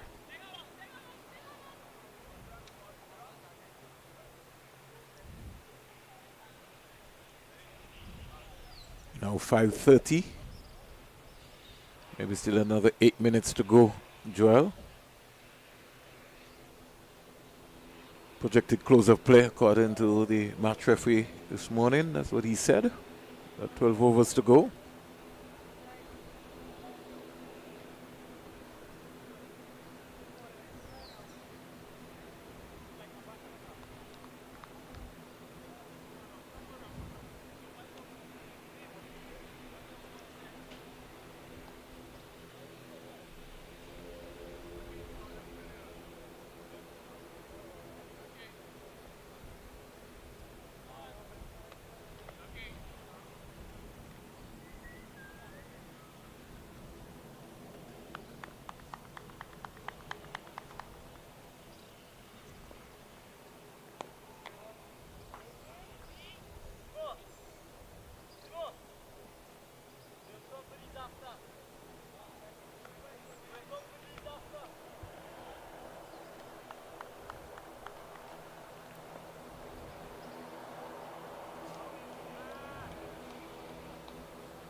And well, one brings two. Bishop gets another wicket in the fading light here at Coolidge.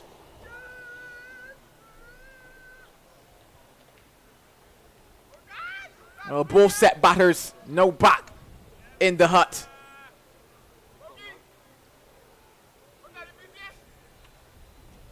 Both falling to the left arm spin.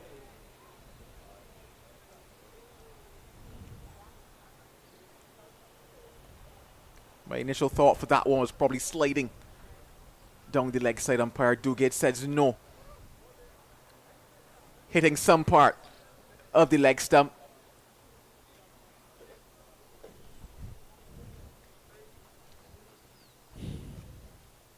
Well, Hodge has to depart.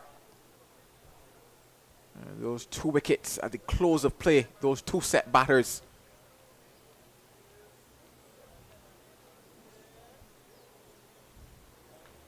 Just puts the West Indies Academy with a good prospect at the start of tomorrow. Combined campuses and colleges 109 for 5. In reply to Trinidad and Tobago's red score of 591 for 7. We come across to Barbados and Leeward Islands are 97 for 1. Reply to Barbados 542 for 9 declared.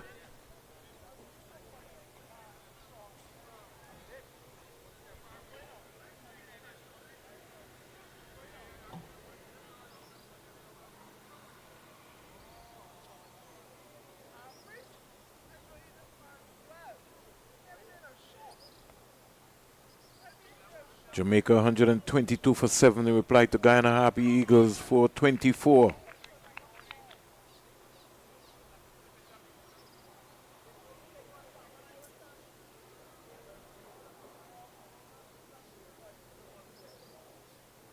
Pomor 3 for 40. Isaiah Thorne 2 for 15. Moti 1 for 35 and Ali Mohammed 1 for 19.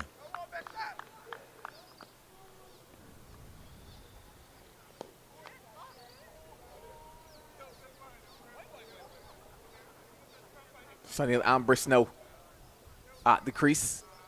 He would have hoping not to be here in this particular situation at the close of play. But he's got a job to do.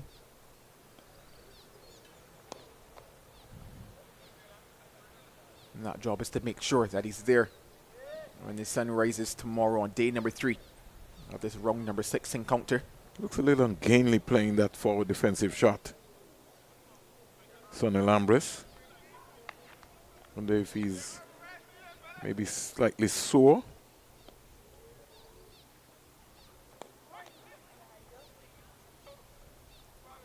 Over completed.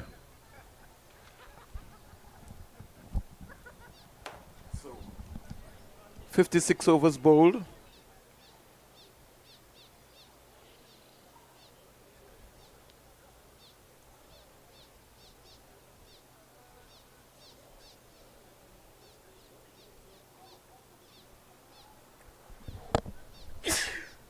Bless you, my brother.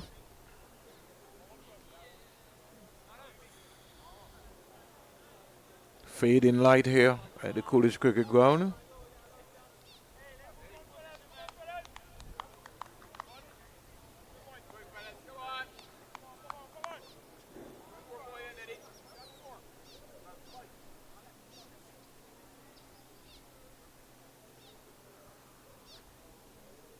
Get a silly point. Get a silly point in front of his face.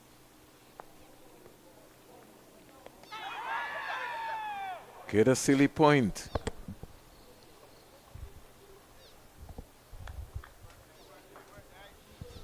Beckons me as to what is happening in the backroom staff. Where are the innovations?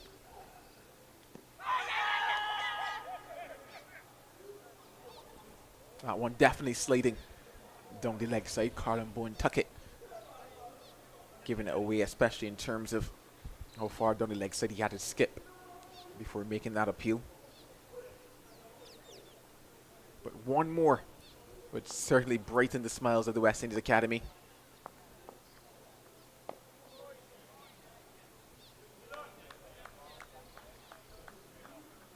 Get a silly point. Get a silly point. Get somebody from on the offside. Get them in front of the bat.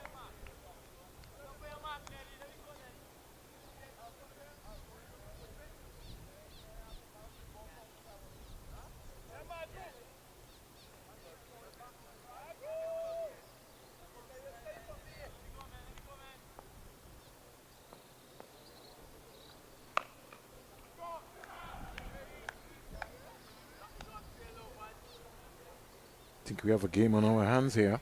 162 for 5. I think anything over 275. It's going to be tricky for the West Indies Academy on the third day.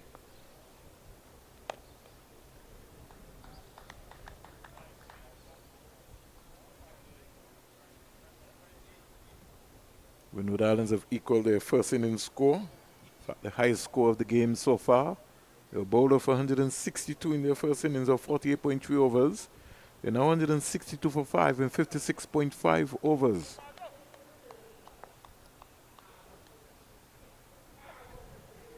So quite possibly the last ball of day number 2 to be bowled here by Ashmead. Ned to Tyson.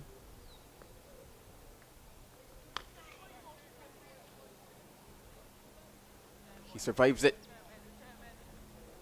And in fact, no, it looks like we will get one more.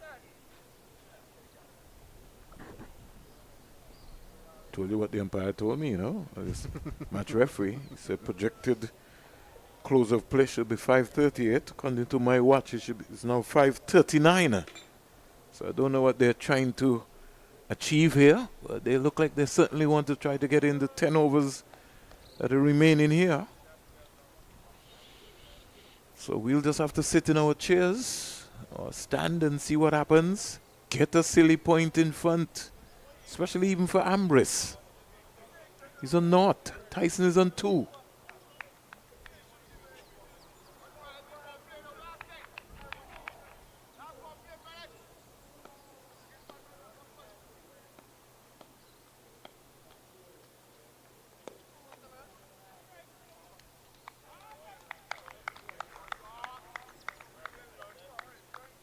Kind of strange sitting and wondering if no one in the backroom staff is picking up, nobody is observing.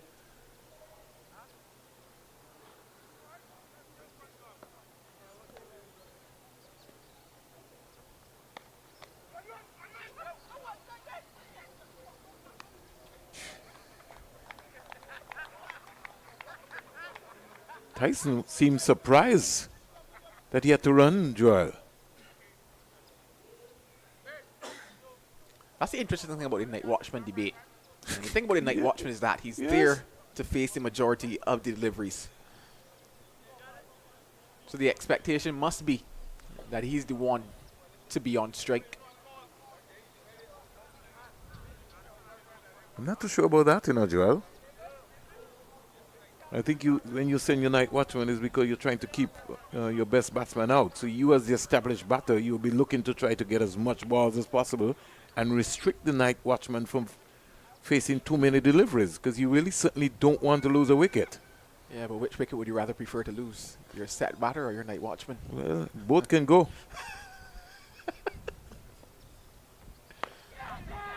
There we go. There we go. There we go. There we go. This is absolute madness, you would have to say. Just because of From what I was, Tyson. that's what I was telling you. It just doesn't make any sense at all. That shot was never on. It's like whatever Ambrose said to him, he said, I don't want to hear anything from you. Because my instructions were not to run. The thing about it is that Tyson's role here is simply to block and be there for tomorrow. Should he go tomorrow, then fair enough, he's done his job. But looking at that shot from Tyson, it's certainly not what's required from your night watchman at the end of the day's play. It's not the end of the days yet, Joel. We're thinking that. The umpires are going right down.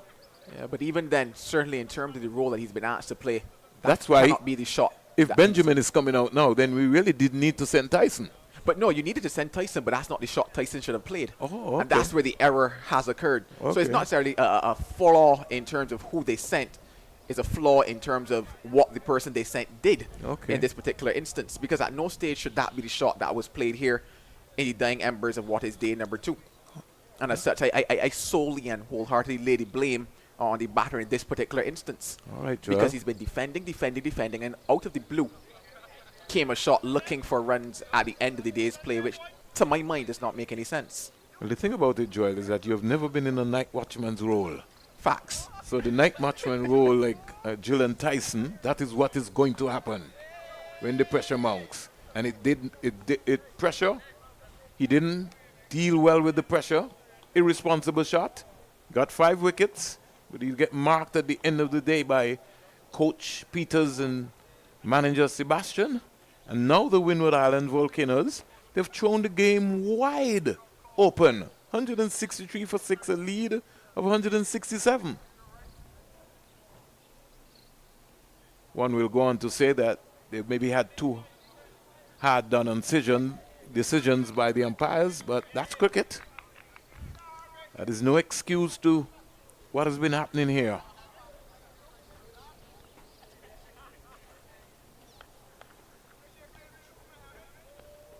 Get a silly point in front of his face.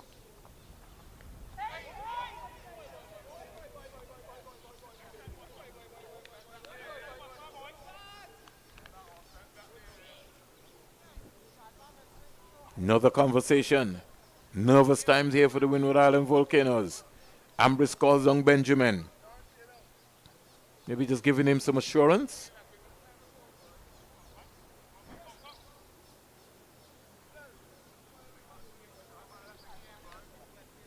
Could you believe that Colin Boyne Tuckett is taller than Benjamin?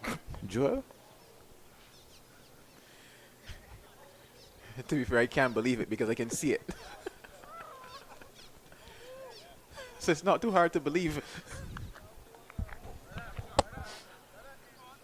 163 for 6. Just have to lighten up the environs here in our commentary area. I think they would have heard us too, Joel. They're having a good laugh about it as well.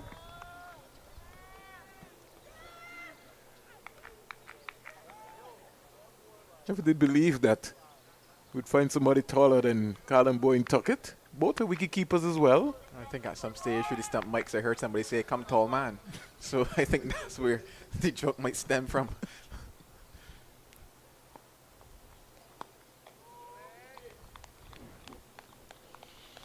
This certainly should be the final over of the day. It's 5:45. Can't see them going any later than this. 10 overs to go. It appears to be a comedy fest. Even Nigel Duguid there. and all is having a a laugh as well. A small case of Laugh It Off 2024. Ambrose. They're playing mind games. Ambrose calls down Benjamin. Get a silly point in front of his bat. You got a short leg, a leg slip, a slip. Get a silly point. Bat pad out caught at silly point.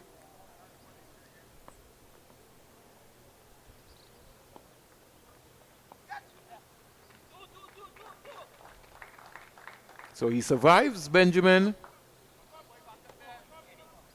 And that's it. No. Still going.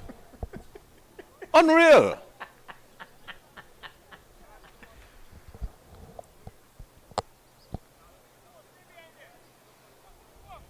Overs to be bowled. And they will be bowled here. 2 spinners in operation. This is why eating your carrots is very important. It helps you to see in times like these. Is there projected rain tomorrow? I think Mali did indicate that there might be rain on Friday. We've been having rain every morning, so anything is possible. Well, looking at the weather forecast, 65% chance of rain for Friday. We will go with Apple weather on this one. 65% chance of rain for tomorrow.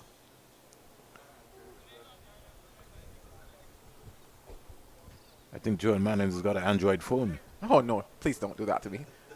Don't. Just checking. I know you have 2 phones, so maybe you might have an Apple and an Android. Oh please, I don't mix. Very faithful lad. More. It's not Android.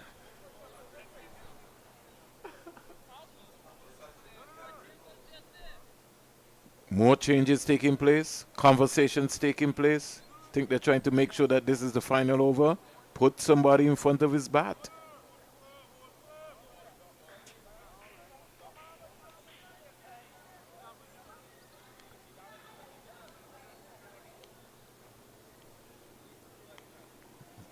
.58 overs bowl, 164 for 6. Oh, he dropped it. It could have been 164 for 7. Dropped it. Benjamin dropped on 1. Well, things have certainly gone lively here at Coolidge. It's a case of just being up too early on that occasion at short leg. Got to take that. It's in his hands. Got to take those. Joshua Dorn, the one under the helmet.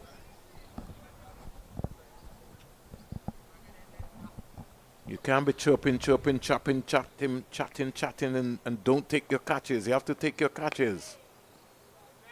That was right there. You would definitely say regulation type of catch for a short leg fielder. But you're just looking at the position that he found himself in. It was definitely up. That's what pressure does for you. That's why you need the silly point in front of Benjamin. Even for Ambrose. Put the pressure on. You can't play folks by name. You play the situation. Today is a brand new day. It's day 2. He's out caught. Benjamin goes. Caught at first slip by Teddy Bishop. Another wicket goes down. The Windward Islands are in trouble. It's all falling apart here. Not paid, or rather not made to pay for the drop chance. 2 deliveries earlier. This time, it goes to slip. And Teddy Bishop makes absolutely no mistake with that one. 7 wickets now down, 164 for 7. And the Windward Islands are falling down. At the end of the second half hour, they were 132 for 3. As we speak, they're 164 for 7. Something is going on in that hut. We need to find out what it is. It's not been the same Windward Island Volcanoes team. Their captain, Alex Atenes, 89, 119 balls, 12 fours, 1 6, and he batted for 175 minutes. Kevin Hodge, 150 balls with 3 fours. And at one point in time, they shared in a partnership of some 88 of 218 deliveries. Now they're tottering. With a lead of 468, you can say, for 7. Game thrown wide open. Windward Islands in second position on 71 points. They'll have to play some remarkable cricket to win this one. But the important thing is, the West Indies Academy, they're batting last on this track. Day 3 tomorrow promises to be exciting, providing no rain. It might also promise to be the end, depending on what happens here. I certainly don't want to bet you, Joel, because I lost $10 from you today.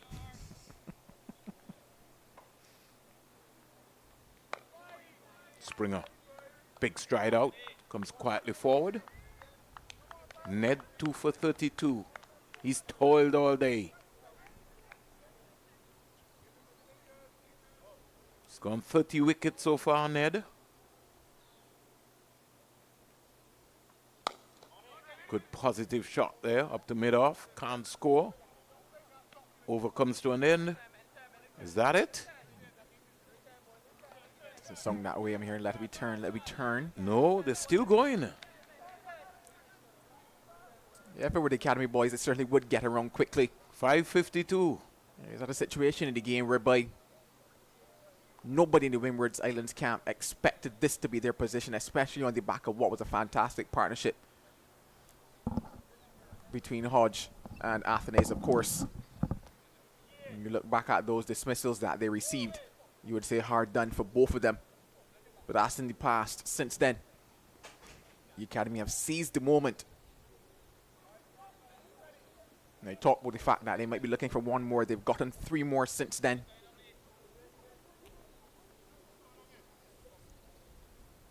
And these are the types of moments that slides happen. Could they get one of these established batters? And I say established given that Shamar Springer is quite handy with the bat as well. You could say that he's a complete all-rounder, Springer. So can they get either Springer or can they get Ambrose? And from there, you know that it's just the batters really and truly to come.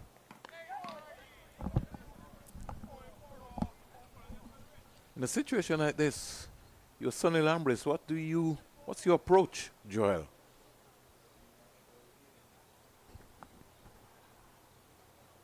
Now here on our left, play the natural game, but the natural game is a very attacking one for Ambrose. But you've seen people defend and get out. The thing about it is that it's just simply trusting your defenses, and that's just the basics of cricket here. And that's what's required from Tyson back down. It's a case of trusting your defenses and batting what you see in front of you, and that's not a difficult scenario here. Or rather, should not be a difficult scenario for Sunil Ambrose. However, there are things like the mind that plays tricks on you.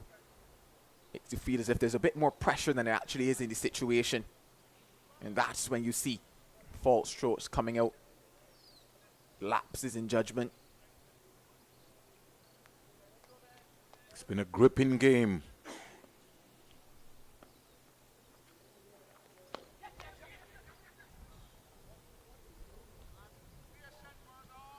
So He's found a gap, getting a single, Sonny Lambris.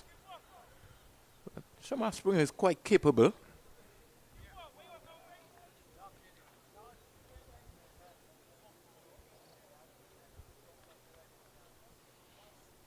.165 for 7. The Windward Islands, they lead by 169. Springer comes in to strike.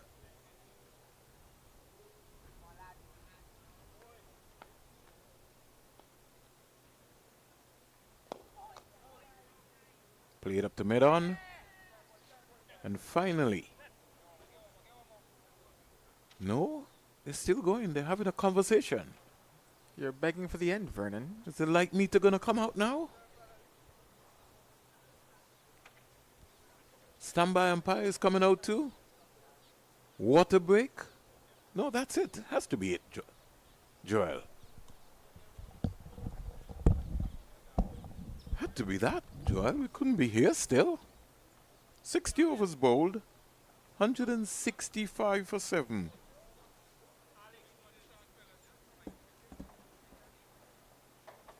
What a day it has been. So, the Windward Islands closed day 2. A lead of 169 and 165 for 7. It's been a toiling day.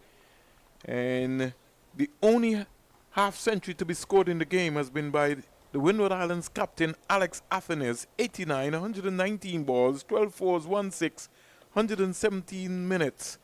Gillen Tyson, 13.4 overs, no maidens, 50 runs, 5 wickets. And Kevin Hodge, he batted for 150 balls, scored 41, 3 fours, 134 minutes at the crease. In the end, it's been Joshua Bishop with 2 for 30. And Ned, let me just give you the roundup of the bowling figures so far so that you can understand how gripping and intense this game has been. And just give you an idea, just to let you know that we'll be back here tomorrow morning, live and in living color. But had to give you the bowling figures. Just thought that the Windward Island Volcanoes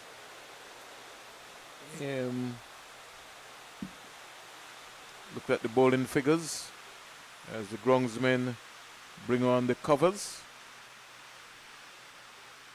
Alright, so we have here Ewan Lane, 9 overs, no maidens, 39 runs, no wicket. Joshua James, 7 overs, 1 maiden, 32 runs, 1 wicket. Ashmin Ned, 19 overs, 5 maidens, 32 runs, 2 wickets. Kadeem Aline, 3 overs, no maidens, 22 runs, no wickets. And Joshua Bishop, 22 overs, 10 maidens, 30 runs, 2 wickets. Alex Athenes, the only half century of the game. 89, 119 balls, 12 fours, 1 6, 175 minutes. He would feel very hard done when he was given out leg before.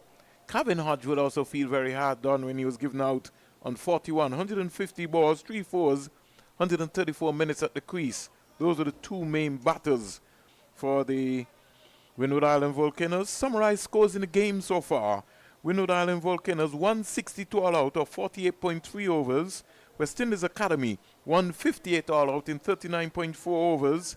And closing the day, West Indies Academy 165 for 7 in 60 overs. On behalf of Marley Richards, Joel Manning, Denny, and the big man himself here, the Wiz I call him, we sign out here from the Coolidge Cricket Ground on day 2 of the West Indies 4-day championship, with an exciting prospect day at hand coming up tomorrow on Friday. We hope the rains will stay away, and we certainly will have an exciting play. Thank you very much for joining the Cricket West Indies YouTube channel.